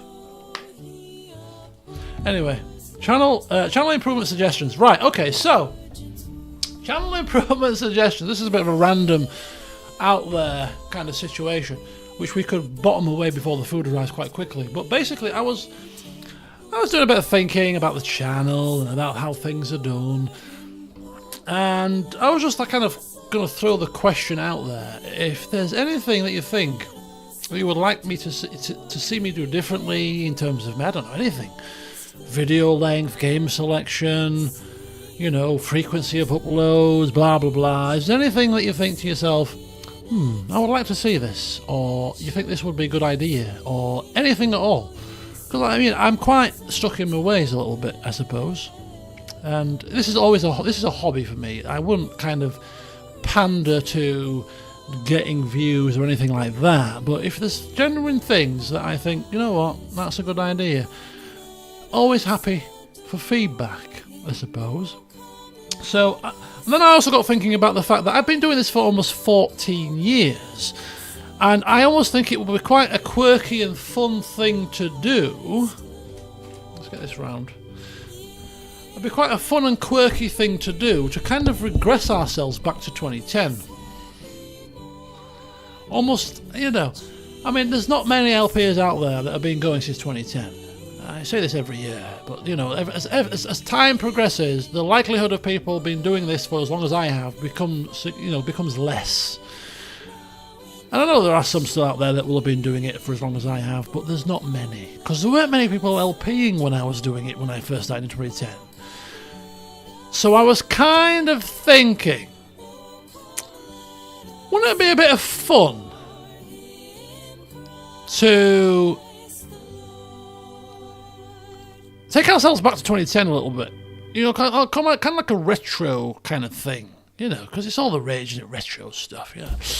So we kind of regress ourselves back to 2010. What I mean by that is, not 10 minutes per video, that's a bit too short, but, you know, back in 2010, we didn't have thumbnails. So should I disband thumbnails completely? Because every video on YouTube right now has a thumbnail. Everybody has the use of thumbnails. Whereas when I first started, to get a thumbnail, customizable thumbnail option, you had to meet certain criteria. You couldn't, any old tosh couldn't just rock up and put their own thumbnail on, you know. So I was thinking, should we disband thumbnails and go back to 2010 and have the thumbnails that YouTube provides us with? Should we go back to a time-limited video length of something that's reasonable, not like 10 minutes, but maybe 25? In terms of thinking of it like a soap opera, like on ITV, like a Coronation Street, you get your 30-minute slot, 5 minutes of that's adverts, 25 minutes, bish bash, there's your recording session, 25 minutes. You know, maybe edit it down a little bit if I've potted about for too long, and have that uploaded with, you know, no thumbnail what to speak of. Omnibus on Sundays. Perfect. A little bit of an omnibus on a Sunday. Yeah, you know, like a retro vibe. You know, of course we're still going to be LPing, but again with streaming. But with streaming, you know, I could technically record the stream whilst I'm streaming it, and then rather than the VOD be 3 hours long, I could separate it out. It's a lot of extra work. But, you know, if it makes it easier for people to watch after the event than a 3-hour video, which you think to yourself, oh my God, 3.5 hours to wade through here. Oh, whereas if you see it separated out into little videos, it might make it a little more manageable. I don't know. I'm quite laid back when I watch LPs. And I'm of the mantra that if you're, because I'm an old school viewer, the times have changed. The times have changed in terms of how people consume media. Back when I was a whippersnapper watching YouTube videos and recording YouTube videos, people's main form of consuming the video was sat behind a desk on a computer, or maybe on a laptop if you were lucky in 2010 to have a laptop. But you were sat for the night, you were sat for the day, you were sat consumed with just this. Whereas now, people are consumed with phones. And if you're watching me, 9 times out of 10 I would reckon, most of you guys are on a laptop, on a phone or a tablet. You know, a mobile device, which is easier to watch shorter videos on the go, when you're on the bus to school, when you're on the bus to work, and you're not really sat down behind a desk ready to engorge for 2 hours straight. So it's kind of been kicking around in my head a little bit, you know, what do I do? Because I'm quite a lazy let's play, a lazy streamer if you will. I just play, minimal editing, whatever goes up from the VOD goes up. But I am not adverse to the prospect of changing a little bit if it's going to make people make things better for people, if you know, easier for you to watch, whatever.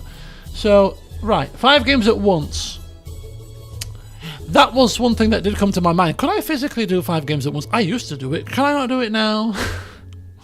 Maybe. Long stream. So yeah, one thing that has changed since obviously YouTube, when I first started doing YouTube in 2010, is obviously YouTube saves where you last watched. So these long videos of 3 hours, it's not as if you have to physically find it. You can find it quite quickly because it saves where you last watched it, unless you clear your cache or do your virus scans or whatever. So that's not too bad actually. So separating out a long VOD, not as necessary, but mentally, is it easier to see 3 videos of X amount of length rather than 1 video of X amount? I don't know. Well, I personally really like the short LPs, short story games and the like. I quite like the unedited streams. I just chip away watching it over time. I like the quantity. Because I as a viewer, do like to watch long videos. Personally, it doesn't bother me, but I literally am somebody that will sit down after a long day at work and watch for an hour and a half of my favourite YouTubers, and that for me works perfectly fine, because again you can pick up where you left off. YouTube remembers where you left off. I personally like longer videos because I get sat down with a cup of tea with some biscuits to get my dressing gown on and I'm in it. You know, I don't watch YouTube on a phone, I don't watch it on the go at work, I don't watch it on the way to wherever. I watch YouTube when I'm here. So for me that was perfectly fine, but like, people are different. It saves where you last were on the video. Just pick up where I last watched. If we're adding more LPs, I think we all know what we would need the next edition to be. Few Kingdoms, is it? Length of video is not a problem anymore. Okay. Long videos. Fully immersed. So, okay, so the long video vibe for the, obviously that's why you're probably here, because you like the videos and you like the structure. So, you know, maybe the wrong market to ask. Maybe I should be asking random people that just dip into my channel and think, oh no, screw that's rubbish. Is it me? I don't know. But anyway, no, that's fine. The least amount of changes that I have to make, the better, honestly. But if there's any ideas out there that's perfect, you know, I'm happy to move on. My biggest Achilles heel, to get out of the streets. Yeah, what do you look for in a YouTube video? Show a microphone in somebody's face. That could be a video series in itself. Video updates. Yeah, I've been pretty lax with that, I will admit. Ollie, put up a poll up, Ollie. No, we'll spare Ollie any more polls for now. Okay, so some kind of more, maybe some more informal videos. Yeah. You're not my boss, Joe. Yes, Joe, know your place, Joe. Sit back down, Joe. What are you doing? It's my job to order my mods around. clipping some of the old comedy clips into shorts. That's a really good idea. How influential are shorts anyway? Do you know what? We've got goals for 2024 later in the stream, and I do have some goals for the channel in 2024. Because YouTube is a big part of my life. I've done it for 14 years. 14 years is a long time to be doing something. You know? So, you know, if this is my primary hobby, yes, I do want to enjoy what I'm doing, and I do. Therefore, if I want to enjoy what I'm doing, I want to do what I want to do that I enjoy. So, you know, it's almost selfishly like I'll do what I want to do, and if you're coming along for the ride and you enjoy that, great. And if you don't, I'm not changing because I'm just doing me. But if there's a way that I can bring some more viewers in, because I like the community and I like the small. I'm not talking about like communities of thousands. You can't have a community of 1,000 people. You know, community of regular sort of 20, 30, 40 viewers is definitely doable. And I like that. So if there's a way just to get a few more people into the community, I'm all for it. So if shorts is the way to do it, for example, because shorts is something that's been pushed, and you know, don't get me wrong, there's been many funny clip that I've done over the years, and if putting a few clips together in a short for a bit of a laugh is going to not just get new viewers, I'm not doing it for that purpose, but if it's going to be something that might bring to the fore some comedy clips that might have been done before you've watched yourself. You might have just joined my channel past 3 or 4 years. You might not have seen comedy clips from 2010. You know, if it's going to bring some more stuff to your attention, for example, that could be quite cool. Fewer shorts. I think a lot of people like it when you go off on tangents and chat, and to be fair, there is more of that in a stream. Shorts are pushed hard by the algorithm. Shorts would be a good idea. Friends that could get into my stuff, whatever I enjoy. Shorts are really visible for people. If they like clips, they'll be drawn into.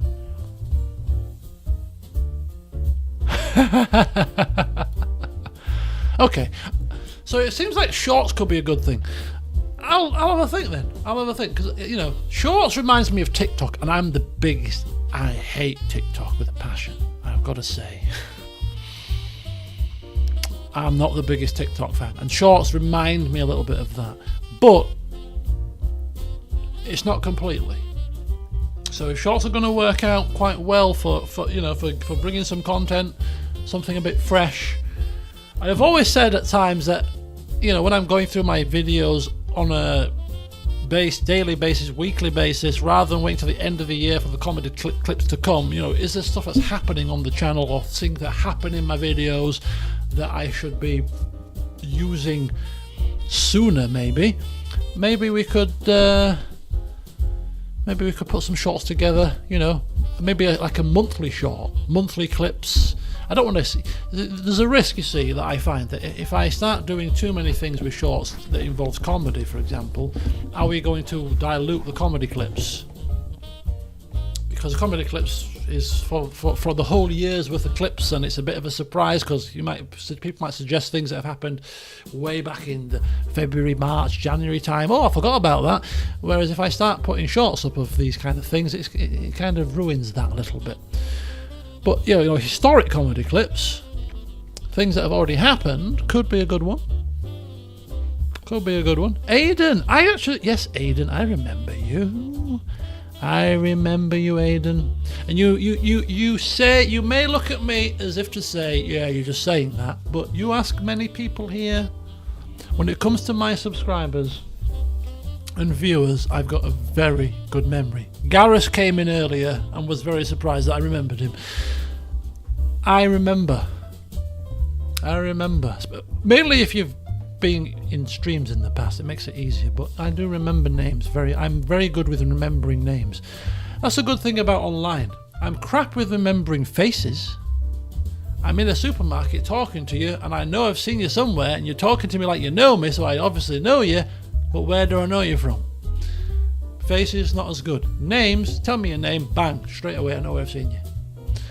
So, and I do remember you, sir. So welcome to the stream. Good to see you. Hope you're enjoying, and I hope you have a nice break over Christmas. So keeping the shorts to previous years could be good. A webcam that records at 60 frames. If the budget can afford it. Well, I mean, I still do have the Patreon up and running. I don't really push it. I'm not a big pushy person in terms of, hey, subscribe to me. Hey, hit the like button. You know you wanna. Hit that like button, comment and subscribe because, hey, I need the views. I'm not one of those kind of people. But, do it. No. Yeah, a webcam that records at 60 frames. So I do have a Patreon. So I get a little bit from that still. Still, some people, I still am bamboozled by the fact that some people have subscribed right at the very beginning to Patreon and 3 years later are still subscribed. And I often think to myself, should I message these people and say, do you realise you still subscribe to me? You've been subscribed for 3 years. Are you sure this is not a mistake? Because, you know... So, it does still surprise me that people are. So yeah, it's not as much as it used to be, but it's still something. And that goes into my little PayPal pot.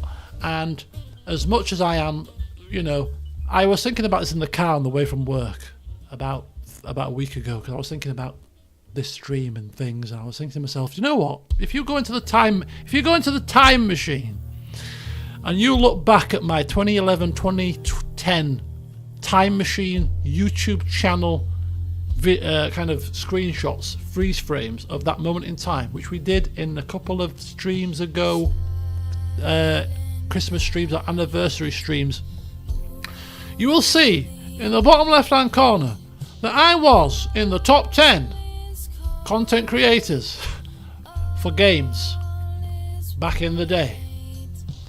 Because it was early and there weren't many people doing it. There wasn't much competition. I was one of the big 10. There's times I got the little ping, the little thing on my little channel saying, this week you are in the top 10 content creators for gaming. Bloody hell, that's amazing. For the UK. I won't be in the top 10,000 now. But it's the way things have changed. But yeah, it's one of those things where I've not moved with the times, and because I'm just doing this for a laugh. I'm doing this for a joke, not a joke. This is the wrong thing. I'm doing this as a hobby, what I enjoy. But if you look at the pioneering that I've gone through,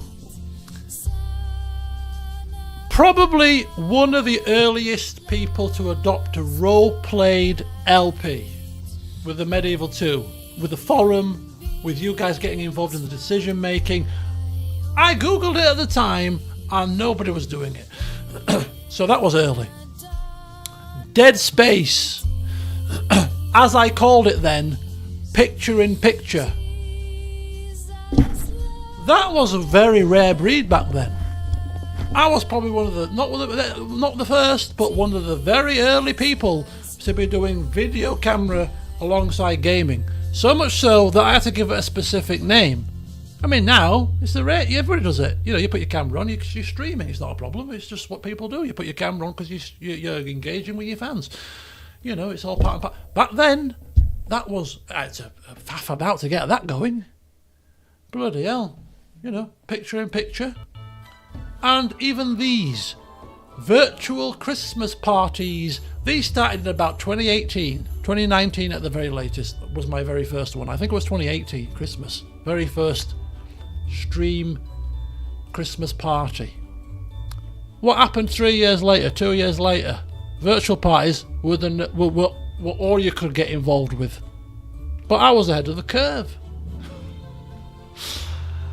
And here I am, despite all of these. You can't have arrived already. Oh, the takeaway man's here. Bear with me.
Shooby-doo.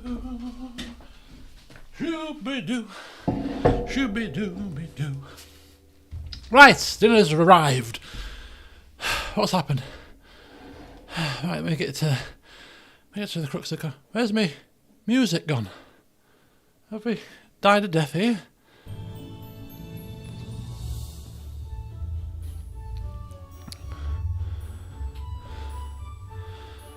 Right, we've got the music back on. Apologies about that. Something happened.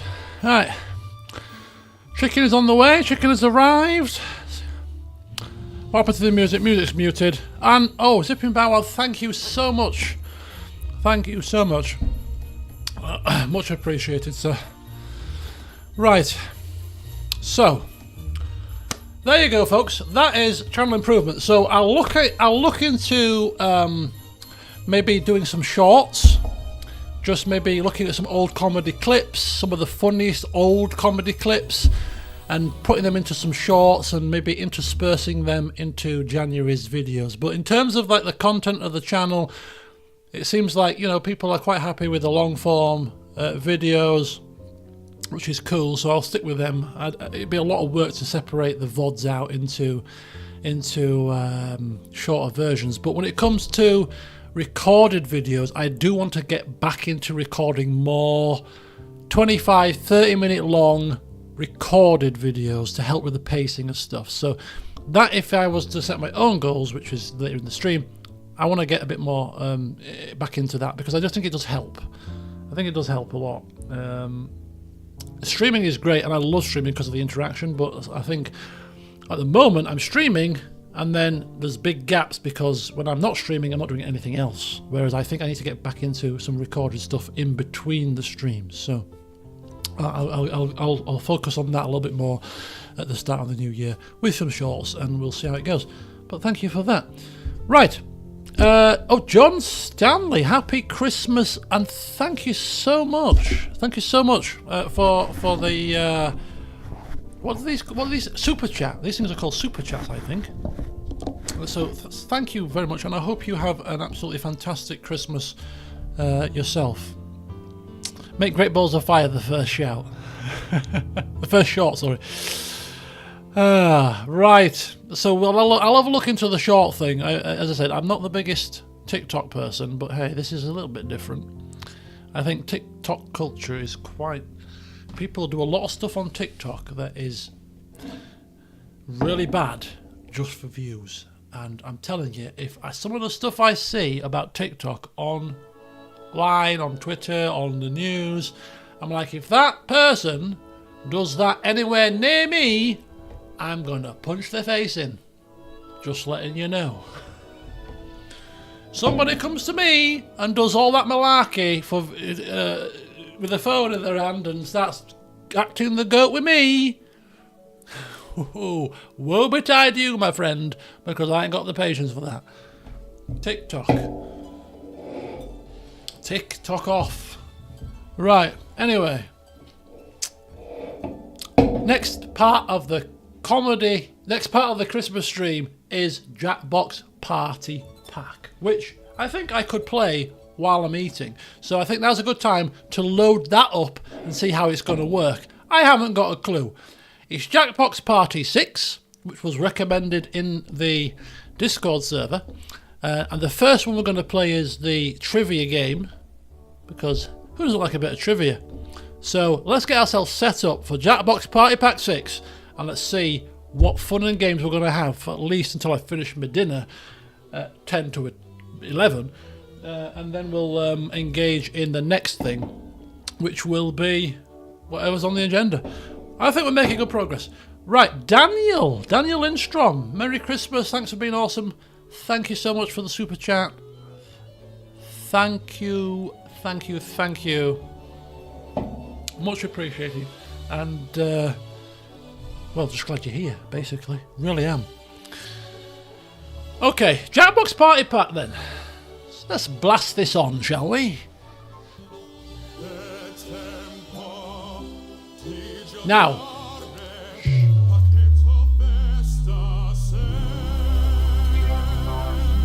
where am I going here? This is now more akin to a regular stream session. where I'm actually playing a game. Right, anyway, forget about this. This is background noise for right now.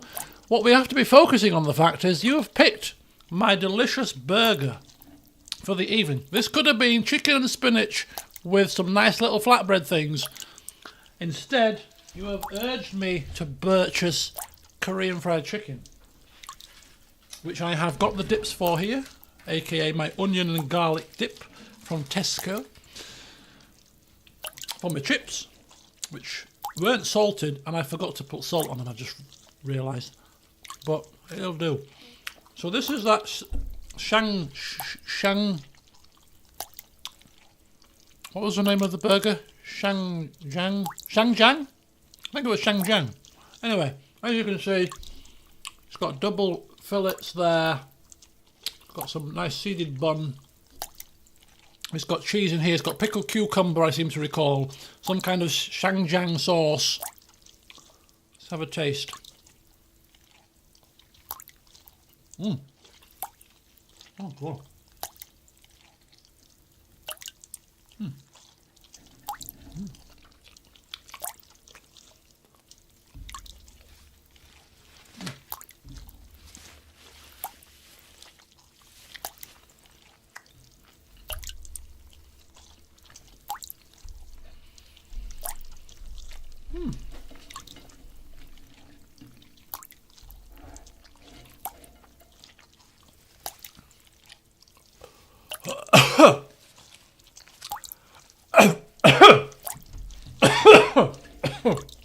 Bloody hell. It's quite spicy.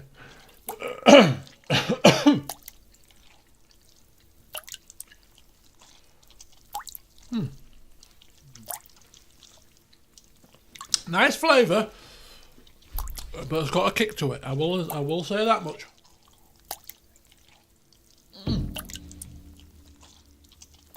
I should have got a can of Coke while I was downstairs.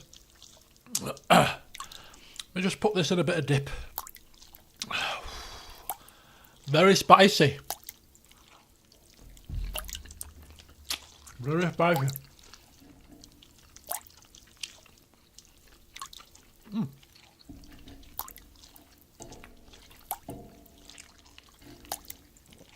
It's alright when you get used to it, but it's got a kick. If you're not prepared for it, it could blindside you.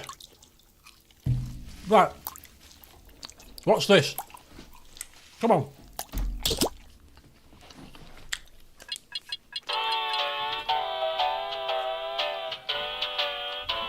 So 1 to 8 players using a phone or a tablet can be involved in Trivia Murder Party 2. So get your phones ready, get your tablets ready. It's first come, first serve. Soon as the code goes up, fastest finger first. Joe Steers, thank you so much. Thank you so much for the super chat, and thank you for watching. Another regular, much appreciated. Thank you so much.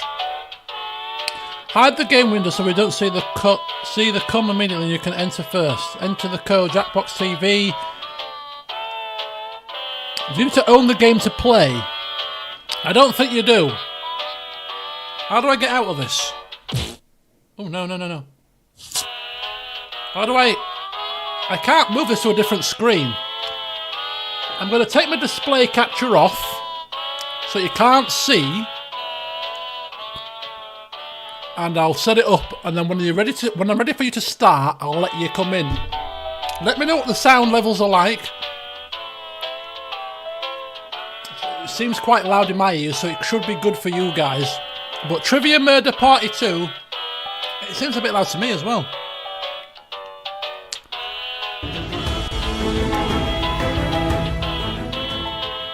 Welcome back. Right. About there. Is that good? Is that better? How about that? Is that okay? Talking over the sound. Is that alright? Right. So, in addition to the burger, we've also got chicken fillet pieces. Some spicy, some plain. To be fair, these all look rather spicy to me. I don't think they've put the plain versions in. These all look like they've got a bit of a kick to them.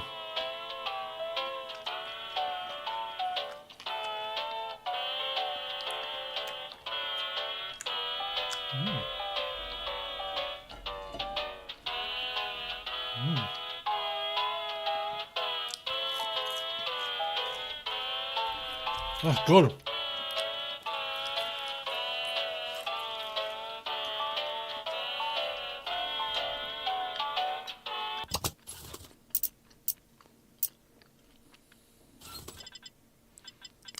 Okay, I can't seem to turn off US-centric content.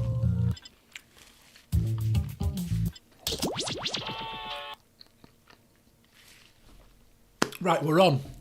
I've loaded up the game. Just waiting for the settings. Extended timers, audience, full screen mode, music, music, music. Extended timers will give you more time to make decisions. Have you not seen me play games before? Trivia Murder Party, Jackbox Party Pack 6. I like to take my time. And I'm trying to eat at the same time as playing. So give me more time, please. Give the audience more time. We're not in a rush here. It's only 10 o'clock. Right. So...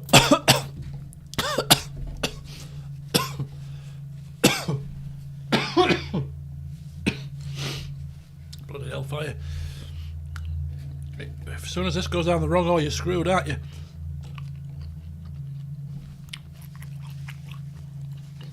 It's 11. Oh, it's 11. Jesus Christ. Bloody hell. I thought it was 10 o'clock. Right. I don't know when to share the screen with you to bring you in yet, so I'll just carry on for now. See how it's going.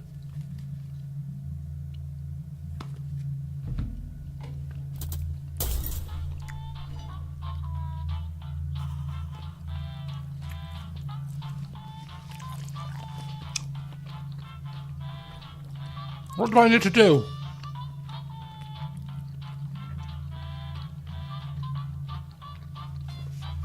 So Ollie's put the website address on. You need to go to jackbox.tv to check in any phone device, any tablet device, any PC device. And I'm going to share with you the room code very shortly. Now, do I automatically get inserted into the game, or do I have to join the room first myself? Because I'm a bit lost here. How do I get myself in here? How do I join first? There's no ring service for bell. I can't seem to click anything other than back. Join on. I've got to join on my phone. I've got to play on my phone. Oh. I have to join on my phone as well. Oh, I thought I could play on the computer. What was I just said about I don't like playing on phones? Bloody hell. Jackbox.tv. Oh, 4-letter room code. Right, let me join first. P-I, enter your name, demo, play. Oh, I'm in! Oh, I'm in. Right, I'm gonna basically unleash the code. Fastest fingers first. Get yourself in. Ready? Go!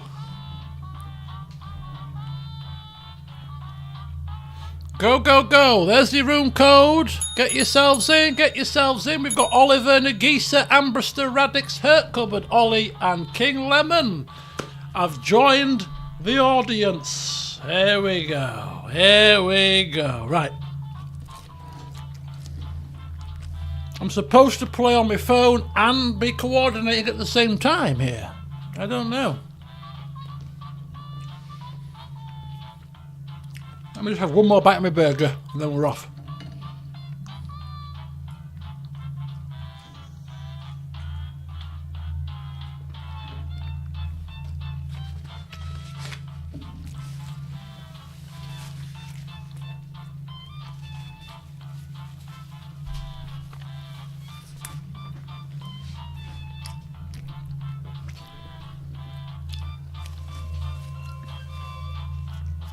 If you're not part of the Big 8, keep joining, because apparently the audience, you can still take part. So still sign yourself in. If you want to take part, you can take part apparently as the audience.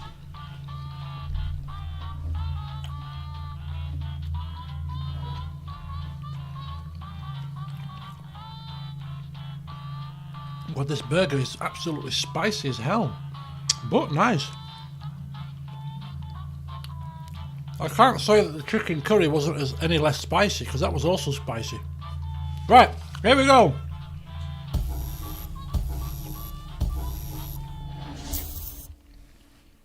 The local residents familiar with the abandoned building's history know it simply as the Murder Hotel. The infamous hotel was run by a mysterious family for several generations. I'm an ex-copper. I've got this covered. In unrelated news, Ambrister did it. murder party killer is still on the loose.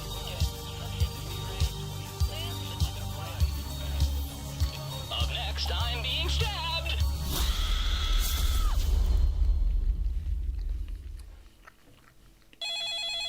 This is your wake-up call. Prepare to die. Welcome to Trivia Murder Party. This isn't an ice cream lovers convention after all, but a game of dire consequences. Only one of you will survive. Me. There's so much to do. I need a vacation from this vacation. you know what I'm saying?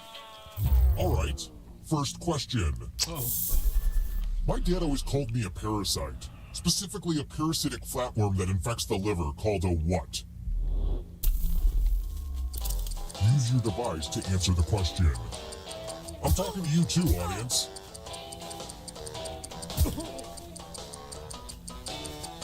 Look, I am a quiz genius. Don't argue with me, game. I know my worms. Time's almost up. And the correct answer is... 1. Who got the question right? What? The rest of you, it's time. Lemon, you're in the medical profession. Room. You've got a disadvantage. Or an advantage. In love with my new minigame? The hell? You're going to drop down this board and try to avoid the death zones. What? You know what? We need some death zones. Hey, you. Pick the landing slots that kill. This is like the chase. It's not me. Who's that character? Is that you, Lemon? Are you Hurry pick? along. If someone dies... Who's picking slots? Okay. Okay. What do? Let the games begin. Slide your chip to pick a spot. To drop from. Come on! Come on! Come on! This is fact. What do I get here? I'm in. 500. Oliver, dead. Hey, good work with the death zones.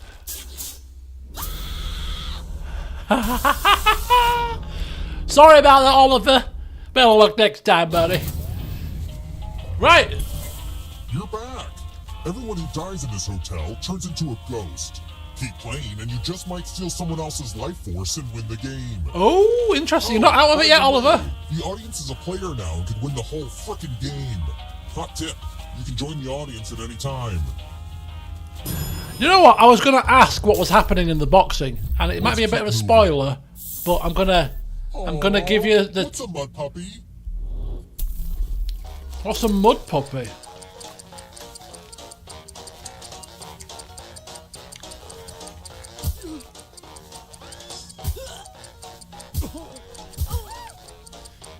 I give you permission to put it in the chat. Sorry if it's a spoiler for you all. But I want to know what happened in the boxing. Who picked? It was, Yes! Bingo! Alive. It was, Anthony Joshua was fighting. I don't like him anyway. 217. The lost art of letter writing. I'm going to dictate a message to you. Write down as much of what I say as you can. The player who writes the fewest of my words will die. Get your typing fingers ready because I'm starting right now. Dear local action news team, do you take requests? I would like to see more uplifting feature stories that share positive images and less segments about the crimes that I have committed. Viewers are tired of all the sad stories I am directly responsible for. Time's up. Good luck. I'm going to do a quick editorial review of your work. And what's the result? I'm disappointed with one of you. Bye-bye. That's not even close to what I said. Did you have to type that on your phone? Did you have to type that on your phone? Because I am the worst phone typer ever. My clumpy fingers, I type with one finger. I only type with one finger. Some laws are I more can't do difficult this. to break than others. Some stuff. Which of these is not a law of thermodynamics? Well, I'm an expert with this. I love physics. I love physics.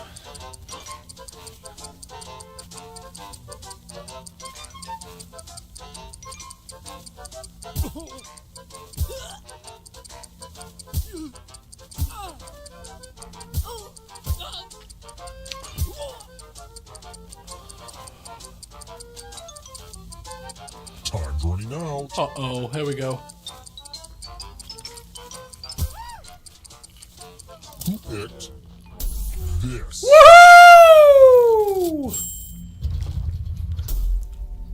Come with me. Oh! I'm telling you. It's tattoo time. Create a new tattoo on my back by drawing on your device. Yeah. Give me a new tattoo. Come on, you five. Oh, Look at this. Who's that? Hey, Pictionary's on my list of things to do. oh.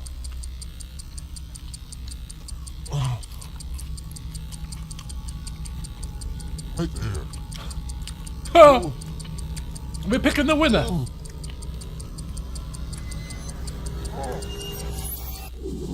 That was really transformative for me. Now vote for your favorite tat. Oh, great. The artist with the fewest votes will die.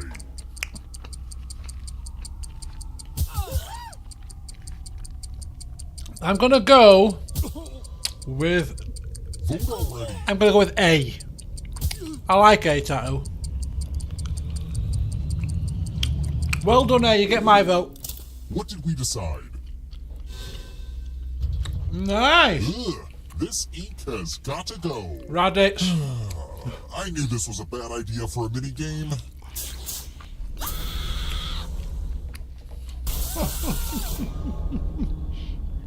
Radix bites the dust.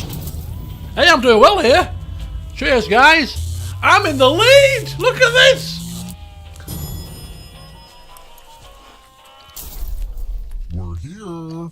When one player is left alive, Bring we'll it go on. to the Come final on. round. Bring on the general knowledge. Next Come on. question. Come on. What has less than a day to reproduce before they die? Easy. Easy. This is easy.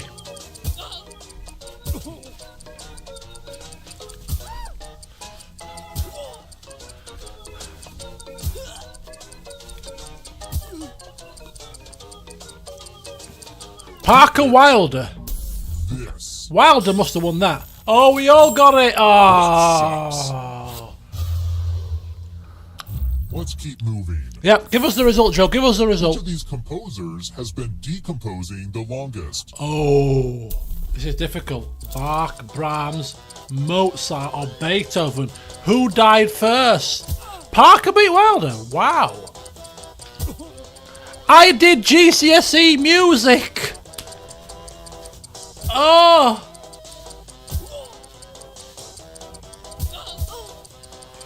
I'm not confident with this one. I'm not confident with this one. I did GCSE music. I should know my composers. Woo!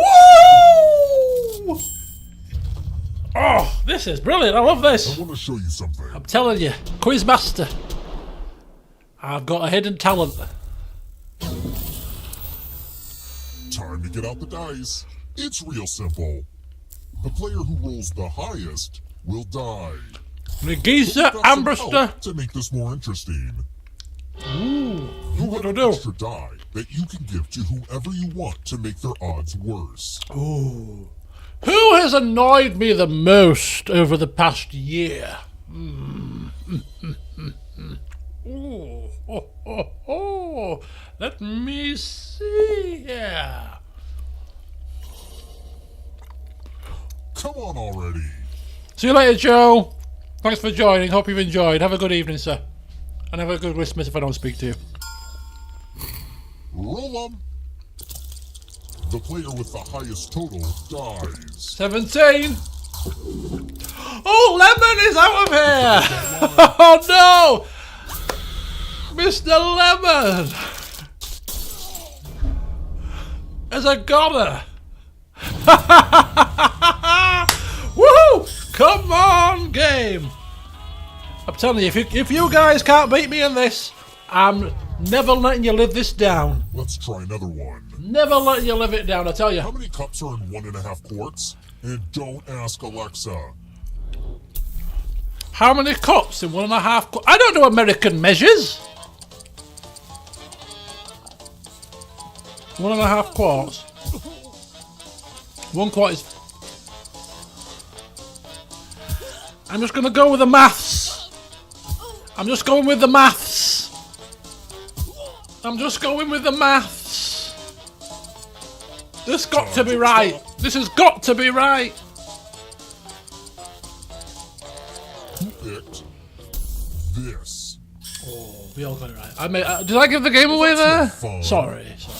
This is why I don't do pub quizzes, you see. Let's keep moving. It's always an easy question. In the children's TV show Barney and Friends, what is Baby Bop?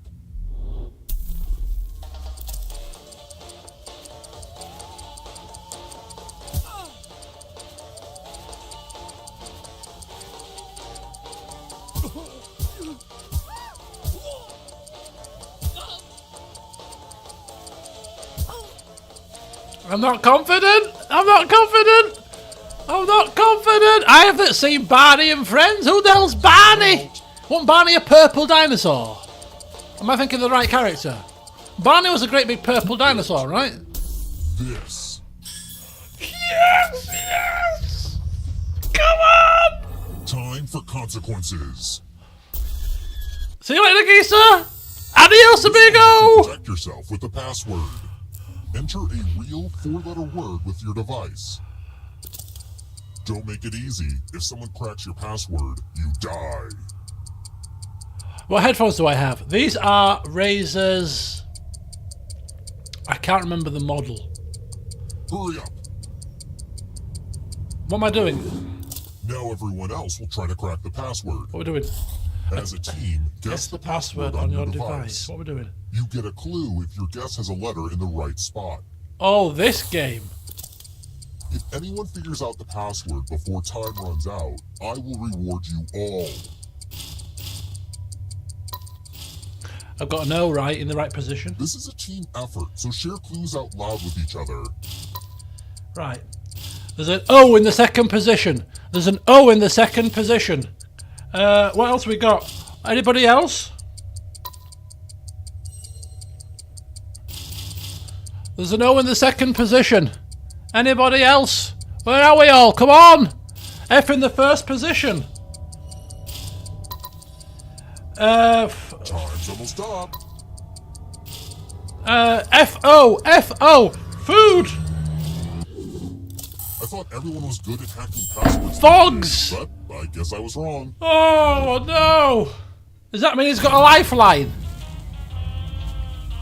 Oh, Ollie. Ollie's in second position. Oh, I can't let Ollie beat me. Can't have that happening. Let's try another one. No chance. Where was judo developed? Oh, judo! Judo!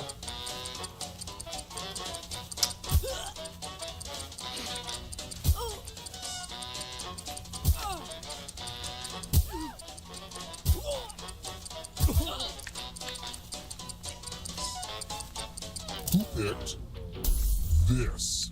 Everyone... Oh, of course. That was easy. Only a ghost got it wrong. Too easy. Too easy. Too easy. Too easy. Let's keep moving. Which of these comics is typically single panel? Single panel? What's a single panel? What's that mean? Not a clue. Not a clue. How's the takeaway? Nice tasting. Hot. Spicy. The burger very spicy.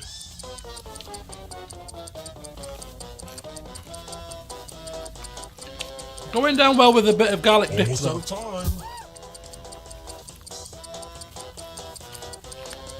Who picked this? Oh. Oh no. Ollie. Oh no. No. It's time. No. No. No. No, no, no. Congrats! This All is- of you are entered in my scratch ticket giveaway. Serious. This is serious. Scratch and find $3 to live. And if you keep scratching, I'll give you cash for all the extra $signs you find. What? But if you scratch off even one skull, you die. What? What? Get to scratching. Oh. Oh my god. Oh my god. Why stop now? Oh my god. Oh my god. Oh my god. I've got 4. I've got 4. I can. Yes, I don't have to do any more. I can just chill. Nagisa is game over. I'm being The contest is almost over. conservative. I'll stick with me 4, thanks. Stick with me 4. Yes. We know what a losing ticket means. Come on! Sorry, Nagisa. Better luck next time, buddy. I'm still in the lead. Ah, crap. It's checkout time and too many of you are still alive. Let's fix that. Yeah, get rid of all of them guys. Oh! You've been very resilient, but only one of you Come can on! survive this game. I've got to win this first. I've got to win this first I hope game. you don't mind a little water. Only one of these keys will open the lock to your tank. Oh. So many keys to choose from. Oh. Come on. Come on. No. No, no, no. I don't want to tell you what to do here, but pick another key. Come on, come on, come on, come on, come on, come on, come on, come on! Ah! No! No! No! No! No! No! No! Come on! Finding keys is hard. I think we can all relate to that. No! Glad to see you're the one to make it here alive, but will you be the one to escape? No! I'm going to give you a category. Movies with a A werewolf. werewolf. Tap each answer that fits the category and then press submit. Let's see the right answers. Big fish, yeah. Forward 1 space for each correct answer. Well, you'd be closer to the exit if you'd gotten either of those right. Oh wait, did you think it was going to be just you? Aw, that's cute. If a ghost catches you, they'll steal your life force. Then they can try to escape and win the game. Here's everyone's next question. And they get a third chance to help them catch up to you.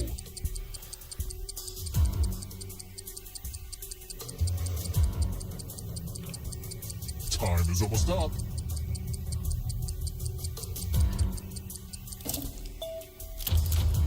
Oh no! Oh, come on! Next question. Come on! The Greek muses! This was a question on the chase! For me, about Greek muses. It was something to do with mnemonic.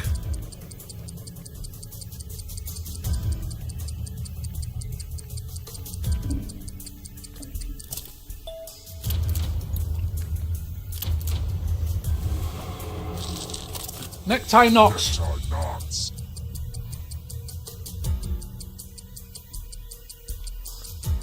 Oh my god. The tension here. The tension.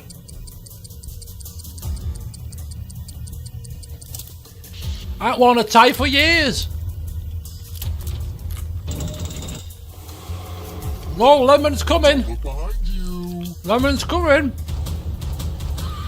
It's only darkness. Beatles songs.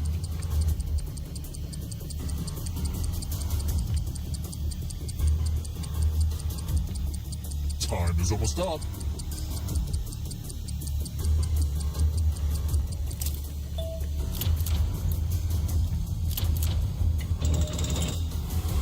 Lemon second. Come on, come on, come on.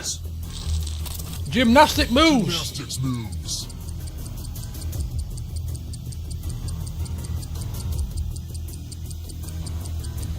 It can't be. No, it can't be. Seriously. Come on. No way. What? Don't look back because there's a ghost right there. Lights out for you. Come on, Adult Swim cartoons. Cartoons. What?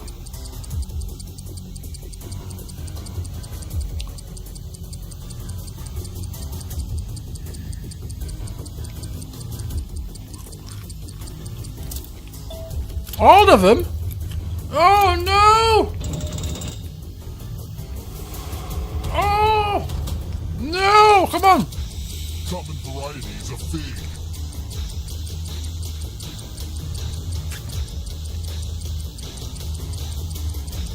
Time is almost up. Oh, come on. Come on. Come on! None of them! Oh my god! You can't outrun that ghost forever. People alive during the year 1900.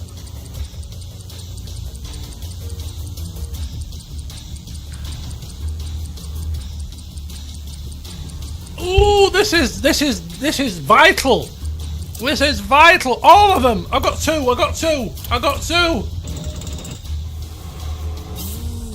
Oh, Still some yummy life. Cupboard is in the lead. Medieval weapons. Oh, I know all. Come on. I'm a medieval weapon expert. I've played Total War. Heavens help us. Come on. Come on.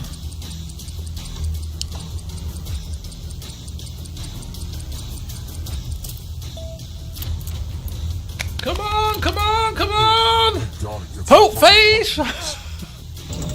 Oh, her cupboard is so close. another life swap. What's happening? It's not over yet. You need a perfect answer for your final escape. Oh no! Darkwing That Duck! is the third answer choice now too. I was listening to the theme tune of this morning. I kid you not. I can't remember. Time is almost up.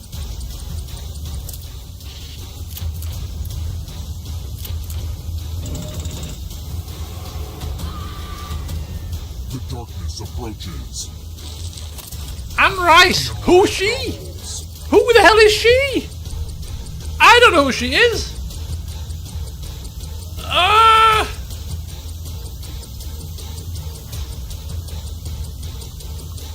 Who is she? No! You have to get all the right answers to escape. Oh, I'm out. Oh, no. This audience out of its misery. Books are in the first person.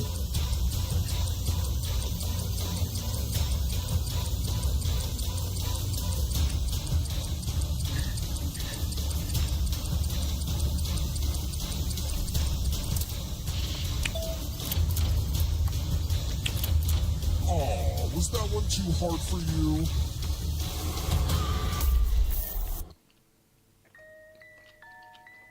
What the hell?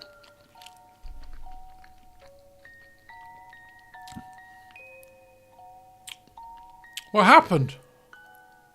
Who won?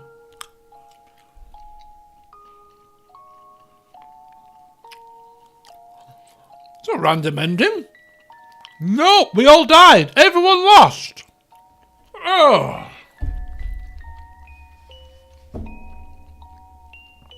How can everyone have died? Oh my god, this is like another not tonight situation. Oh, a game with no reasonable ending. Okay. Hang on, folks, hang on. We can either do another round of this, or we could do a different game. Let's have a look at what other games we've got going on. That was a good one. Is there anything else that we fancy?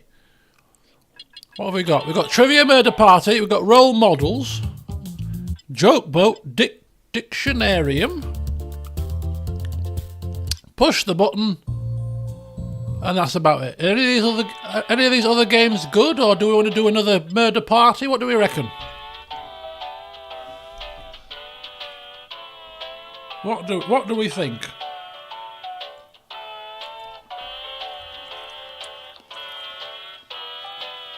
Hello, Brendan. Joke Boat.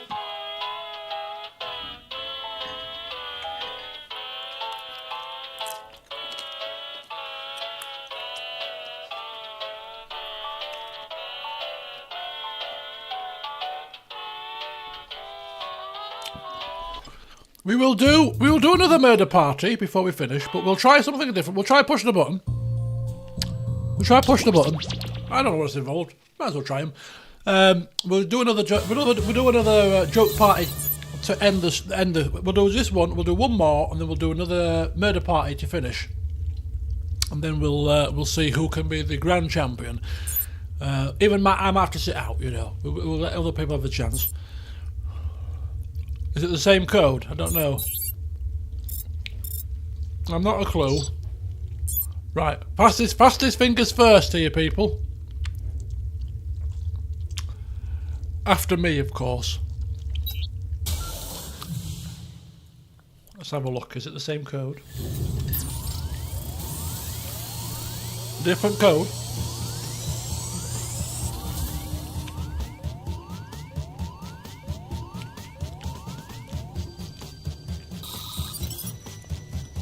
Right, I'm in. This has got room for more players. Right, so this is push the button. Get ready, steady, go! This one needs some more communication between the players. Oh, is this one a bit... Oh dear. We'll give it a try. Right, come on, we've got 3 more slots.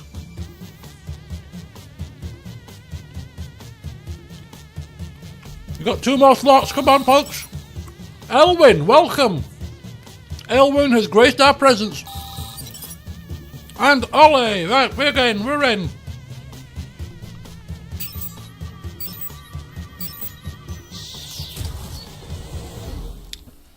Joe, get yourself ready. We'll do another murder party to end this section. Sorry Get to yourself interrupt ready. the cryosleep, but I thought it worth mentioning that I, your digital officer during emergencies, or Dottie, have detected an alien biorhythm on this ship. And just as I suspected, the aliens uploaded a virus which is slowly deleting my program. I'm here to guide you through if you'd like.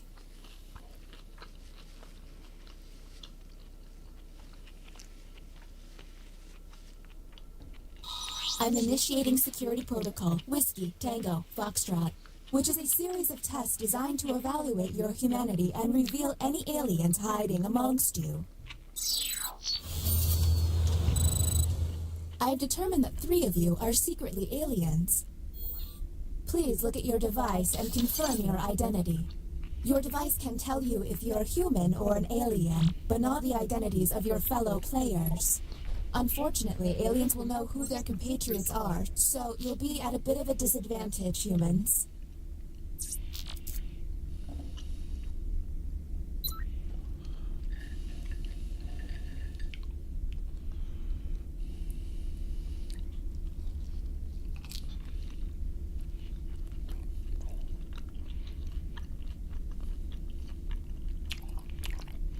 Come on, Radix. By my calculations, you will have 20 minutes before I cease to be. So I'd appreciate it if you could figure out who the aliens are and then push the button. What? You will be our first captain. What's happening? I have repurposed the ship's quarters into unique testing areas. I'm pretty proud of it. Choose an available room and your desired participants. What? What are we doing? What's happening?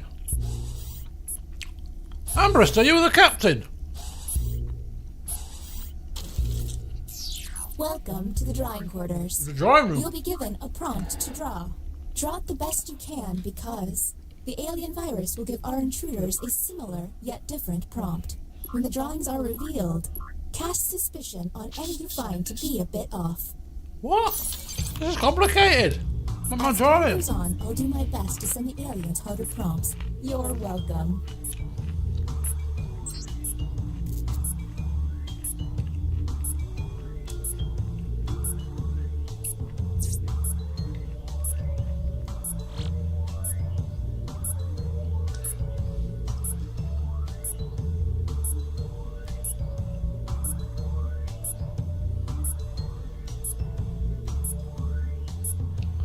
If they're dawdling with their doodling, hit the hurry up button.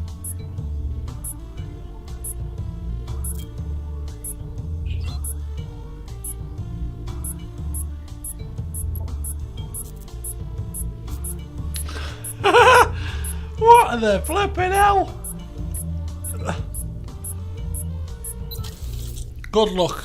And the human prompt was... Draw Leonardo da Vinci. Now let's see the results. Do any of these answers seem suspicious? Keep in mind, someone may have gotten a bad prompt, or they could just be a terrible artist. What's Talk happening? to each other and find the truth. What? Remember, 3 among you are aliens and will be lying. What the hell has happened here? I don't understand.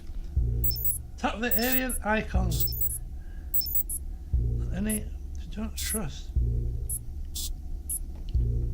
I mean, somebody that says I am Da Vinci. Everyone, if a player seems to be taking way too long to move on, you can tap the hurry up button to speed up the timer. What's We're on happened? the clock here, people, so let's keep it going.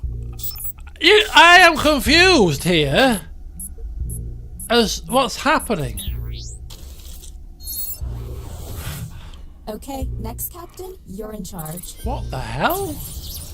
Okay, let's get a move on. Pick another room and test group. There's less than 18 minutes.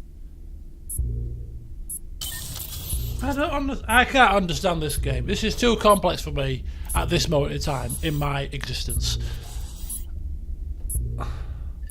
I don't understand. Welcome to the Opinion Hold, a place to hang out and let your opinions fly. Each participant will be presented with a bold statement. You will then provide your level of agreement or disagreement. Aliens, however, will be given a completely different statement. When the crew sees the full opinion, aliens may have to justify an outlandish position. What Let's is see what this? these players have to say. If they're an alien, their answer might be pretty out there.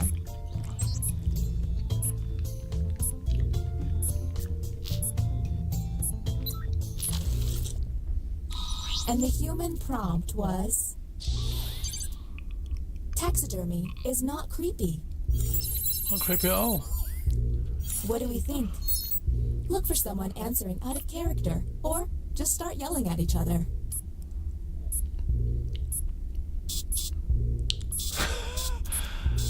It's gotta be that one, isn't it? It's gotta be.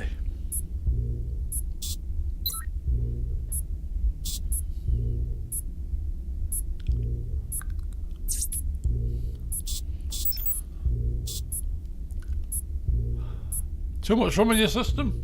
Too much spicy chicken, I think. We're on the clock here, people, so let's keep it going.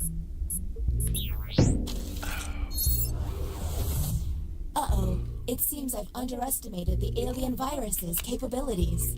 Aliens now have the ability to hack the prompts. What? Hack the When prompt. looking at their probe screen, an alien can select any human and secretly give them the alien prompt. Oh, this is too To complicated. make things worse, aliens can help other aliens by secretly giving them a human prompt. I hope you got all of that, because there's no way I'm repeating it. Okay, next captain, you're in charge. Completely understand you, love. Completely got your gist.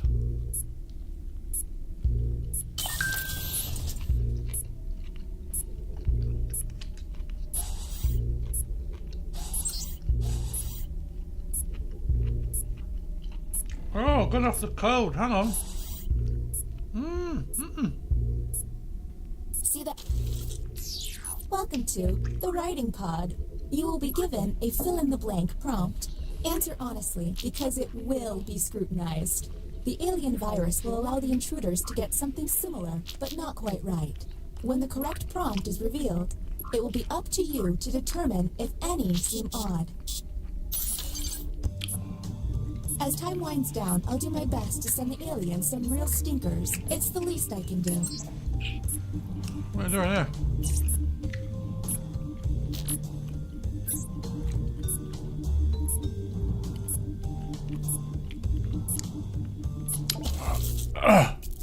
And here's what humans saw. Oh my god.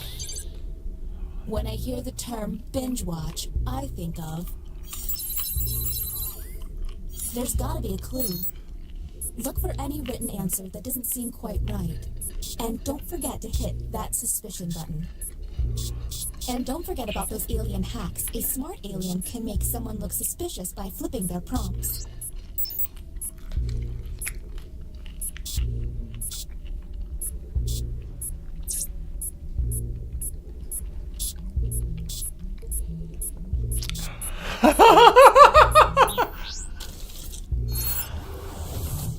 Look at your device. You can now push the button and take us to the extraction room. But I would recommend you only do this once you're confident in your suspicion.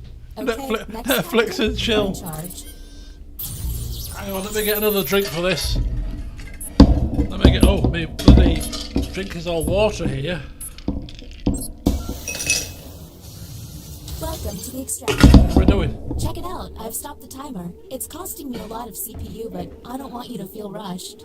Since you are the one to push the button, isolate the 3 crew members you believe are aliens and press confirm. Oh, is this the There's final? still a lot of time left. Are you absolutely sure you've got this right? Since this is our first time here, you have... What's happening? Am I supposed to be doing something here? Members shall vote. If you all vote yes, and these players are aliens, then the humans and moi are safe. But if one of them is a human, then it's curtains for us all. Okay, time to vote. Vote to The extract vote players. has to be unanimous. If anyone... What's that program? The vote has failed. Well, that was a bust. The crew member who pushed the button can no longer push it.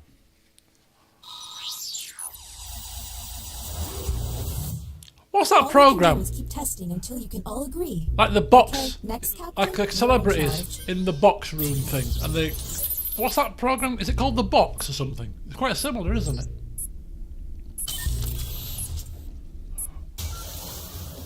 The cube. That's it. Yeah, I'm cube. intrigued. Box, cube, same thing.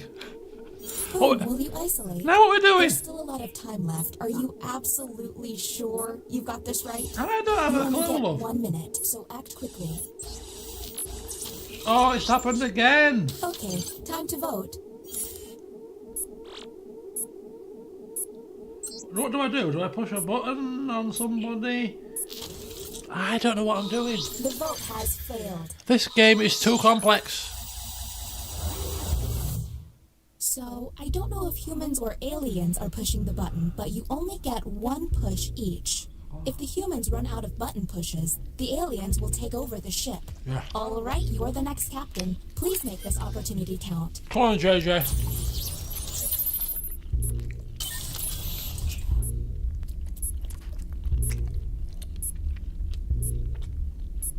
Oh, you've got to get to the plane. Where you're off, kid, hey?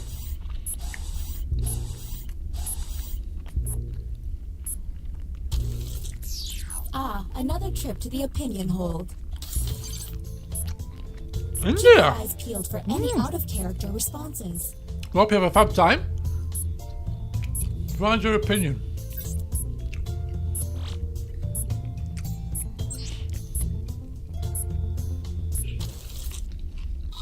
Humans, Scott. I'm a morning person. Do any of these answers seem suspicious?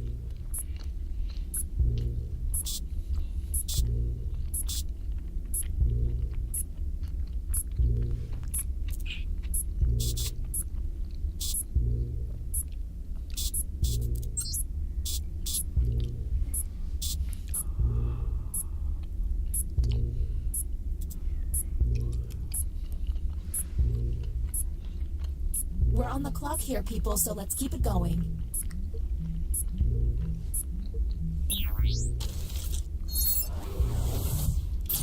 The bioscanner is now online. If the team you send there passes a test, you'll be able to analyze any player and find out if they're an alien. Okay, next captain, you're in charge.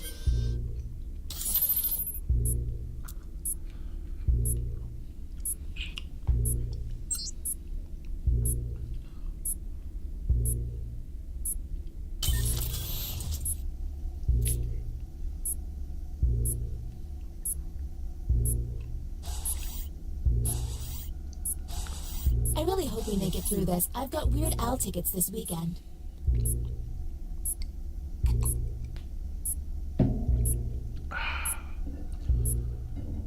Oh, I'm quite full now. I must say. What are we doing? Come on, I Shelby. see you're drawn to this room. What they draw could be quite revealing.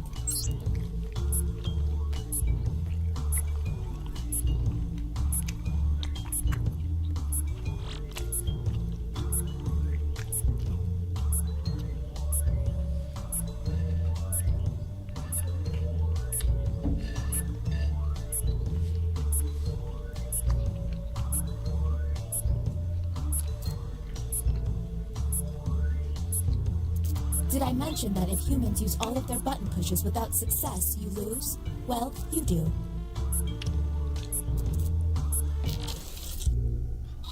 Here's the prompt humans should have received.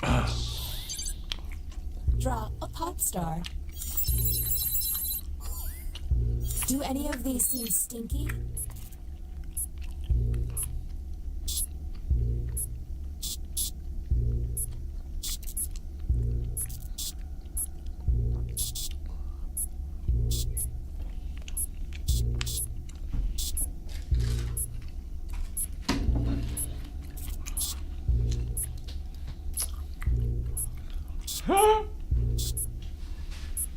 We're on the clock here, people, so let's keep it going.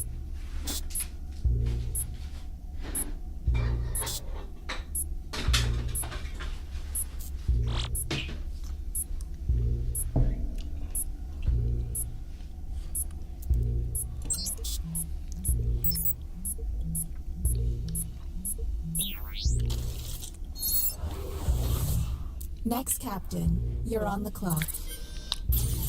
Bing Crosby. Definitely suspicious answer there. If you ask me.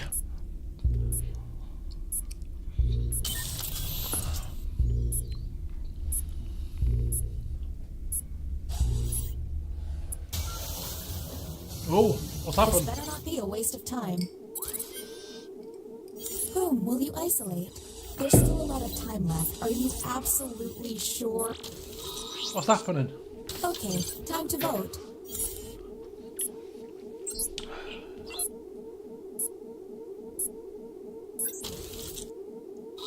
The vote has failed. Don't run out of button pushes, humans. All right, you're the next captain. Please make this opportunity count. So I take it you have to get all three of the aliens correct. Is that how it works? I don't understand. This is the bioscanner. Unfortunately, the virus has got this place pretty screwed up. Participants will see a set of alien glyphs on their device. The captain will only see 3 glyphs and must describe them out loud. Oh, no. When 3 glyphs are tapped, the captain can lock in. If the glyphs match, the test will pass. What's The happening? captain will then be able to learn one player's secret identity.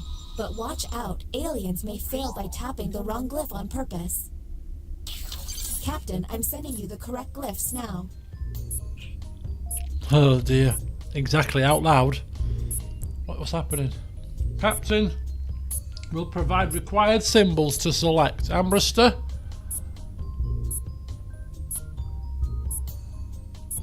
What am I supposed to be doing? Is it? Yeah, it doesn't work if we don't have a Discord chat. Yes, this wasn't the best game for this.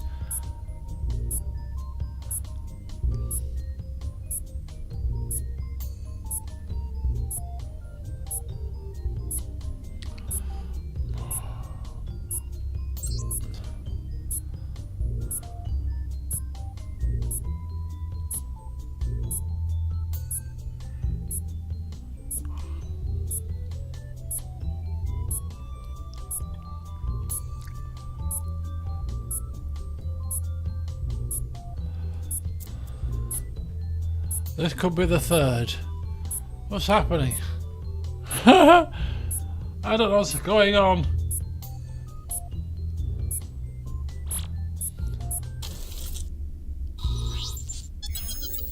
The test has failed. Oh! Okay, that was suspicious. Maybe test humans next time. Oh, that looks like a person. Like crouching down. That looks like a bug. And then we've got... I don't know what the hell that looks like. The hell is that? We're on the clock here, people, so let's keep it going.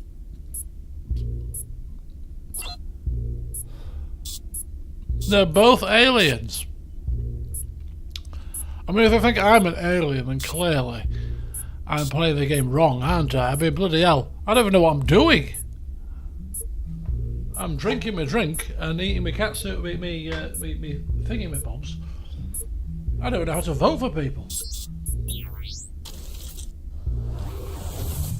What's with all the alarms? Oh, that's right, the aliens. Next captain, please.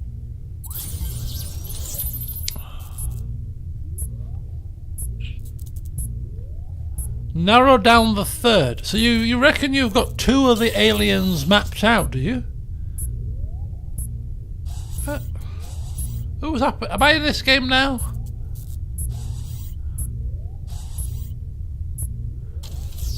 Ah, another trip to the opinion hold. Keep your eyes. Are you serving rum at this bar? Responses.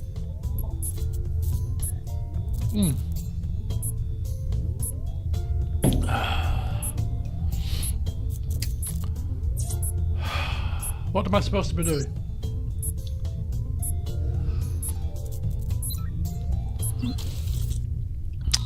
Humans were given this prompt. I say stuff like Mercury is in retrograde a lot. Do any of these answers seem suspicious?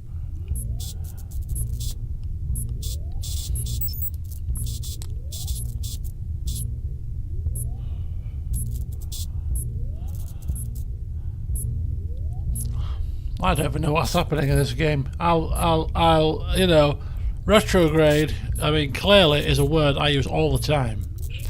Have you never seen it in the fucking? Sorry, the language there. We're on the clock here, people, so let's keep it going. In the streams, I say all the time.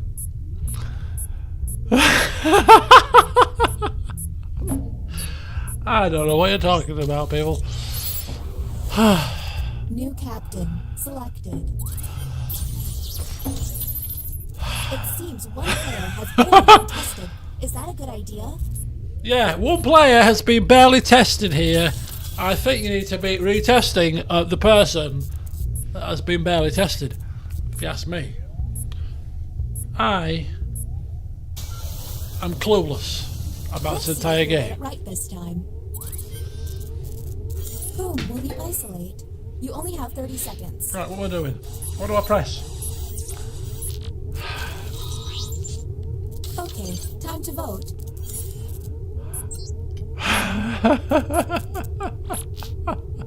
Good riddance to bad rubbish. I mean, obviously, I'm in the wrong place here. The vote passed. Whilst you continue to...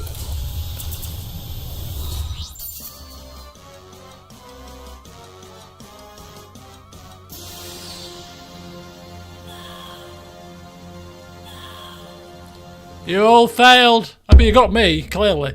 I mean, I didn't even know what I was doing, and I clearly give the game away. Uh-oh.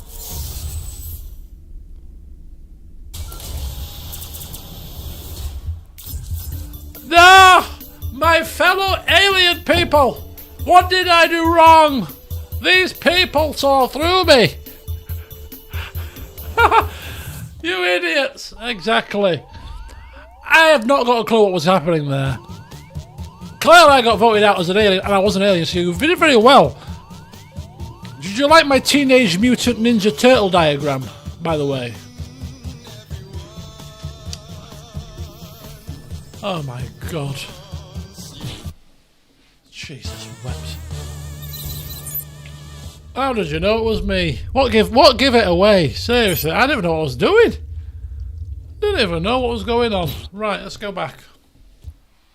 It was a great Da Vinci. I was trying to draw Michelangelo. So I thought, Teenage Mutant Ninja Turtle, I'll draw Michelangelo the Turtle. It didn't look anything like a flipping turtle, did it? Oh, right. So I think we've got room for one more game, and I think Trivia Murder Party is probably a good option. So shall I sit this one out and let you guys play? What do you reckon? I mean, I finished third place in the last game. I think I need to be in it. You know what I mean? Give you all something to aim at. Right, here we go. We're going trivia. People like the trivia one. I'll host it, don't worry. Let me get involved here. Give me a code.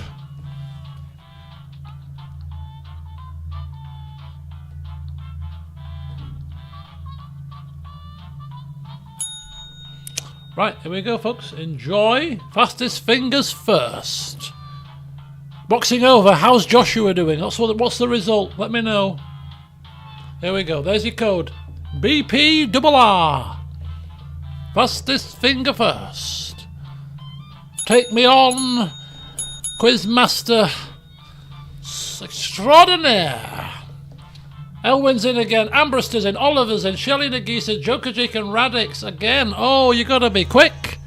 Joshua won. Oh, Cham, you were too slow.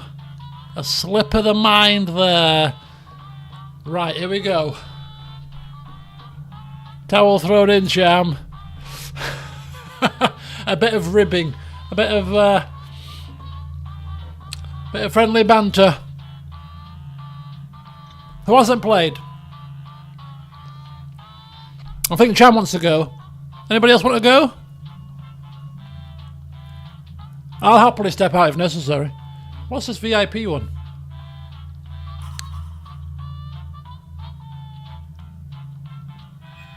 Oh, you're talking about Wallin. Cham and Joe haven't played. Anybody willing to relinquish their positions? Who have played a game already? I mean, myself included, to be honest with you. We're not guaranteed to get the same people in, so if I rescind, it's not guaranteed to be... Oh, we got one more seat. Have we got one more seat? Nagisa's left. Oh, not on my screen, you haven't. Okay, 10 seconds. 10 seconds and then I'm going to go ahead.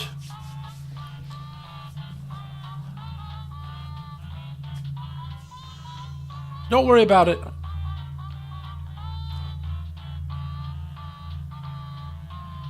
How do we leave? Once you've joined, you can never leave. I've got you in my clutches. You're stuck here. I've got you all in my little claws.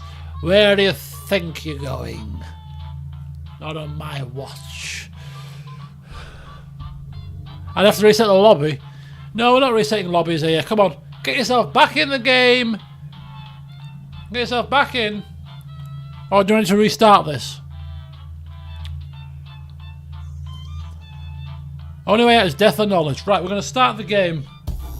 If we're short of players, I'll restart it. But if you guys are still in it, get back in it. Come on, let's go. The local residents familiar with the abandoned building's history know it simply as the Murder Hotel. These murder hotels. The infamous hotel was run by a mysterious Anyway, who's signed up as Elwyn? until close. In unrelated news, the trivia murder party killer is still on the loose. We can't skip this bit. This is the best bit. It's like 80s cop music, you know what I mean? Up next, more sadness. Apart from the scream there. It's a bit dramatic. We like the start of it. This is your wake-up call. Prepare to die. Okay, this time Welcome I'm to winning. Trivia Murder Party. This isn't an ice cream lovers convention after all, but a game of dire consequences. Only one of you will survive. Also, someone took a number 2 in the pool, and I am not happy about having to clean that up. Okay, first question. First question. What is Elton John's full legal name? This was a question that I remember Use from your a device to book. answer the question. That means the audience, too. Oh no, this is not the right question.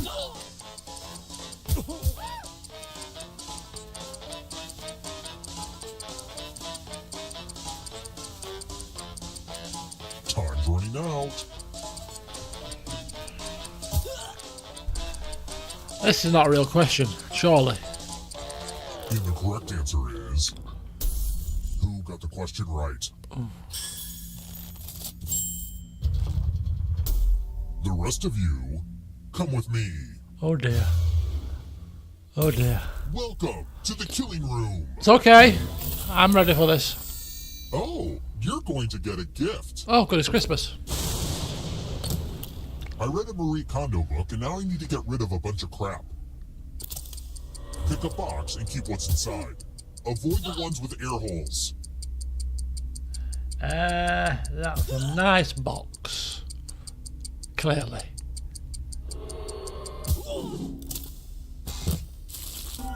Oh.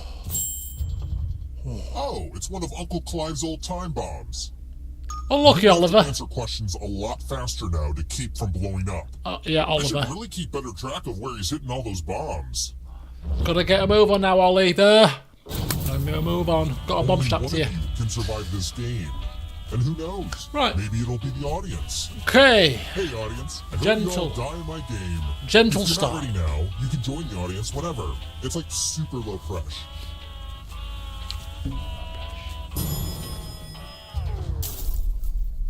Let's keep moving. In the Book of 1001 Nights, where did Aladdin originally find the genie?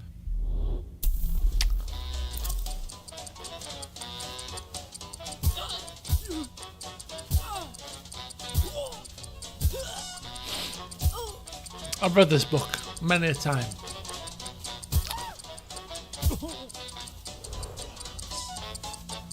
Who picked this? The rest of you, time for consequences. Consequences, folks. Get it wrong, live Welcome with to them. room 237. Ah, the lost art of letter writing. I'm going to dictate a message to you. Write down as much of what I say as you can. The player who writes the fewest of my words will die. Get your typing fingers ready because I'm starting right now. Dear local joggers, if you are tired of discovering horrible crimes during your early morning runs, I recommend you avoid the path next to Davis Woods. I know you are trying to get in shape and cannot waste time being interviewed by detectives. Come on, type faster. Type Time's faster. up.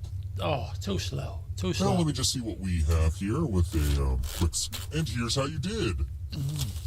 Oh, Elwyn. Yikes, one of you did real bad. Elwyn. Disappointing. That's not even close to what I said. Look, typing on the phone is difficult, I'll give you that. If that was my round, I'd be out like a flash. I can't type on the phone. However, Don't I got worry. it right, so You're I close now. am in second And place. you just might steal someone else's life force and win the game. Come on. I'm good at this one. Let's try another one. Let's go. Come on, game. To whom was Marilyn Monroe never married?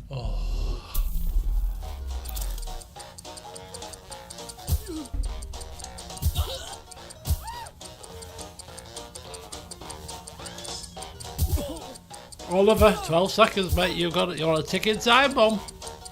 No pressure. Who picked this? The rest of you, I want to show you something. Okay. Okay. Let's play with dice. Okay. Roll as much as you want to add to your score. Yeah. I'll kill the player with the lowest score. But go over 21 and you die instead. And don't forget, if they roll a skull, that adds 1 to everyone's score. Honestly, it's mostly just an excuse to use these cool skull dice.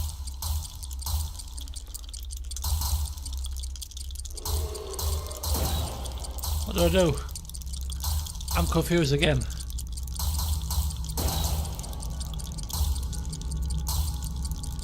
Time's almost up.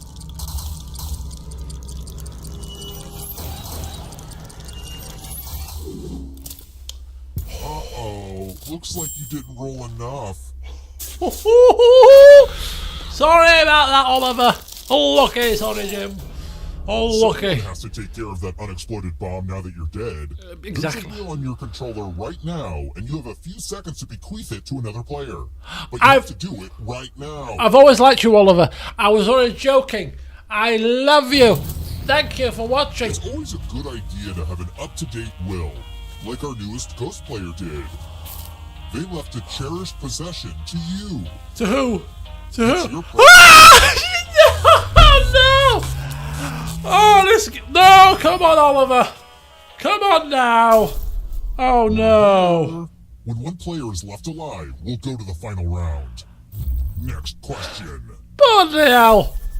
What the heck was that board game with the black and white discs that my cousin Crazy Donna used to play? I used to love this game. I used to love this game. I used to love it. Give me your timer, bomb things, I'm fine. I used to love this game. I'll seriously just love it.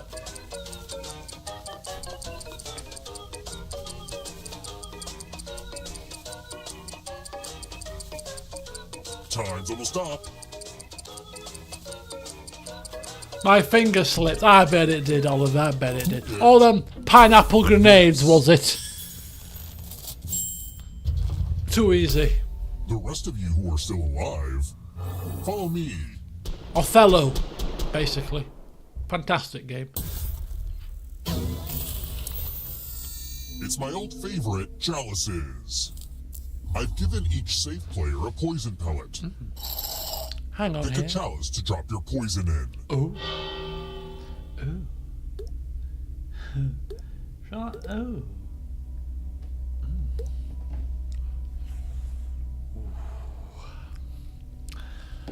Pick your poison. Literally. Come on now, fellow audience. Or fellow Pick a chalice already. dead people. Come on, pick your chalices. Come on. Come on now. It sounds like we didn't get everyone's poison pellets in the chalices. I guess I'll have to add a few of my own. Who I should has make a note to fallen order more asleep? poison pellets online. Now it's your turn to play. Pick a chalice to drink from. drink from a chalice? Most people are poison intolerant. Yummy. Drink Now from the let's see what everyone drank. Did somebody order the poison with a splash of death? Oh! Bye-bye! Poisoned to death.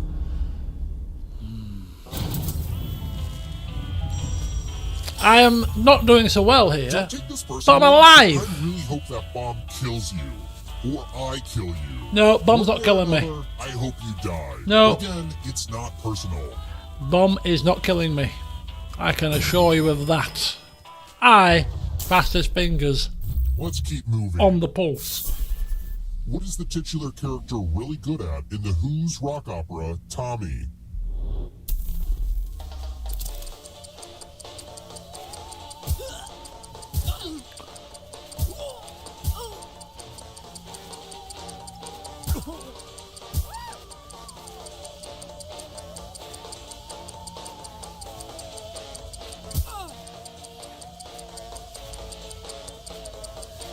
You don't need to see the bomb. This. Oh, sheesh kebab. It's time.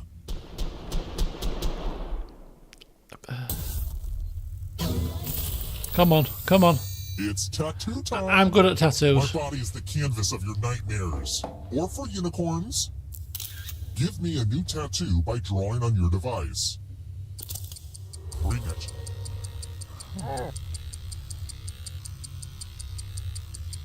Ooh. Oh. Oh. Right there. Oh. Oh. Ah. Ah. Oh.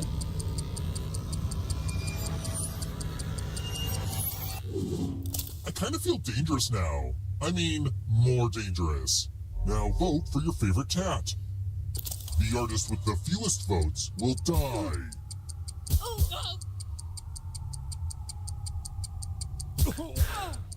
Clearly no artists here live. Vote already. Come on, people, vote! Come on! Pick your favourite tattoo! What did we decide? You should really consider using a stencil next time. I knew this was a bad idea for a minigame.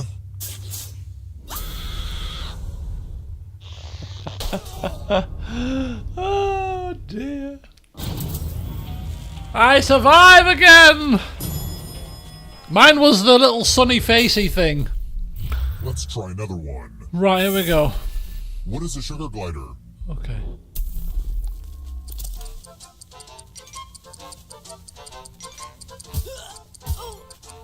I've got 2 seconds left.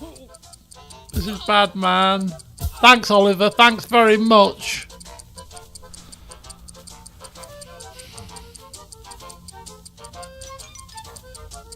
I'm like one of the last 3 people left alive here. You were trying to kill me with a bomb. Time.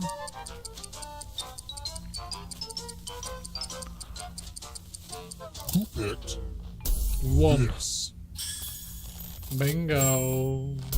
Only a ghost got it wrong. Ah! That's annoying. Damn you! Let's Right. keep moving. Gotta be quick here. Which possession does the giving tree give the little boy?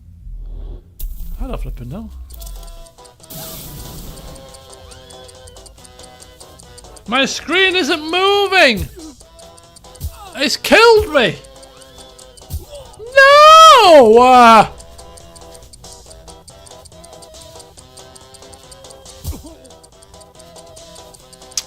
Oh, I blew up. Oh, damn it! Time's almost up. Cheaters! Can I just take a second to say that I'm glad that bomb exploded? I've been cheated! Moving on. Who picked this? I would have got it wrong anyway. It's fine. Come with me. I can't believe it. I'm mortified. Now learn obedience. I'll be back. I'll be Follow as back. many rules as you can before time runs out. Everyone else is playing too. Oh, I'm back. If any of them correctly follow more rules than you, I will kill you. Ah! The rules are already on your device. Go, go!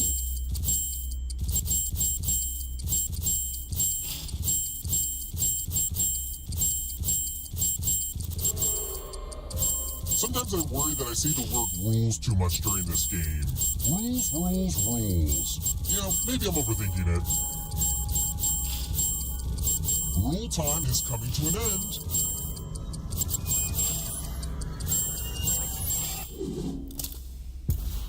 There's always someone out there better at following rules. I didn't do very well, did I? Both dead.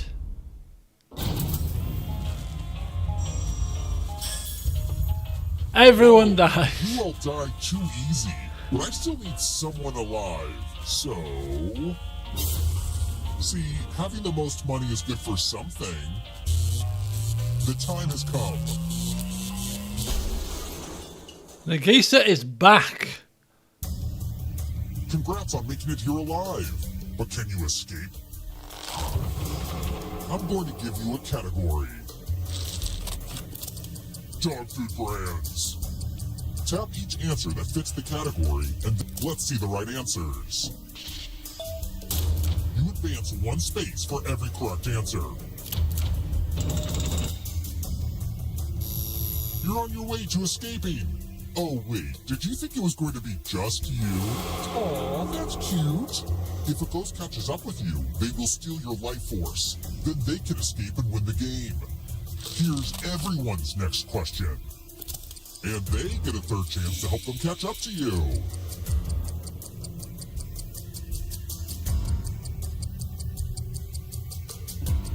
Time is almost up.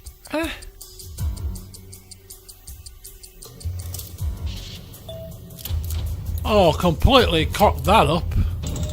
I'm out of here. See ya. Endocrine glands.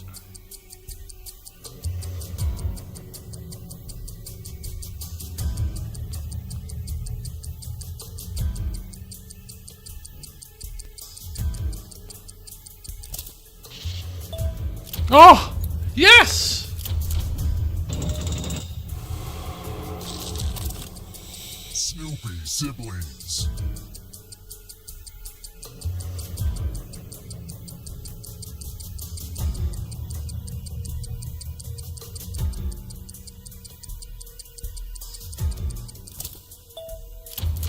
Oh, oof.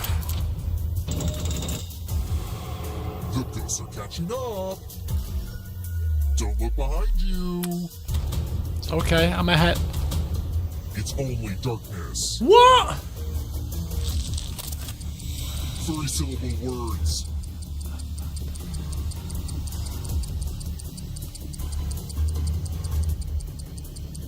Time is almost up. They give you too much time for this one. This is easy. Come on. I'm going too easy on you.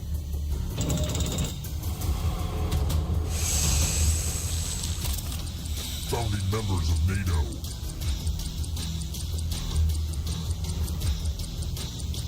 Oh, I think it might be just the one here. Might have been a boob here. Oh, I was right. Oh, come on. So close. Come on. I mean, Nagisa's smashing it. Picasso's painting. Picasso paintings. Anybody Picasso paintings? Picasso's painting experts here?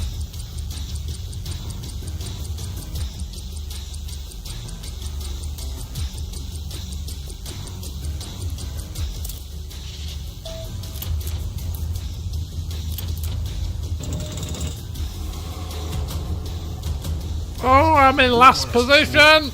If you want to break through that barrier, you'll need a perfect answer to this question. And that includes the 3rd answer choice now, too. Who's Judy Bloom?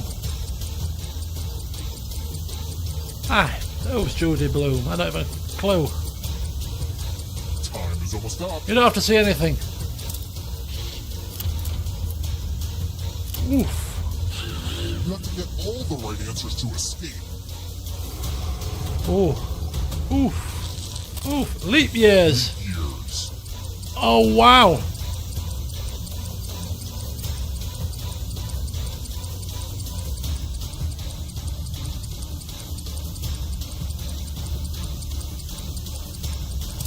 All of them.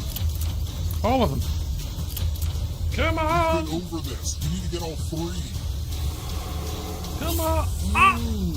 You stole some yummy life force.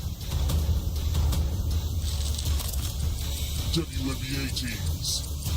I don't know women's NBA. You having a laugh? I don't know men's NBA.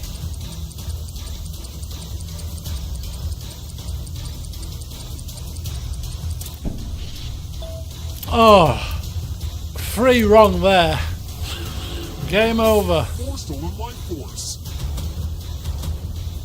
Animals in Animal Farm. I've never watched Animal Farm. I don't know. I don't know. Time is almost up.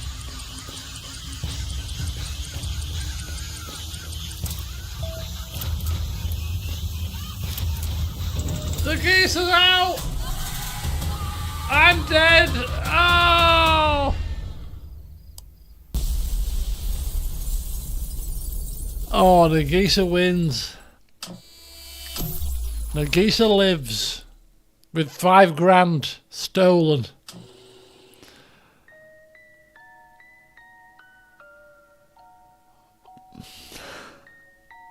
Okay, that was good fun. I enjoyed that. I enjoyed that. Damn it. Damn it, damn it, damn it. You got me. You got me. Right, let me just... what am I doing here? Oh. Right, so there endeth our Jackbox Party Pack. Yeah, all of them were leap years. I definitely knew that 2000 was a leap year, so every 4 years, so it was just a quick math problem after that. Lovely. Right, let's get out of here. Right, what's next on the agenda, folks? It's 20 past midnight. We're going till 1 a.m. and then I've got to let you go.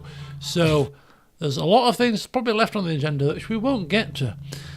My heart is beating hard. Oh, Nagisa, I'm gutted that I didn't win. LP schedule is next. Ooh, how do we get out of this? LP schedule is not happening until I can figure out how to exit the game. Schedule tidy up. Right, how do you get out of here? Okay, there we go. Oh, flipping hellfire. Get me out of here. Yeah, that's it. Oh, thank you. Where's all my stuff gone? Where's my little thingy, my bobs? There we go. Hello, everybody. Welcome back. Welcome back indeed. Right, let's zoom me in a bit. Right, okay, so we have, let's put some tunes on. Put some tunes on. Start the tunes from the beginning, I think. Right, there we go. That should be just the right level to continue with a bathroom break. I'll let you have a bathroom break, Blake. And then we'll get to the right. So we've got LP schedule tidy up. I think we can bypass that actually, because are we ever going to realistically tidy my LP schedule up? I mean, ultimately, I was hoping to sit down and maybe flesh out what 2024 on the channel can look like. That was the plan, but I'm thinking that could be a grand task beyond all of our capabilities. You know what I mean? But remember when I said that we're going to discuss this later? CK2 Season 2 has come to the rescue a little bit. So, Life and Suffering of Sir Brantry replay with a different character is definitely still on the cards. You can offer suggestions. Right, okay, so if I bring up my current LP schedule and have a look at what we're doing here. Oh, it's right there, schedule.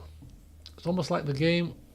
Oh, no, that's a generic schedule. That's not my schedule. Right, okay. Side series suggestion. That's a bit. That's the wrong thing.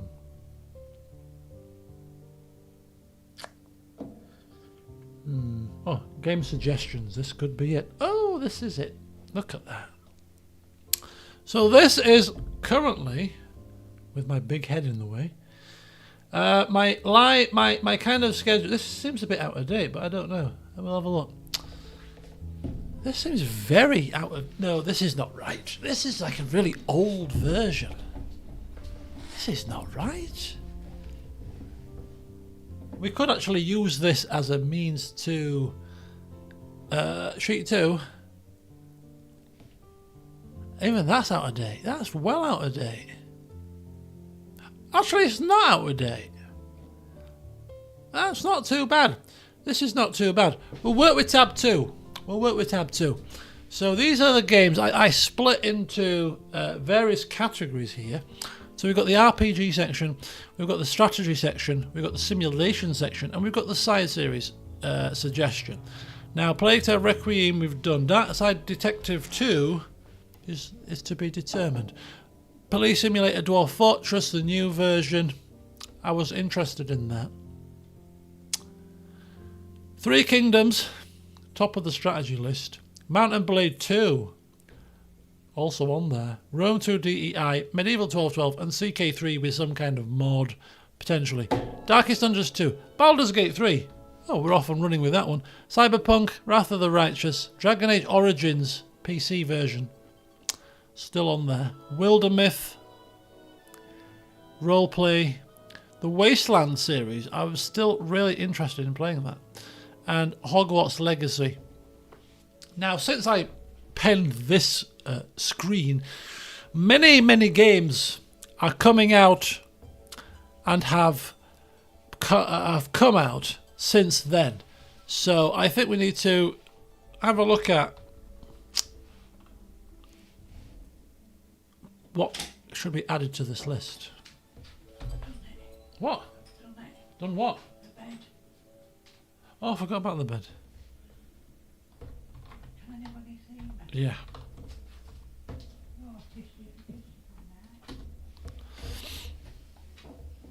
Alright. Wrapped and ready for Christmas. Wrapping presents to the stream. How wonderful. Yes, I've still got my wrapping to do, which is my first task to do in the morning. Talk about leaving it till last minute. Right, okay, so we have a list of games on here. Any games that we should be adding to this list? And is there any order that we think should be applied to this list? I think we need to just move this down a little bit. Leave a bit of space up there, maybe. Pentiment. So Pentiment was a game that was recommended, and I did say that I wanted to play that. I have looked at it and thought, yes, it's a bit of puzzly, detective-y. I'm thinking of the right game. It looked like a game that I need to play. GTA 6, that's too early. It's too early for GTA 6. I mean, saying that, by the time GTA 6 comes around, will I have played all of these games on this list? No. So maybe it's not that much of a stretch.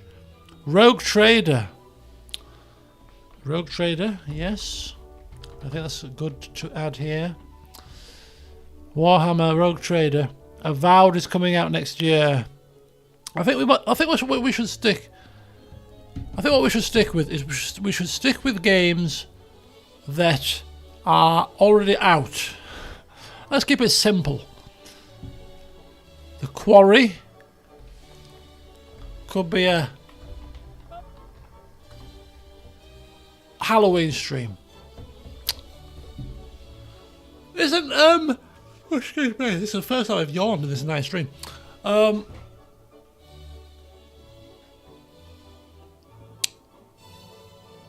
was going to say something I've completely forgotten. Anyway, right, so if we were looking at the very next RPG that I should play after I finish Baldur's Gate 3, looking at this list, or potentially other games that are not on this list, what would your thoughts be? Bit of Pathfinder Wrath of the Righteous, maybe? Cyberpunk? It's been a long time. The game has been patched to high heaven. Jealous to saying play Cyberpunk as early as possible. Could be a toss-up between those two.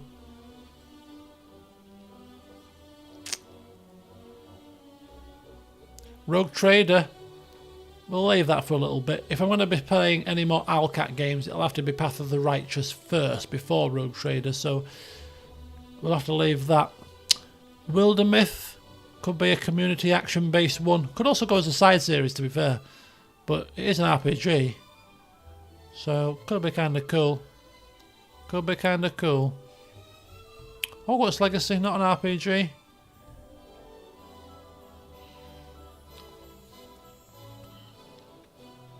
Path of the Righteous, Wrath of the Righteous.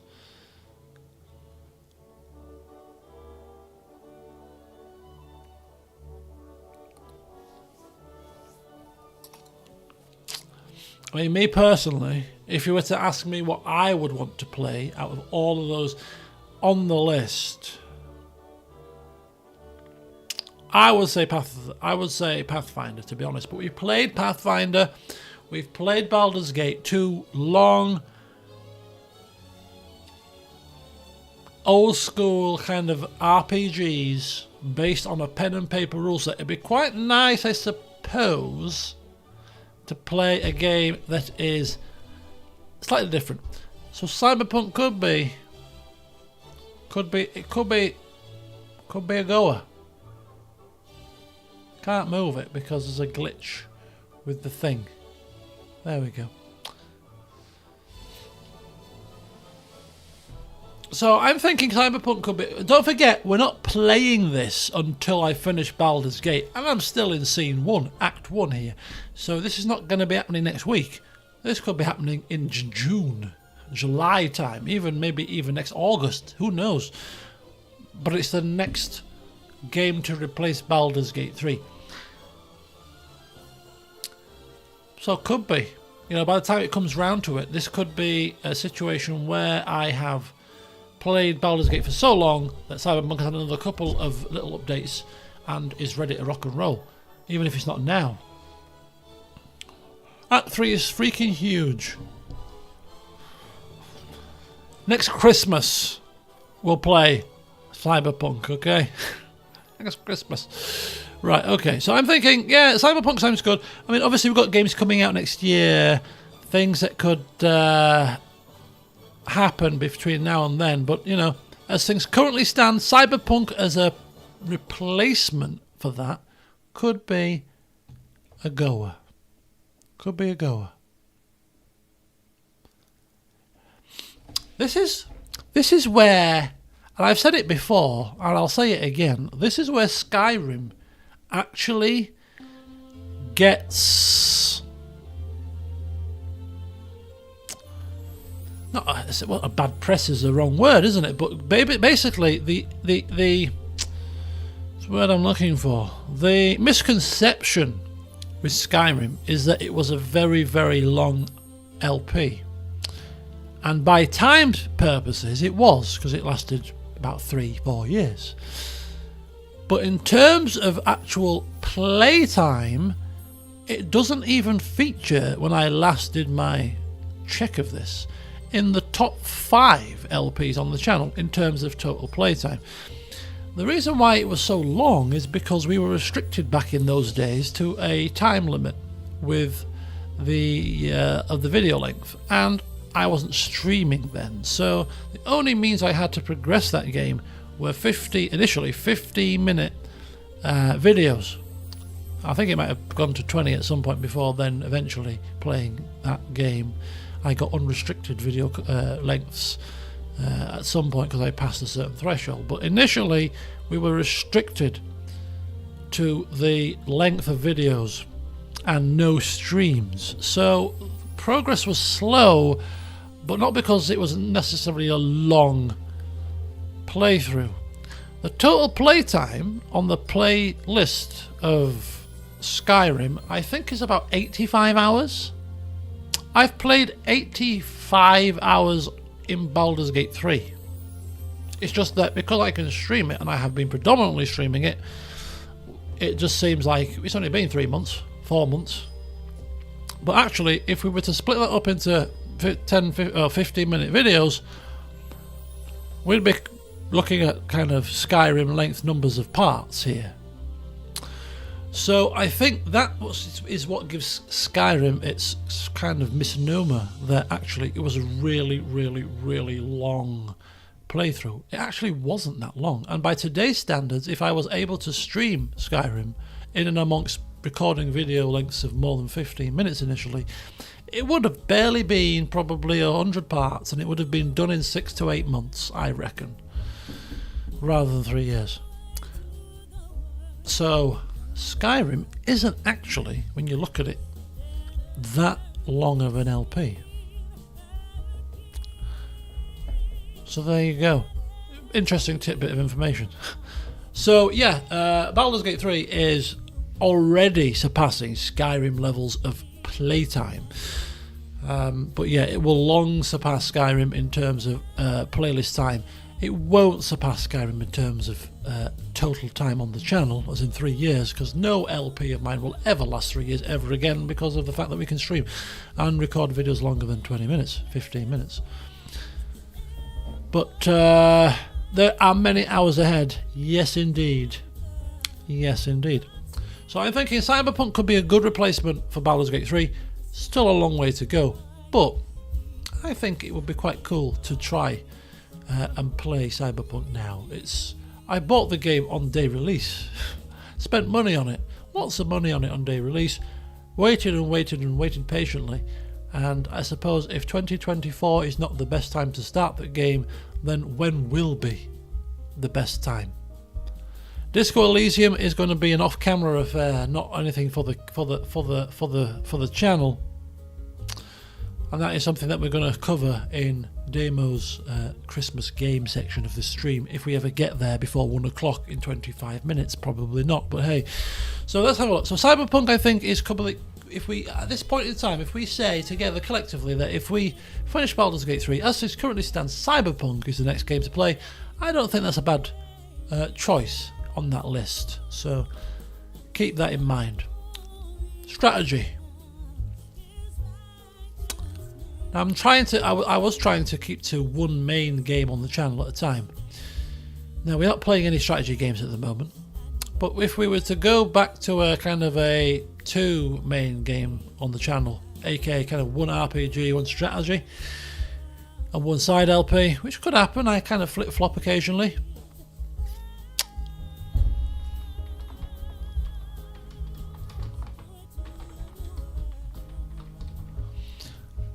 We've got 3 Kingdoms, we've got Mountain Blade 2, Rome 2DI, Medieval 1212, which has come leaps and bounds, I think, since I put this first on, CK3 with a mod, Cliffs of Amber Season 2, which clearly I have just said that Cliffs of Amber Season 2 is coming in the summer.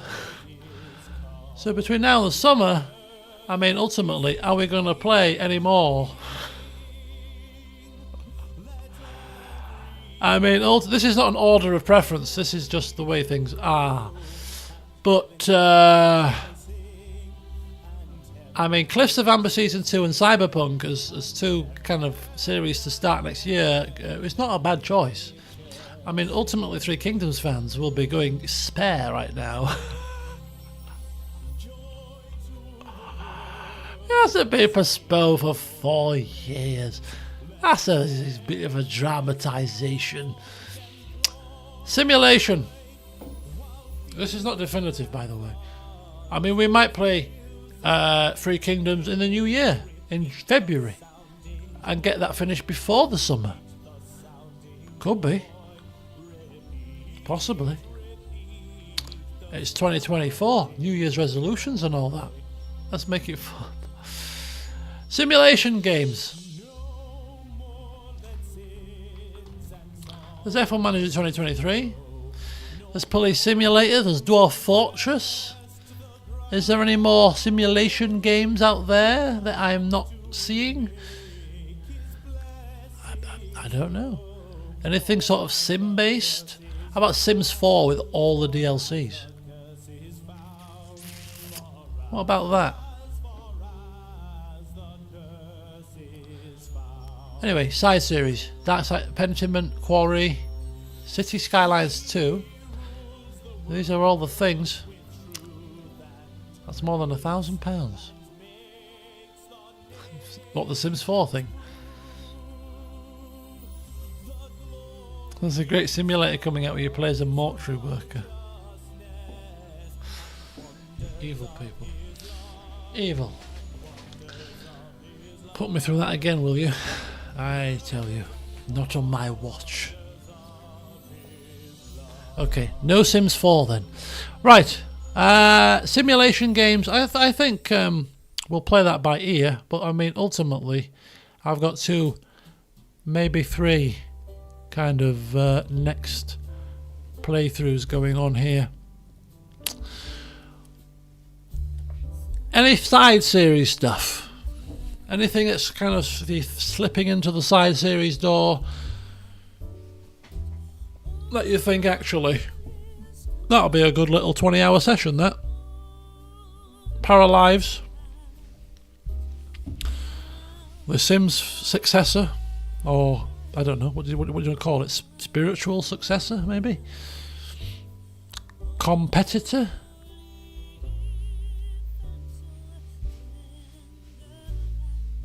I mean, I am quite tempted to start again with a new Sims-based playthrough. It'd be quite. I really enjoyed the kind of life simulation thing. So when it comes out, if it comes out, when, I'll be quite tempted.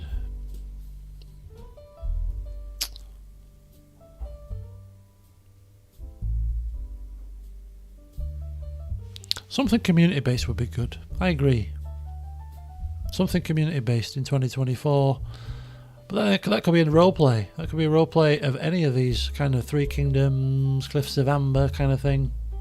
Don't forget, Cliffs of Amber, we are now the king or the Lord Paramount of the Stormlands. So could be some good roleplay opportunities there. Utilise the new forum feature of the Discord server. Essentially.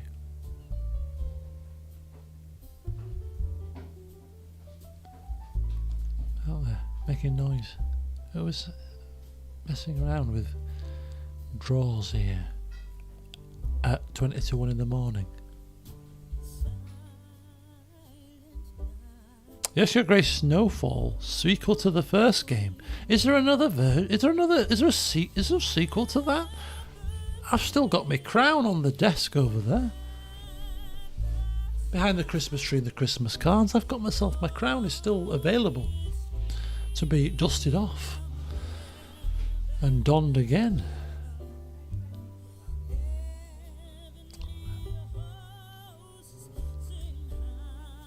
Oh, bloody hell, the crown. Yeah, the crown. I have the crown still.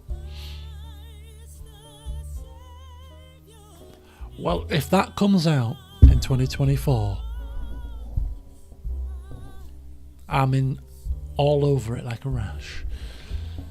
Because that was good. I really enjoyed Yes, Your Grace. I really did.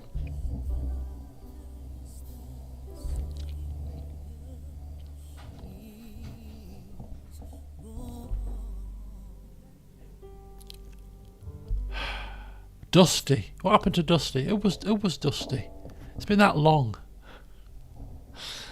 Sleep in heavenly peace. Right, the Pentiment is a good option here. I remember looking at Pentiment and reading about it and thinking to myself that the cat. How could I forget Dusty? Yeah, Pentiment looked quite good. The Quarry is a horror-y kind of thing. Maybe a horror time. You know. what's it? Halloween time, maybe. Pentiment though seems much more kind of any time of the year kind of side series would be cool. Of course, we can't do Pentiment until we've finished Forza.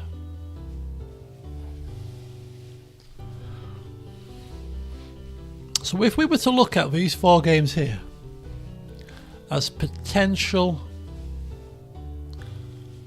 next on the list, what do we think?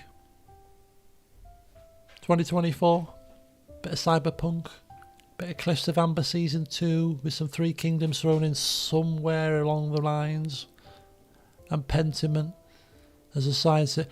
Could be room for another couple of side series here. Plenty of room, in fact, because they're only short side series. But as an initial 4,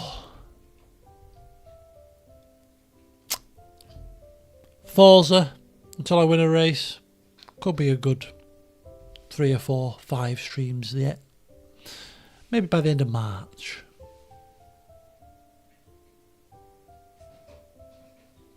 Forza going on to... Nah. Look, I finished second in the last session. On... What's the name of the track called? Laguna Seca. I finished second in Laguna Seca. Close race. I could have won it if I was more aggressive, but I ceded position because I slightly touched the guy. So I think we could win that sooner rather than later if I really wanted to be hyper aggressive.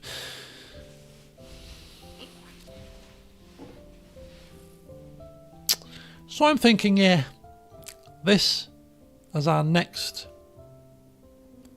potential 4 games could be a goer. I really want to play 12-12, that was pretty good. Rome 2D has been on the list for a long time. All this moving about at this hour of night is not filling me.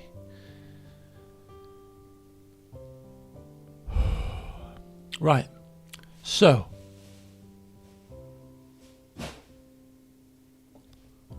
why are we banging and crashing around at 1:45? Please tell me, please.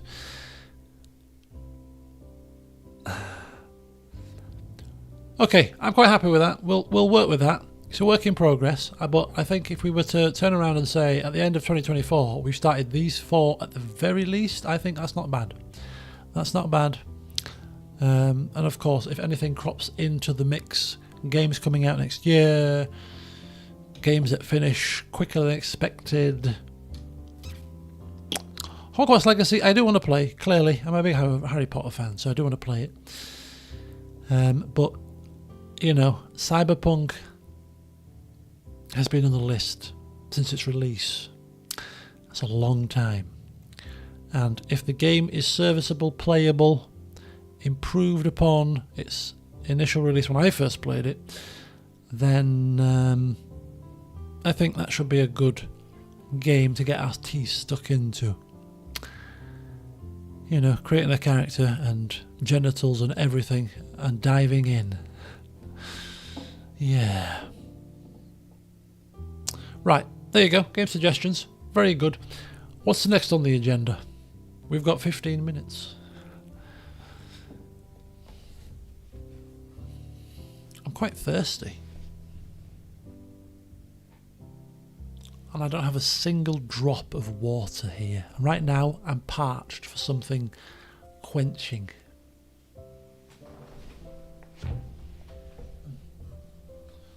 I've got a tiny bit. Game for Christmas. Ah.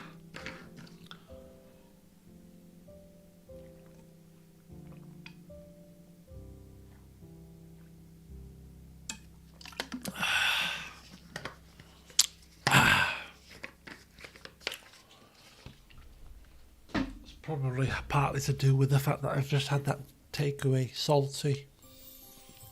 All that kind of flavouring. Spice. Oh. Right, Christmas game. Here we go.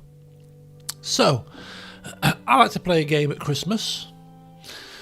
Treat myself to one, buy one, play one.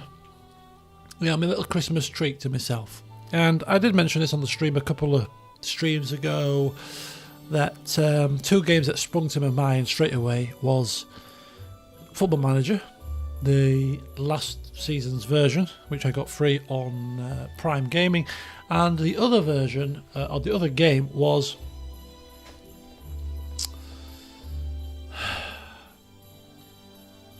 Disco Elysium. Game escaped me there. Disco Elysium. You know, since I last played it, they've got an enhanced edition, they've got voice acting for the narrator, for the different sides of your mind, and all that kind of jazz. So that would be quite cool.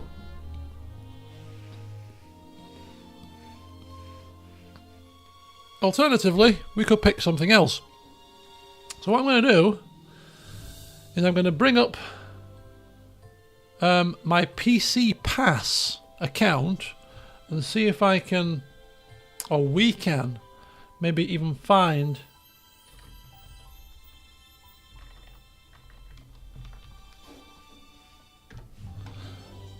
if we can find a game on the PC Pass for me to play at Christmas.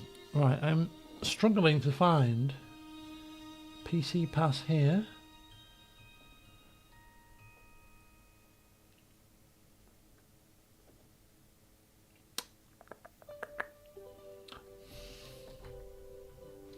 Is there, how do we get to PC Pass here?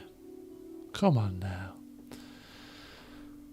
Where's the list of games? All PC games, there we go. Right, okay. I don't think there's anything private here. My name is my username, which is perfectly fine. Right, what have we got? Hang on a second. So we've got a list of games here on the Xbox Game Pass or the PC Pass or whatever you want to call it.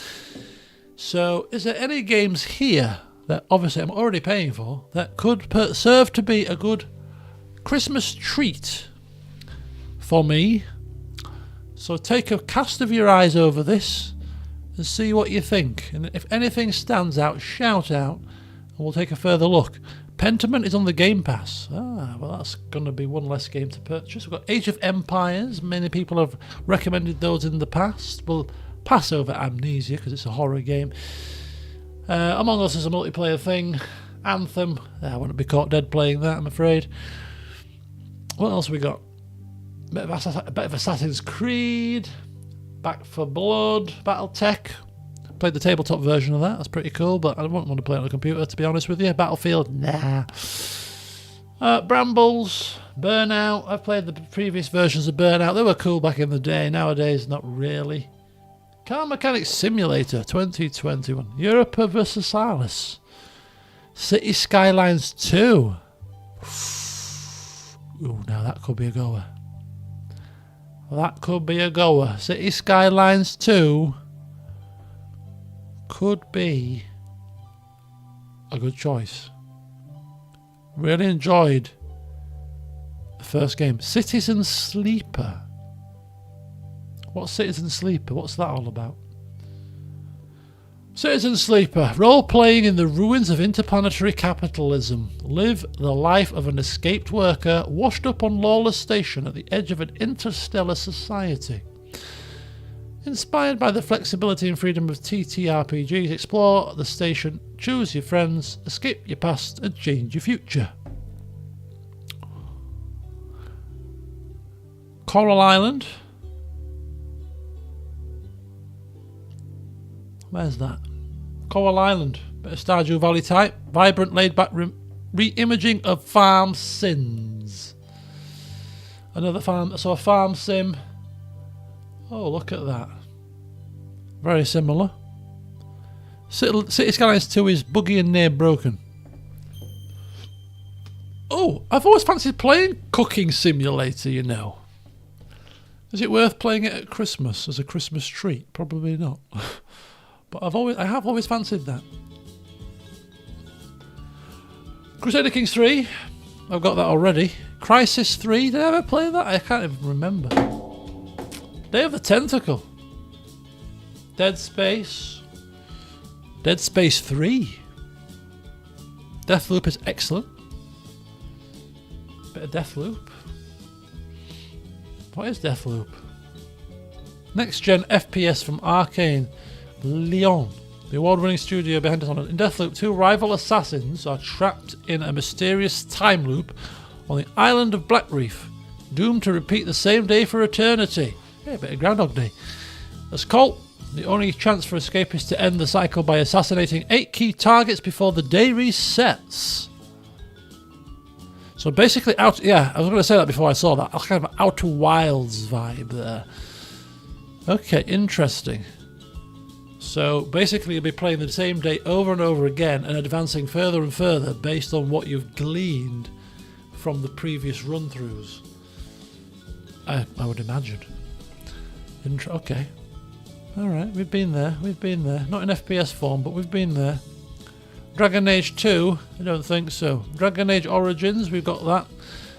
Got to see Mr. Shelley, of course. Thank you very much. We will get to that at some point. Fear not. It's just in the queue.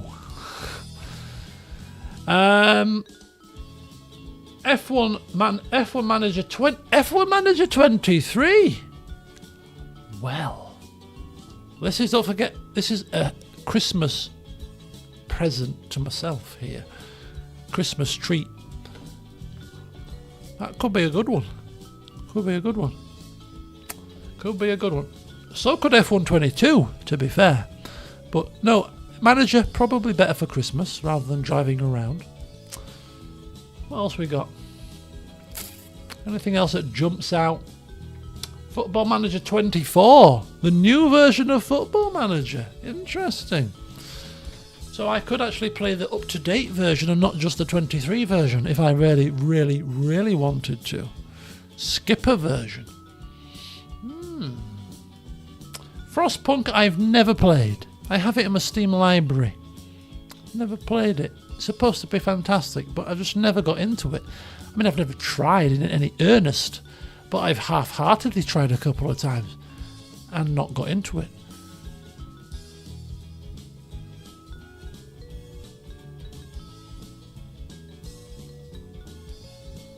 Halo, lots of Halo.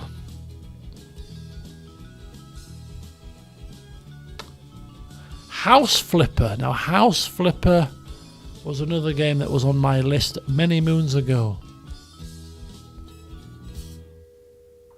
What we got here? Hellblade is an art piece.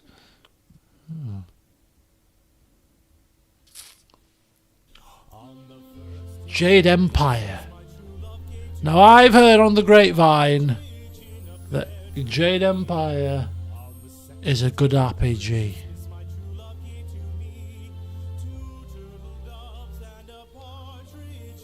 A classic, yeah.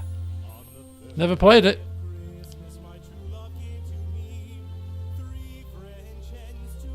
When BioWare were legends. Not like now, of course. How things have changed. What else we got? Anything else jumping out? Mass Effect. Microsoft Flight Simulator, the new one. I used to love these games when I was little. Medieval Dynasty. Is this the game where you start off with like a survival based thing? You start with nothing and you've literally got to create your own little medieval village from scratch.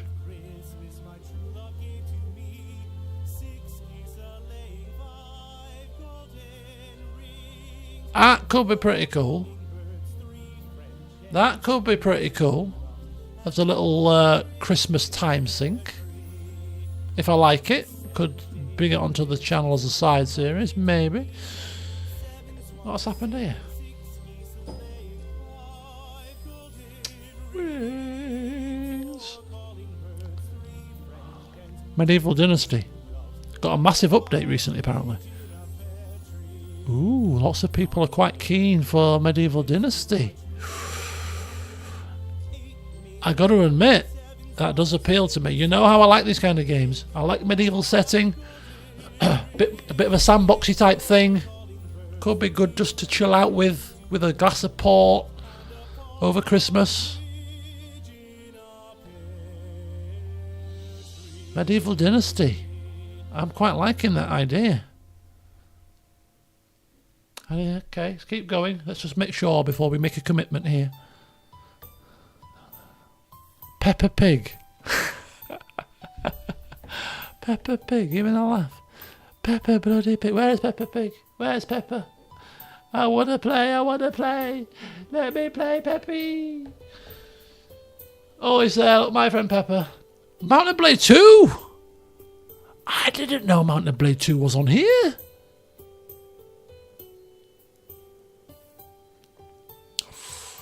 Ooh, now that's a good choice.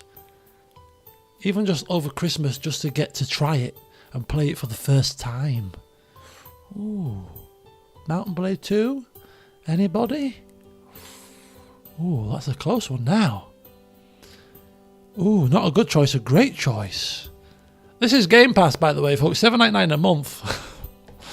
The only reason why it's not much value for money to me personally is because I don't go through games very quickly. So yeah, I'm playing Forza, and I've only ever played Forza on this Game Pass, but as we're seeing now, there are other games that I should really be dabbling into here. Even if you just play on your own, but I don't have time to play off camera very much. Right, okay, so I think it's between, so far, Medieval Dynasty and Mountain Blade. Those two are strong contenders. No Man's Sky, I hear very good things about it, but I'm not the biggest space person. There's Pentiment. That's going to be an on-channel experience, so playing it off camera is probably not really appealing so much because I will be playing that on camera. I've seen enough about the game to know that I'm going to enjoy it. So, Ori Games, Planet of Lana, Planet of the Zombies. What else we got? Quantum Break. Isn't this like, yeah, Remedy Entertainment, Max Payne, Alan Wake. Part game, part live action show.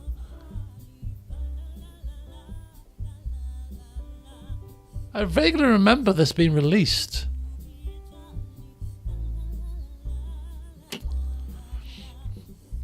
It's only 10 hours long as well. I like how it's actually got the game time from how long to beat built into the actual heads-up display, if you will, interface of Game Pass. That's pretty cool. Complicated story. Oh no, I don't do complicated stories. You know me, folks, I don't do complex stories. Alan Wake 2 is bad enough without having to worry about anything else. Okay, let's not go there. I like my Christmas to be relaxing, thanks. Oh, the Quakes. Interesting. Ooh, excuse me. SimCities. Starfield. Now, I think somebody asked about Starfield earlier. This is really random, but I remember seeing in the comments somebody asking, what do you think of Starfield? And I thought, I'll get to that answer in a second. And then it slipped my mind, and it's just reminded me now, seeing it here. I don't know anything about Starfield. I've seen snippets of stuff. None of it great. I don't like space. Mass Effect was an anomaly anyway, and Star Wars, Knights of the Old Republic, I enjoyed it because it was kind of a BioWare game in BioWare's heyday. A random game about space is not going to do it for me. So I can categorically say, almost with certainty, that you won't be seeing Starfield on my channel anytime soon, if at all, to be honest with you. It doesn't do it for me. Stardew Valley.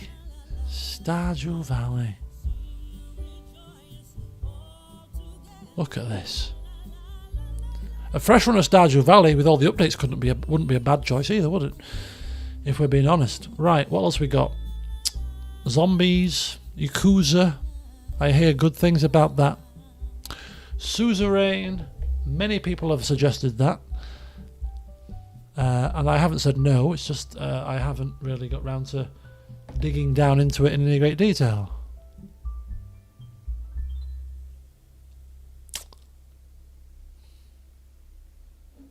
Walking Dead, Sims 4 EA Play Edition. See, because it's on Game Pass and you play it on the Sims 4 EA Play, do you get all the DLCs with it or not? Not sure. Outer Worlds, Saboteur. Got some Elder Scrolls action, including Morrowind. I've tried it, honestly. I've tried it. And A Bard's Tale. What's that?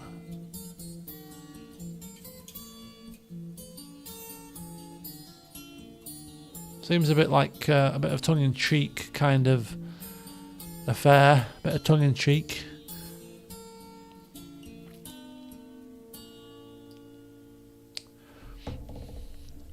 Teenage Mutant Ninja Turtles. Look, I am not saying anything about Morrowind. I am not criticising the game. All I'm saying is, for me personally, I've tried 2 or 3 times to get into it, and I just can't. If I'd have played it when it came out, I'd have probably been perfectly fine. But there are certain old school games that I can play, such as Baldur's Gate, and there are certain old games that I can't play, and that's one of them. And you know, I haven't tried with any of the mods that bring things to it and add it and update it and graphics and all that kind of jazz. Maybe one day I will, because I hear nothing but great things about that game, and people aren't usually wrong, are they, when there's a lot of people saying the same thing. So, I mean, we're talking Christmas here. Could I not actually download that game off the Game Pass so that it's the up-to-date version? Maybe put a couple of these mods in it and just give it a proper go once and for all. And then if I don't get into it with 10 days off work to get my teeth into it, then I never will. Possibly, who knows? That could be a viable strategy. Okay. I think there's enough in the Game Pass to keep me occupied here. So we've got Deus Ex, we've got Disco Elysium, we've got Mount and Blade 2, we've got Morrowind, and we've got, what was the other game? There was another game there. There's one more game in there that was ticking the boxes. What was it? Medieval Dynasty. There we go. Thank you so much. Okay. Med Dynasty, Morrowind.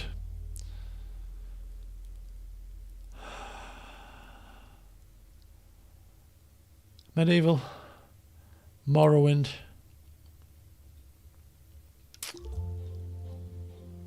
Mount and Blade.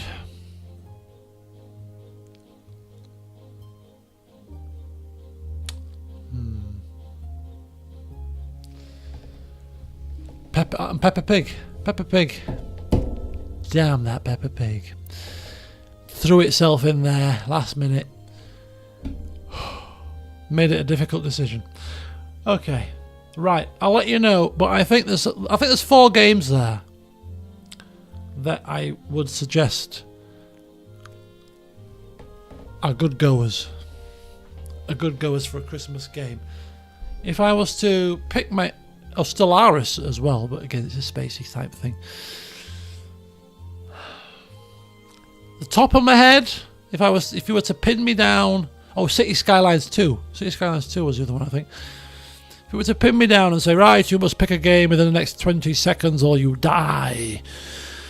Okay, let me think. 20 seconds. Right, we got Peppa Pig.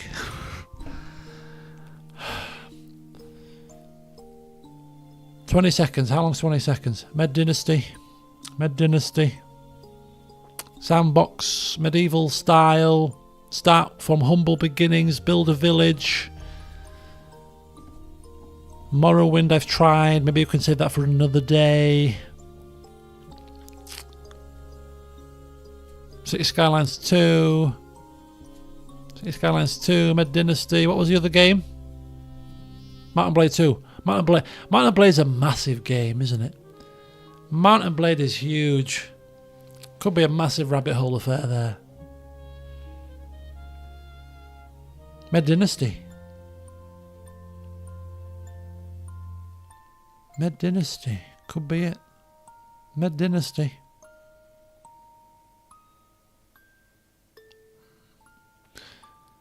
I think it could be.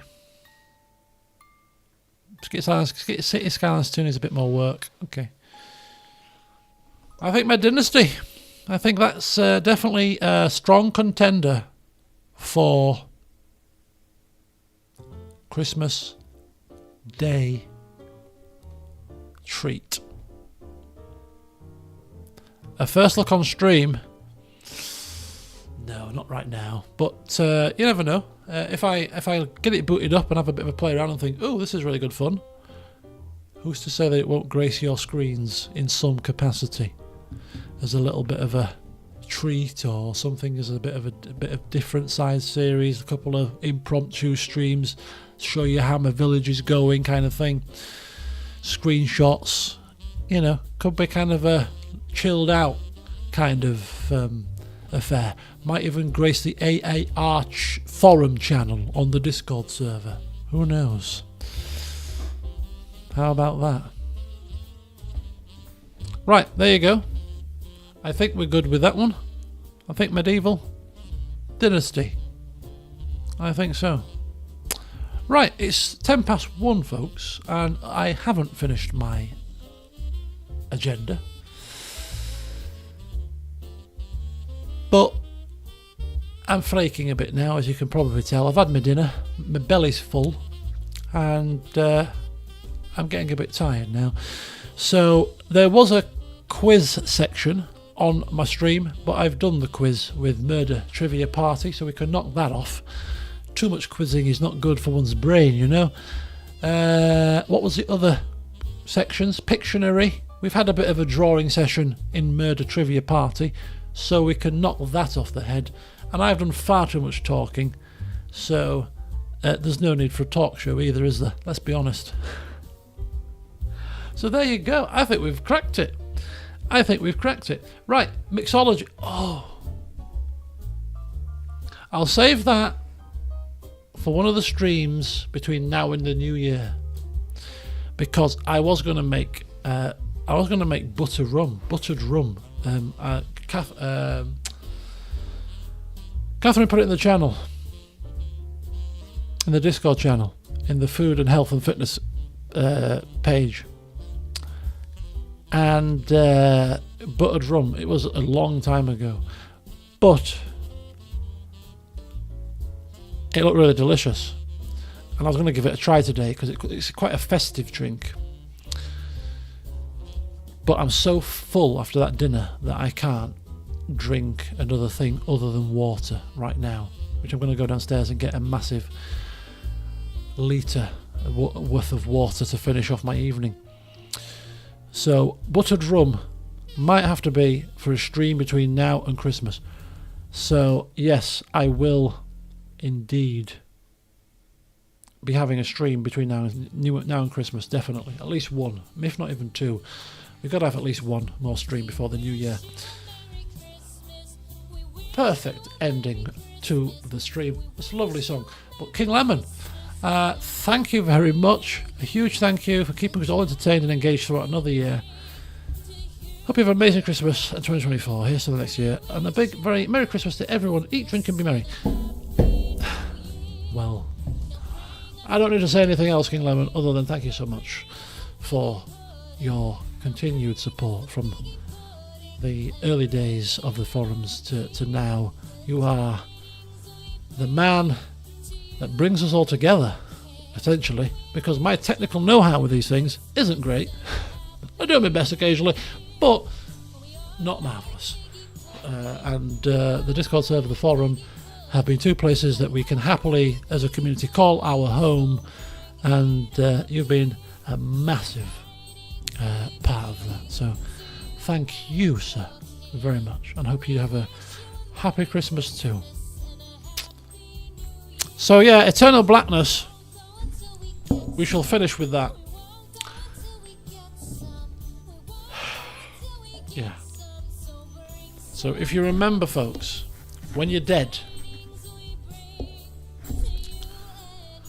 all of this Merry Christmas, lights, streams, all this glory and glorious things that we have happening right now, it's just not going to happen, because it will be eternal blackness. Eternal. It's a long time. To be gone, or to be here for 80 years and gone for millions, seems a bit disproportionate to me, but it is the way it has to be. So enjoy what fleeting time you have here, because you're a long time dead. Happy Christmas, everyone. There you go. The church, the priest of eternal blackness has spoken, and I urge you all to go forth and enjoy. Anyway, Jesus wept. It's true though. It's so true, and I'm going to finish with this before I turn the stream off. I'm going to finish with this. Right, I have never mentioned to any of my friends or to anybody that I've ever spoken to other than you guys about my thoughts on eternal blackness, and the fact that if you actually sit and think about it, and I'm not a religious person, you might be a religious person, you might have your own beliefs about reincarnation, all that kind of stuff, which is perfectly fine, but my belief is more of a scientific belief, and my scientific belief says that when you're dead, that's it, you're gone. I can't remember anything from before I was born. I can't remember anything about Henry VIII and all that jazz, Elizabeth I, First World War, all that rest. I wasn't alive, I wasn't born. Therefore, I have no memory, no recollection of it. It was just blackness, surely. So when I'm gone, it will be the same. Blackness. Never to remember. I won't know any different. I won't know anything. It will just be like, well, just nothing. Nothingness. For years. And years. It's the year 2000. It's the year 2023. Only 2,000 years ago, the Romans were walking the earth, and millions of years ago the dinosaurs were. But, you know, so time is an ongoing continuum, and one of the interesting things that somebody said to me the other day was the T-Rex was closer, or is closer, to us as human beings 65 million years ago, the Cretaceous period, than it was to the Diplodocus that was millions of years before the T-Rex in the, I don't know, the early Jurassic period or whatever period it was. The T-Rex, which was a dinosaur, is closer in time to us as human beings than to its fellow dinosaur, the Diplodocus. It's an interesting concept, but it puts it into perspective, doesn't it? The passage of time, 65 million years ago. It's a long time, isn't it? And I don't remember any of it because I wasn't here, because it was eternal blackness, you see. So there you go. Are you suitably depressed now? Have I done my job? Anyway, but yeah, I was finishing on the fact that I've never mentioned any of this to my friend or anybody else other than you guys. And my friend said to me last week, or maybe 2 weeks ago, she said, I can't remember how she brought this conversation up, to be honest with you, but it came up in conversation, and she basically said exactly the same thing that I have been saying to you. She kind of said, is it going to be weird when we're gone? Because we're just going to, everything's just going to cease. And I said, it's funny you should say that. Because I class that as the eternal blackness period. She looked at me like really strangely. I kid you not, this is an honest conversation. So it can't be, it's not just me that thinks like this. But anyway, there you go. There you go, folks.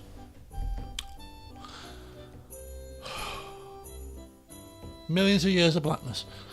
And on that bombshell, antidepressants.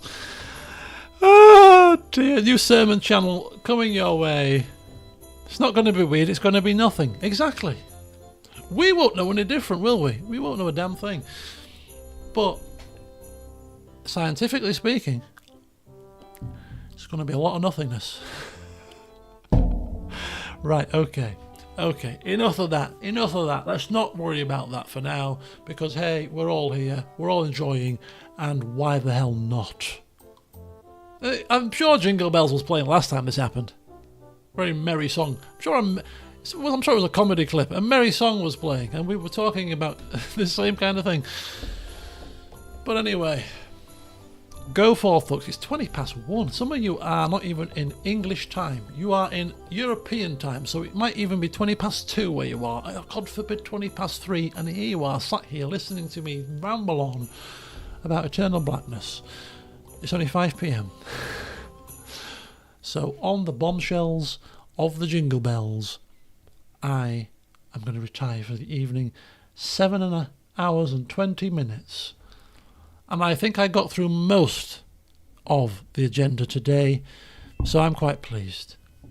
If there's anything that I've missed off the agenda, speak now or forever hold your peace. But I think I've covered most of it in one way or another. Right, folks, tomorrow I shall be compiling Christmas comedy clips. You've still got a bit of time to get them to me if you really want to, but I am finalising it tomorrow, so you better make it snappy. And then that'll be it for me until after Christmas, where I'll hopefully get a stream or two up for you guys. So just want to wish you all a very Merry Christmas. As I say, if you don't celebrate, well, whatever you choose to do, if you've got time off or not, just enjoy the period, the festivities, and all that it brings. Thank you all for watching this evening. Of course, some of you have been here for the entirety. Oliver Feeney, for example, Shelley. Joe's been in quite soon. Cham, I think, came relatively soon after the start. Nameless Crusader, your name's cropped up a few times. I'm sure you've been here since the beginning. Tablecloth, welcome. Nagisa, too. So yeah, all of you that have been here, no matter how long it's been, you're here now, which is the main thing. So 2024, still lots to go. Still lots of games to play. The schedule isn't getting any shorter. And just in case you're wondering, 2024, I don't have any major plans to go anywhere. You might be stuck with me for another 12 months. I hope you don't mind doing this. Hope you'll bear with me for a bit longer. But anyway, yeah. And in all seriousness, yes, Shelley, Ollie, King Lemon, predominantly the big three that tend to turn up for a lot of streams as the mod team. Thank you so much, of course, as usual. For it makes my job a lot easier, having to deal with trolls and spoiler people and, you know, randomly conjuring polls out of nowhere. Your help is much appreciated. So yes, go forth. Now I'm going to log off and sit here and hold my stomach for a little while because I am in agony. I've eaten far too much, drunk probably too much, and I've got a busy day tomorrow, so I'll be in bed before much longer or asleep at my desk. So have a good one, folks. Have a great time over the festive period. I'll check in with you at some point in the Discord server. And the next thing that you'll see from me will be the Christmas comedy clips. Hope you enjoy on Christmas Day, or whenever you do enjoy it, just to bring a bit of cheer to your day. But until next time, folks, another Christmas party stream is done. You've earned your rest, folks. Go forth, enjoy, and until next time, see you soon. Good night.